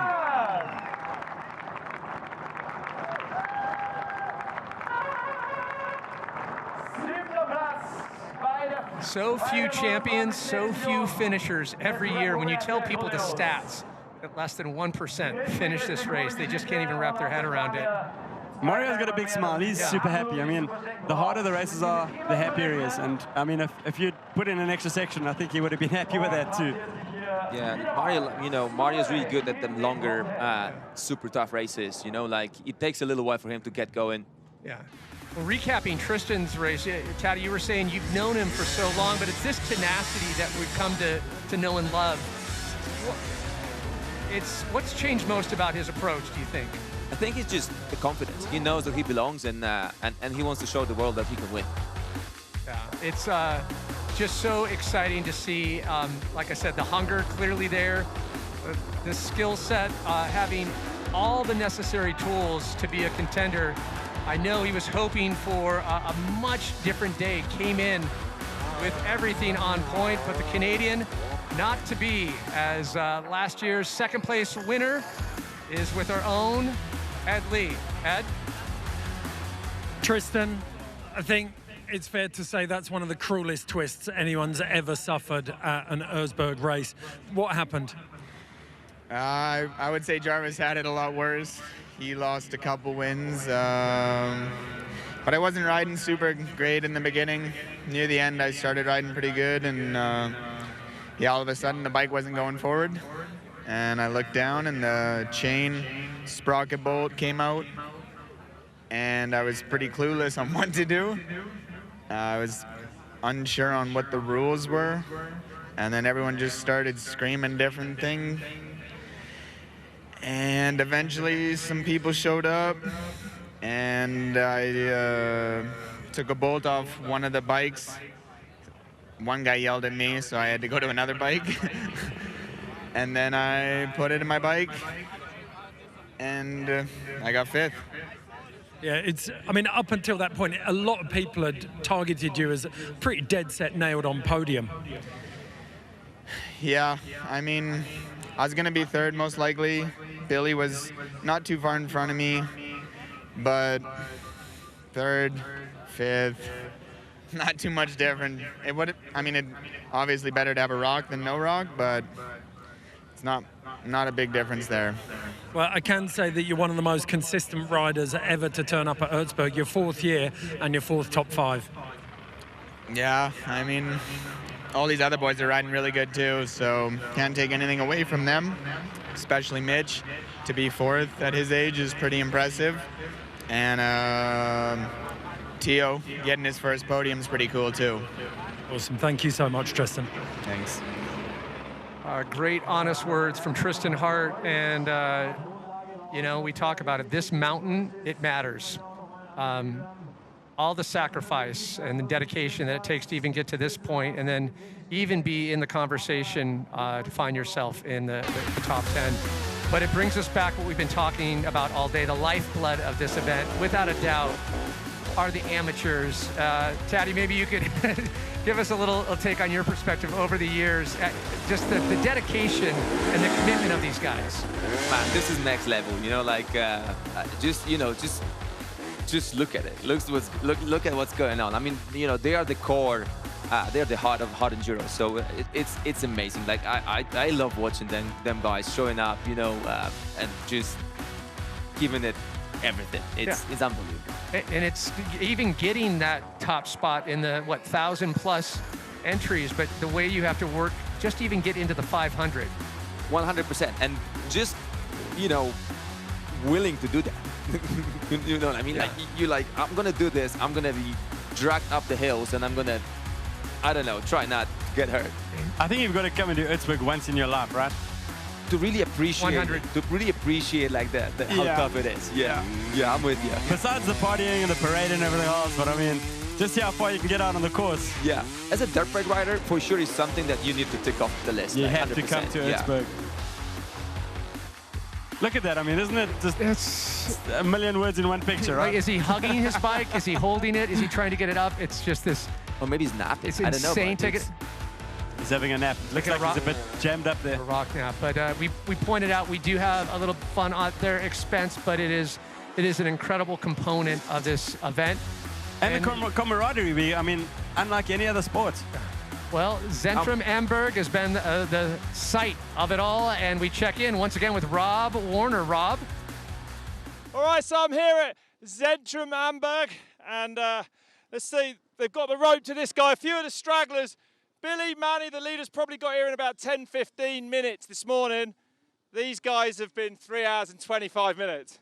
How you feeling? Oh, bit of a loop out there. Good effort. We're going to get this one up here. The rope's in place. Come on. I can't help you. I'd love to help, but of course, no outside assistance. How you feeling, mate? You feeling good? It's more like rock climbing than motorbiking. Maybe we should attach him to the rope. Go on, big effort. This is how the majority of the riders do the Red Bull Erzbergrodeo. Lots of ropes, lots of pulling and pushing. Have you done the event before? Have you got further than this before? He's done it! Yes! Another one out! Woo! Brilliant! You got 35 minutes to get to the finish. Yeah, I think he's not going to make it. Well, just I was taped a little bit earlier. Time's a little off there, just a little less than that. But I'll tell you what, it's just, it's that testament of the dedication of these guys. And they weren't having it like, dude, I want to get farther here. I'm not going to do an interview. What we got? Graham Jarvis is in the house. Just like that. 8th spot. Can you believe it? Yeah. Graham Jarvis has entered the building.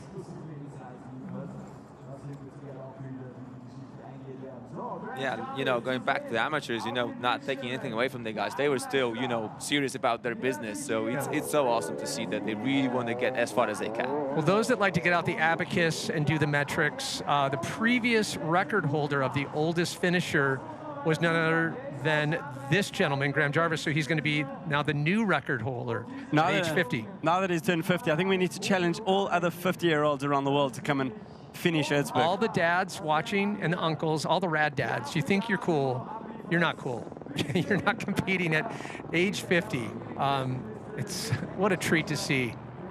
I mean, how hard can it be, right? Well, have you ever all the interviews with Graham after the race, he just looks completely unfazed. Just stoic as can be. And just a reminder, finished 4th overall last year at 49. And he was actually in a podium position at some point last year. He was. Imagine a podium at 49. Yeah. Never mind 50. How many more years has Graham Jarvis got in him? I don't know.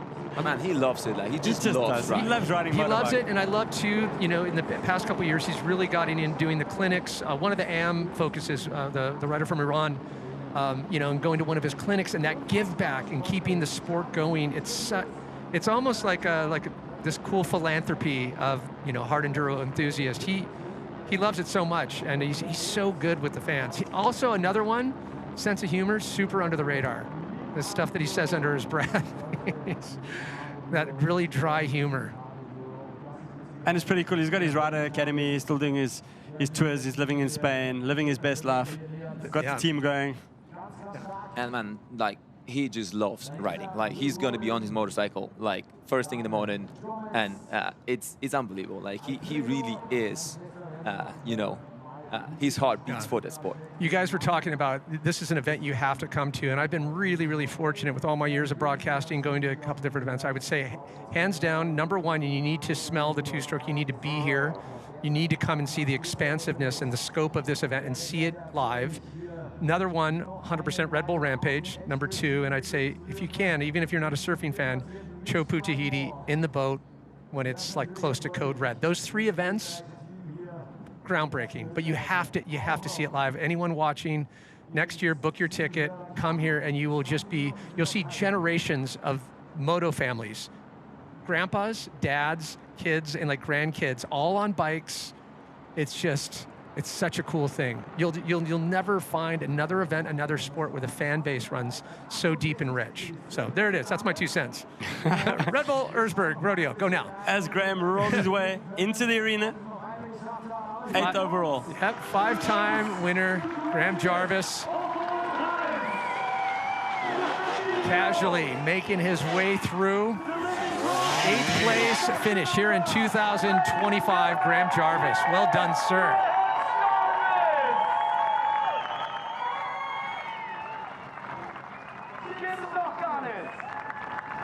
Carl's like, I've seen you before. You look familiar. Yeah. And it looks like Graham's got some energy at the end.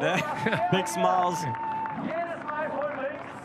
What's that like, Taddy, when Carl's there? What does he have, like, is he saying like little secret, little insight? What does he say? And does that respect, obviously, once you are a finisher, let alone a winner, right? Does he always look at you in a certain way, a little differently than others?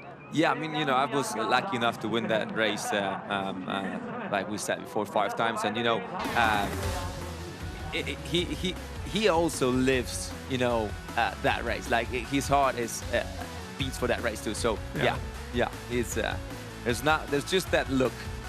Well, it's just that location in specifically the Blockwater Zentrum am Berg. Rob Warner for another update. Rob. Incredible watching these riders, the tenacity, they will not give up. They've all gone back down there again. There's probably no chance of them getting up. Here's another go. Hard on that power again. He's letting it eat. Let it eat. And he's got good pace. This is it. Don't shut off. Go on. Go on. Go on. He's gonna do it. He's done it. Oh, that was textbook. Absolutely 10 out of 10. A brilliant ride so late in the day. Amazing. I don't know where he summoned the power to pull that off. 2 riders have just deserted now. There's only 1 guy left. 1 sole 4-stroke left at the bottom of this climb. Zentrum am Berg. Can he get up it? I've been stood here 20 minutes and watched him have 5 attempts. He's psyching himself up. Revving. And off we go. He should be spurred on by the guy that just made it. He's in too big a gear. He's going to run out of horsepower about now. And he's looped her. Another great effort. Yep. Close. Not actually that close, to be honest. He was nowhere near. Well, just as we were watching Rob Warner, Will Reardon, you've been talking about this rider with so much intensity, Daryl. Obviously, I think you were expecting a little better finish than 9th place, but there's a lot more in his tank, right? No, I'm super stoked with that. You know, he came here last year for the first time, and he's riding the US Hard Enduro series. 7 podiums there already. So I think he's an up-and-coming youngster. He's 22 years old, from Australia, and he's definitely going to be one of the young guns to watch out for. Just love to see this mix, you know, the established veterans and the young, like the young guns, the new guard, really starting to challenge, and you can feel them biting at their heels. And speaking of established veterans, Alfredo Gomez, Quintero, as we mentioned. He's won Erzberg once, 2017. Yeah. Only Spaniard to ever have won here. And always takes that, you know, that kind of consistent approach, sometimes paying dividends. And he also tied with Johnny Letty and Graham in 2015, so and winning it outright in 2017. That was a crazy year. Yeah. Yeah, I remember that 2017, like he said, it was his the best day. The day he felt best on the motorcycle in his entire career. So like everything was just spot on. Do you remember that as riders, like competitions that could be even 15 years ago, like it was yesterday, all the details? Yeah. I remember tracks. I remember, like, you know, I've been racing like in Endurocross and Super Enduro for years, and like if you give me, you know, date and the city, I can remember every single rock. You're like a savant. You're kidding me. Yeah. That's wild. That's nuts. And how about Erzberg? Do you remember every single rock yet? Well, maybe that's a little, you know, maybe that's a little too far. But I remember that, like, you know, the important details in the race. Like, you know, I'm going to tell you exactly what happened, why I lost time somewhere, or where I gained time, or if I got the start or not. Yes, we do remember lots of details. Well, a big day for all of our competitors, as it looks like Gomez under that 4-hour mark.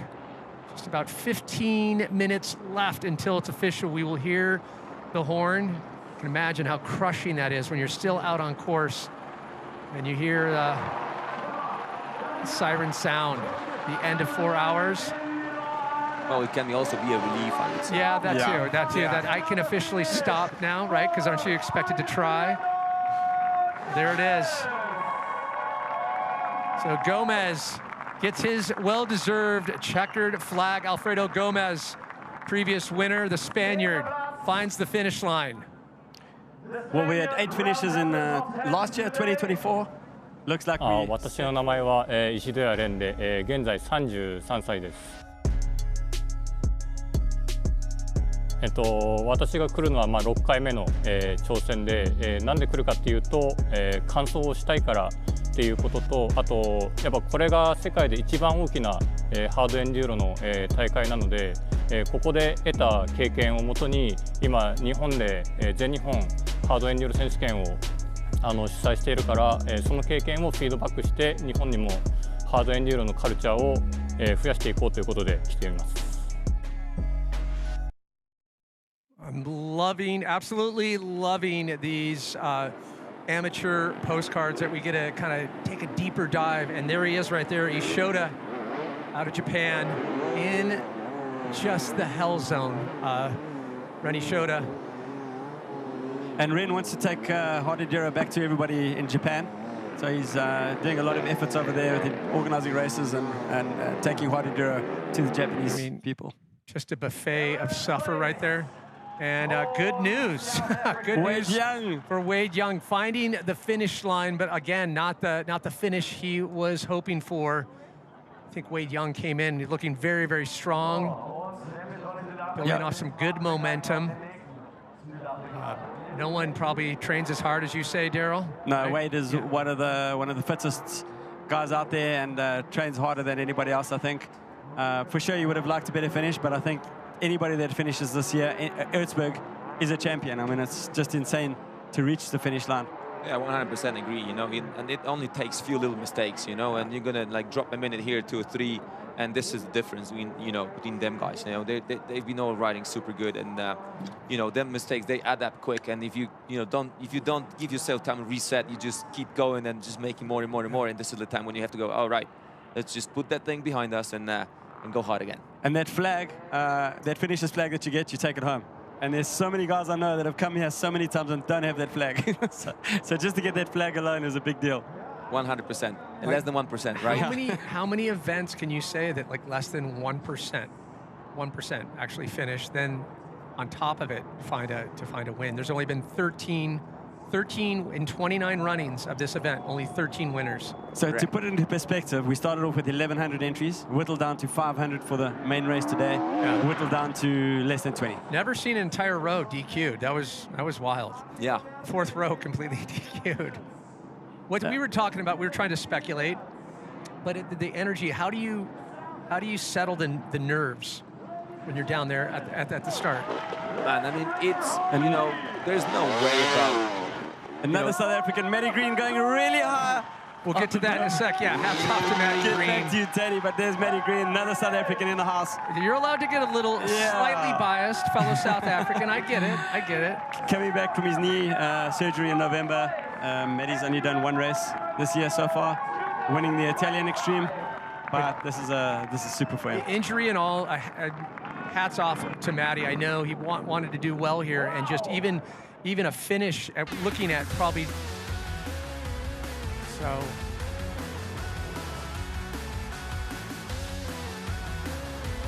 Looking back on course, trying to just calmly, cleanly, the assassin doing what he does best. We hear from the 5-time winner right now. He's with Ed Lee. Graham, how many of these flags have you got now? Yeah, I've just lost count how many flags. I know it's a few disqualifications. I think like 18 races I've done. It's all a bit vague. How does it feel doing it at 50? I feel a big achievement at 50 years old from the 2nd row as well. It's pretty incredible. You know, I was feeling it. I was tired, but yeah, it's an achievement for me. It's almost like a win. Which sections went well for you? Because we didn't see all of your race, but we saw you creeping up the standings. It was incredible, the last hour. It was a slow start, a bad start from the 2nd row, so I've overtaken a lot of riders, and then in the dyno a little bit tired, and then towards the end I felt a little bit better, did some good passing, and really happy. 8th place from the 2nd row. Can we speculate what might have happened if you'd been front row? Yeah, I don't think it'll be much better from the 1st row because, yeah, I always get a bad start, and then these guys are a little bit far ahead. Graham, it's an absolute inspiration to have a 50-year-old out here doing it for all of us older fellas. Thank you very much. Cheers, Graham. Thank you, Graham. Yeah, the smile says it all, and so well-deserved. Like I said, he just keeps charging. We're so lucky to be in the presence, and what a league of legends right here. We're looking, you know, the likes of just the best of the sport, all gathering. That's got to be a good feeling. I think this is Francesc Moret, and I reckon we're probably only going to get another 2 finishes, taking it up to 14. We've only got 10 minutes left, less than 10 minutes. It's it's looking to be that way. Let me ask you, Teddy, would 1 year stand out? We were talking about like parts of the course. We were talking about just like the energy of the start, but any year stands out as your favorite of the 5 wins? Oh man, the first year, the 07, you know, coming here with no expectations, you know, and living the race, you know, with a win, and basically signing a factory KTM contract within 10 days. Yeah. That thing was the biggest win in my career, because it actually, you know, I mean, this is where everything started, you know, so that was the foundation. So yeah, for sure. And what's the biggest thing that you think that has changed? Was the early 2000s from then until now? What's different, most different about the sport? You know, I think the biggest difference was the GAMI tires, you know. When the GAMI tires got presented, it made a massive difference in the sport, for sure. So, Francesc Moret, I think he's won Spanish Hard Enduro Championship before, I think 2021, 2022. first Erzberg finish. That right there, what's at stake for each individual competitor. Look at the visible stoke, the elation, so deserved. 8 minutes, yeah. I mean, you would think he's on the top of Erzberg Mountain right now. Well, you know, he had this goal of getting to finish, and it's a great achievement. You know, it's especially if this is his first time at the mountain. Like it's awesome. You add yourself to just such a finite list of athletes that can claim that they finished this race. Gets to go hang with all the rest of the sport's top riders. Okay, so Dieter Rudolph, he's busy. He's on lazy noon at the moment. He's got 8 minutes to get back down to the mountain, and he's looking for his 5th Erzberg win. He's finished 4 Erzbergs. He's going for his 5th Erzberg finish. And if he makes it before that 4-hour cutoff, expect even an extra audible, raucous roar out of this iron ore amphitheater. The Austrians, they get behind their riders. I don't know if he knows how little time he's got, but he could make it. Yeah. I think he knows because he's pushing. Yeah. I think he knows. Yeah, you can see that. You can see he's giving it everything. Yeah, he's going for it. So.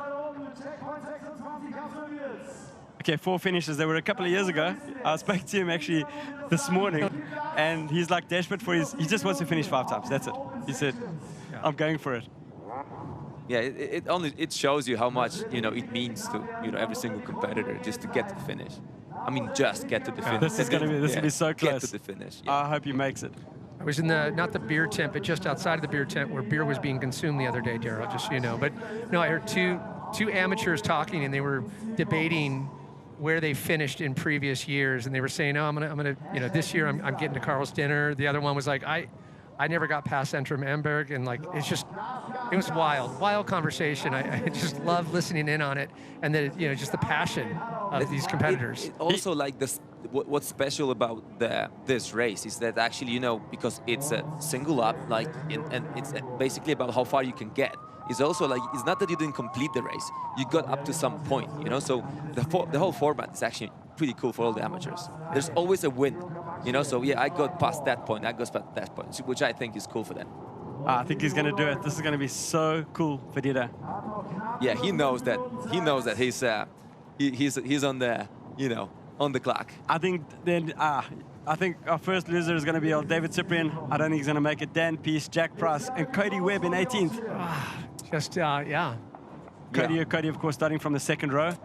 His plan was to latch on to Graham, but he was with Graham at some point. Yeah, he was with Graham at some point. So maybe there was something. Something might have happened. Yeah, something might have happened there. Yeah, he was right behind. If you just happen to be one back, you know, wrong bottleneck, wrong place, wrong time, it can push you 20. Before you know it, you're an hour and a half back. Yeah, especially like Carl's dinner. You know, like all it takes is just one bad line, and it's like, you know, boom, you're gone. 15 minutes before you get the bike back. Oh, you can see, yeah. He's got a couple of minutes in hand. He's definitely going to do it. But you know, when you're out there, you don't really know, like, you can't really judge the times. I'm sure he's running, like, he's got his stopwatch on his bars, but still he's like, I'm you're not, just in case. You don't have your navigation. It's not like you're doing rally, multiple day racing, but you're still, you definitely know what time it is. Plus, like, he's there and he's like, hey, I've done all the hard stuff. I'm getting, you know, down to that bottom in time.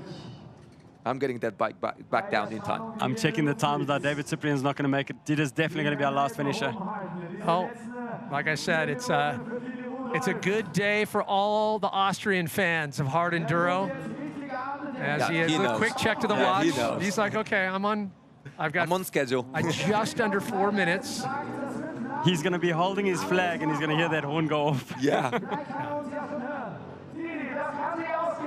Yeah, and Carl is anxiously awaiting. He loves to see that Austrian support, the Austrian rider, the one and only to make it to the finish line today. Cut it right down to the wire. Every single minute allotted for competition time was utilized today. You'd love to see this.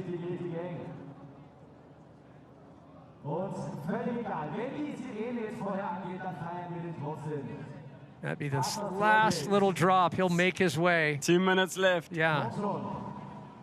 He's got this. 97, just every puddle, you know, you just want to. Oh! Keep it together. He's Keep on it the together. gas. He's on the gas. Don't want to speak too soon.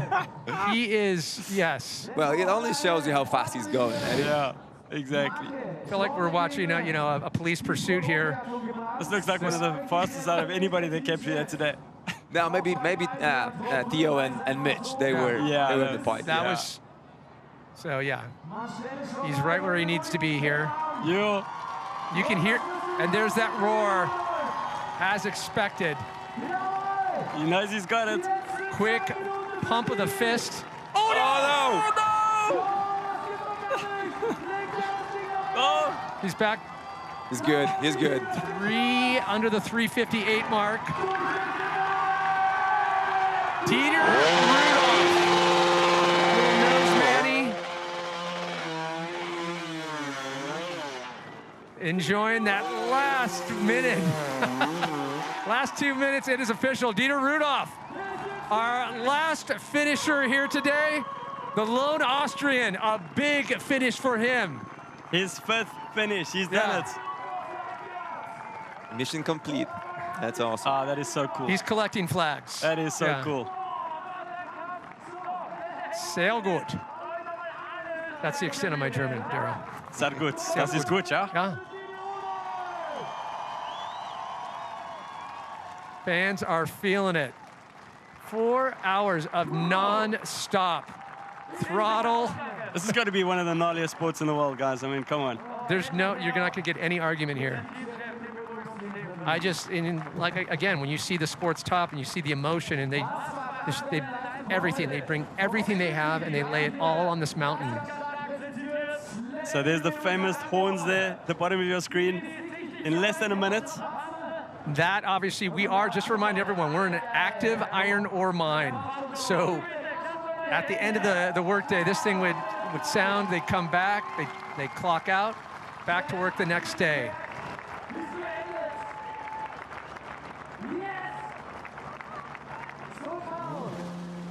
$14 finishes, and look at that, checkpoint 10. I mean, it's just like a traffic jam out there. 30 seconds left for the Sufferfest, that is Carl's dinner, or the buffet of pain, I was calling it. It's just unbelievable. 14 finishers. I would call that the track was spot on. What do you think? Yeah, I think that's a good amount. Definitely allowed it number. showcased when you watched Manny and the clinics that were being put in on in those top spots. Definitely allowed the sport to shine, but then to see this, you know, still get good amount of finishers, and there it is. There it is. It's official. Job's done. Can feel the comp booth shaking. And for these competitors that are still in the midst of Carl's dinner and Carl's dinner light, they have to get out of there. Probably best way out is just keep going forward. Yeah. If you want a cheap motorcycle, you know where to go.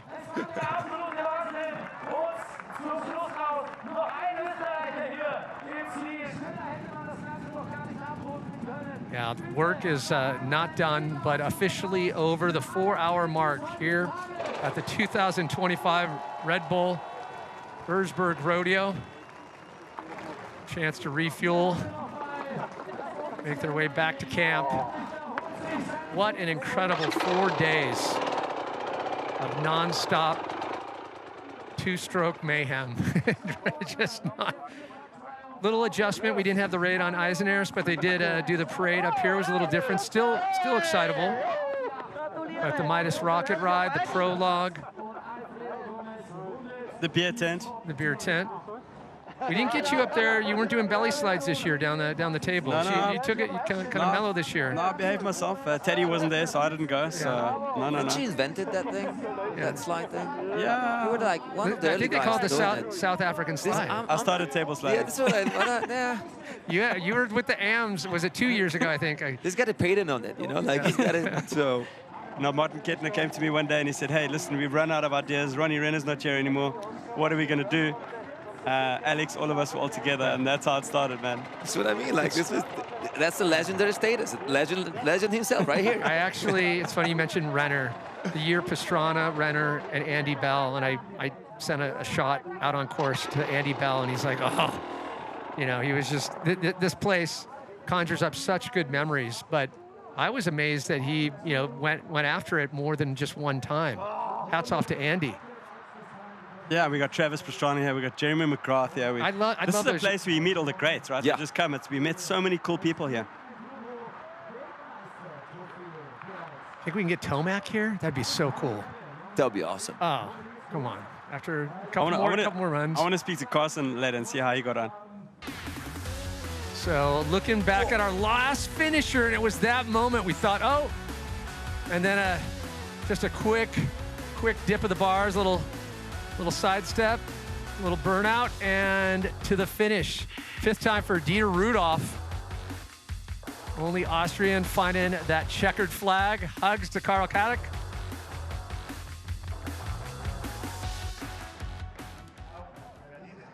And time to reflect, get a little nostalgic. Matty Green, definitely hats off to him coming back from injury. Lots of youngsters there. You got Will, you got Mitch, you got Matty. It's cool to see these young kids coming through now. Quick takeaways, Taddy?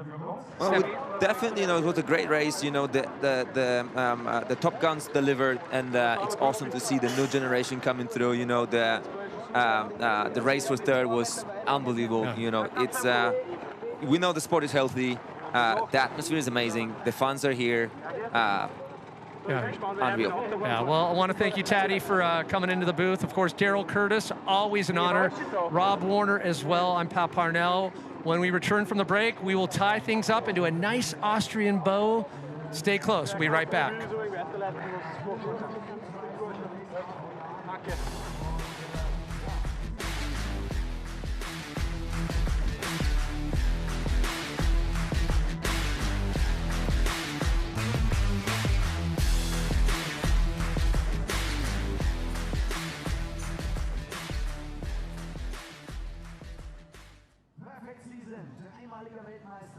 Und jetzt der 4. Sieg. Okay, so langsam machen wir uns bereit für die große Siegerehrung, die natürlich auch wieder in den internationalen Live-Feed mit reinwachsen wird.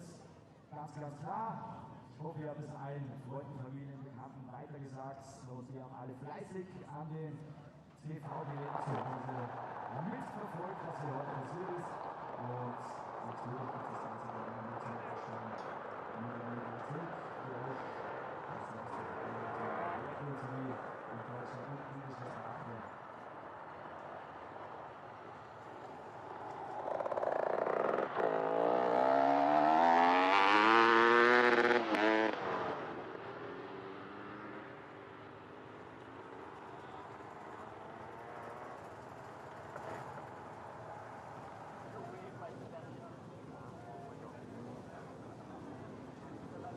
Ja, 3 sitzen dort, aber eher.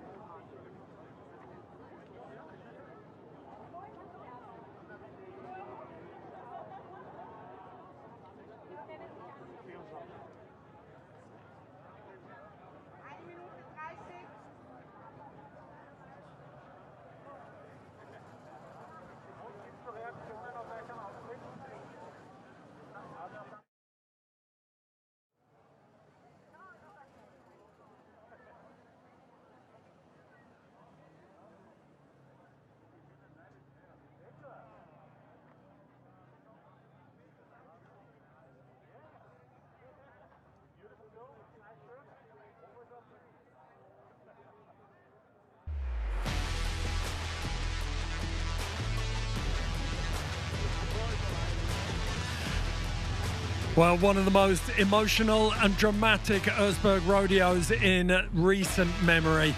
I'm joined by Paul Bolton for our post-show. Bolts, what a day of racing. Yeah, man, it was unbelievable what we've seen today. Billy setting such a high pace from the start. Other riders getting a little bit caught up in some, you know, in the dust early on. But that guy, once he got in front of Billy, he was untouchable. And I've seen another level of riding today of Hard Enduro. He has just pushed the bar today. Oh, we saw how much it meant to him as well. He found that patience, he found that consistency. But the pressure and the tension before the race, he talked about that as soon as he crossed the finish line. It was almost unbearable for him. Yeah, it was. And what was most impressive from Manny today was the way that he always actually executes like the hill climbs first time. He's honestly so on point with that. He just gets the right gear, gets the right speed, gets on the point, and everybody else was like making another go or, you know, repeating it and trying to get out with the least goes possible. Manny was first go every time. Yeah, it's one thing having the technical ability, it's one thing having the fitness and the stamina, but the mental game that Manny plays feels like the difference between him and the rest of the pack at the moment. That's right. He's so mentally strong.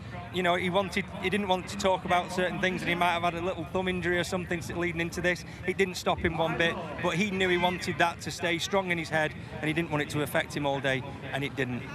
Yeah, truly incredible ride from Manny Lettenbichler today. We're going to have the prize giving very shortly, but we can take a look at the results card and see exactly the confirmation of those final standings. Manny Lettenbichler in first place, Billy Bolt in second, and an incredible first podium for the Bulgarian Teodor Kabachiev. Yeah, that was a great ride from Teo. Mitch Brightmore just missing out. I was there at the side of them both when Mitch just came out of the forest in Lazy Noon, and I thought he's got this, and then next minute there's a small little section just after it. Mitch obviously took the right line, Teo went on the left and just got his front wheel past him. Mega ride. Here we go. That's your man.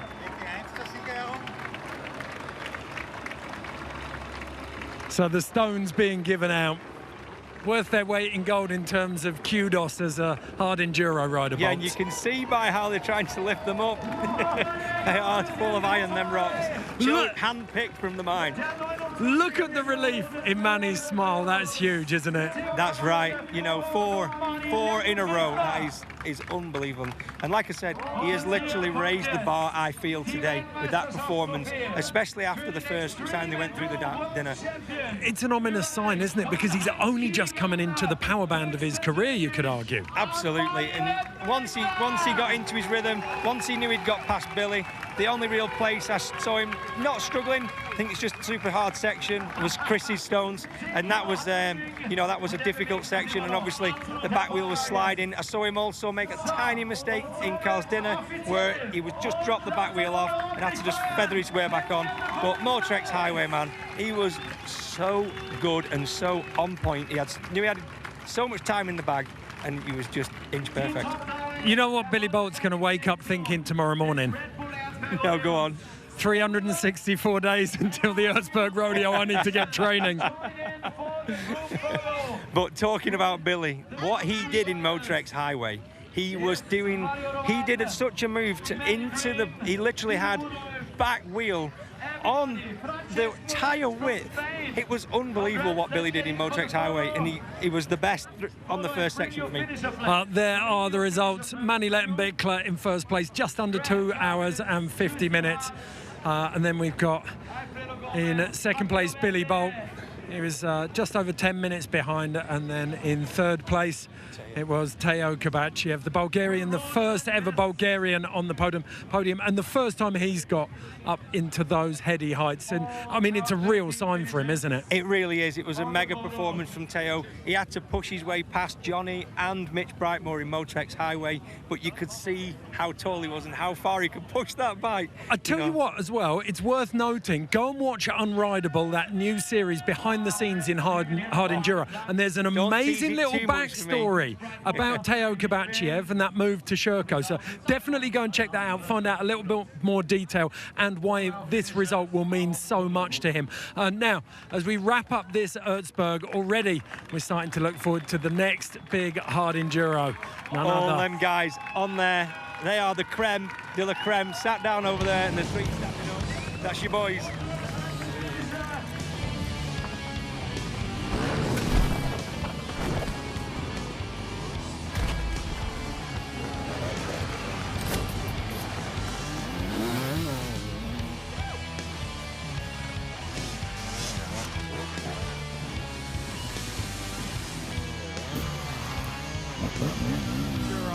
And it's I mean, it's almost like 5 Erzbergs in a row, isn't it?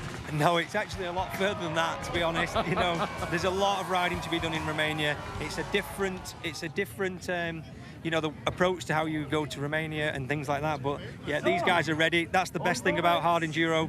Whatever these race organisers throw at these guys, that's what we do. We get on with it and we deal with it. Okay, highlight from today before we wrap things up.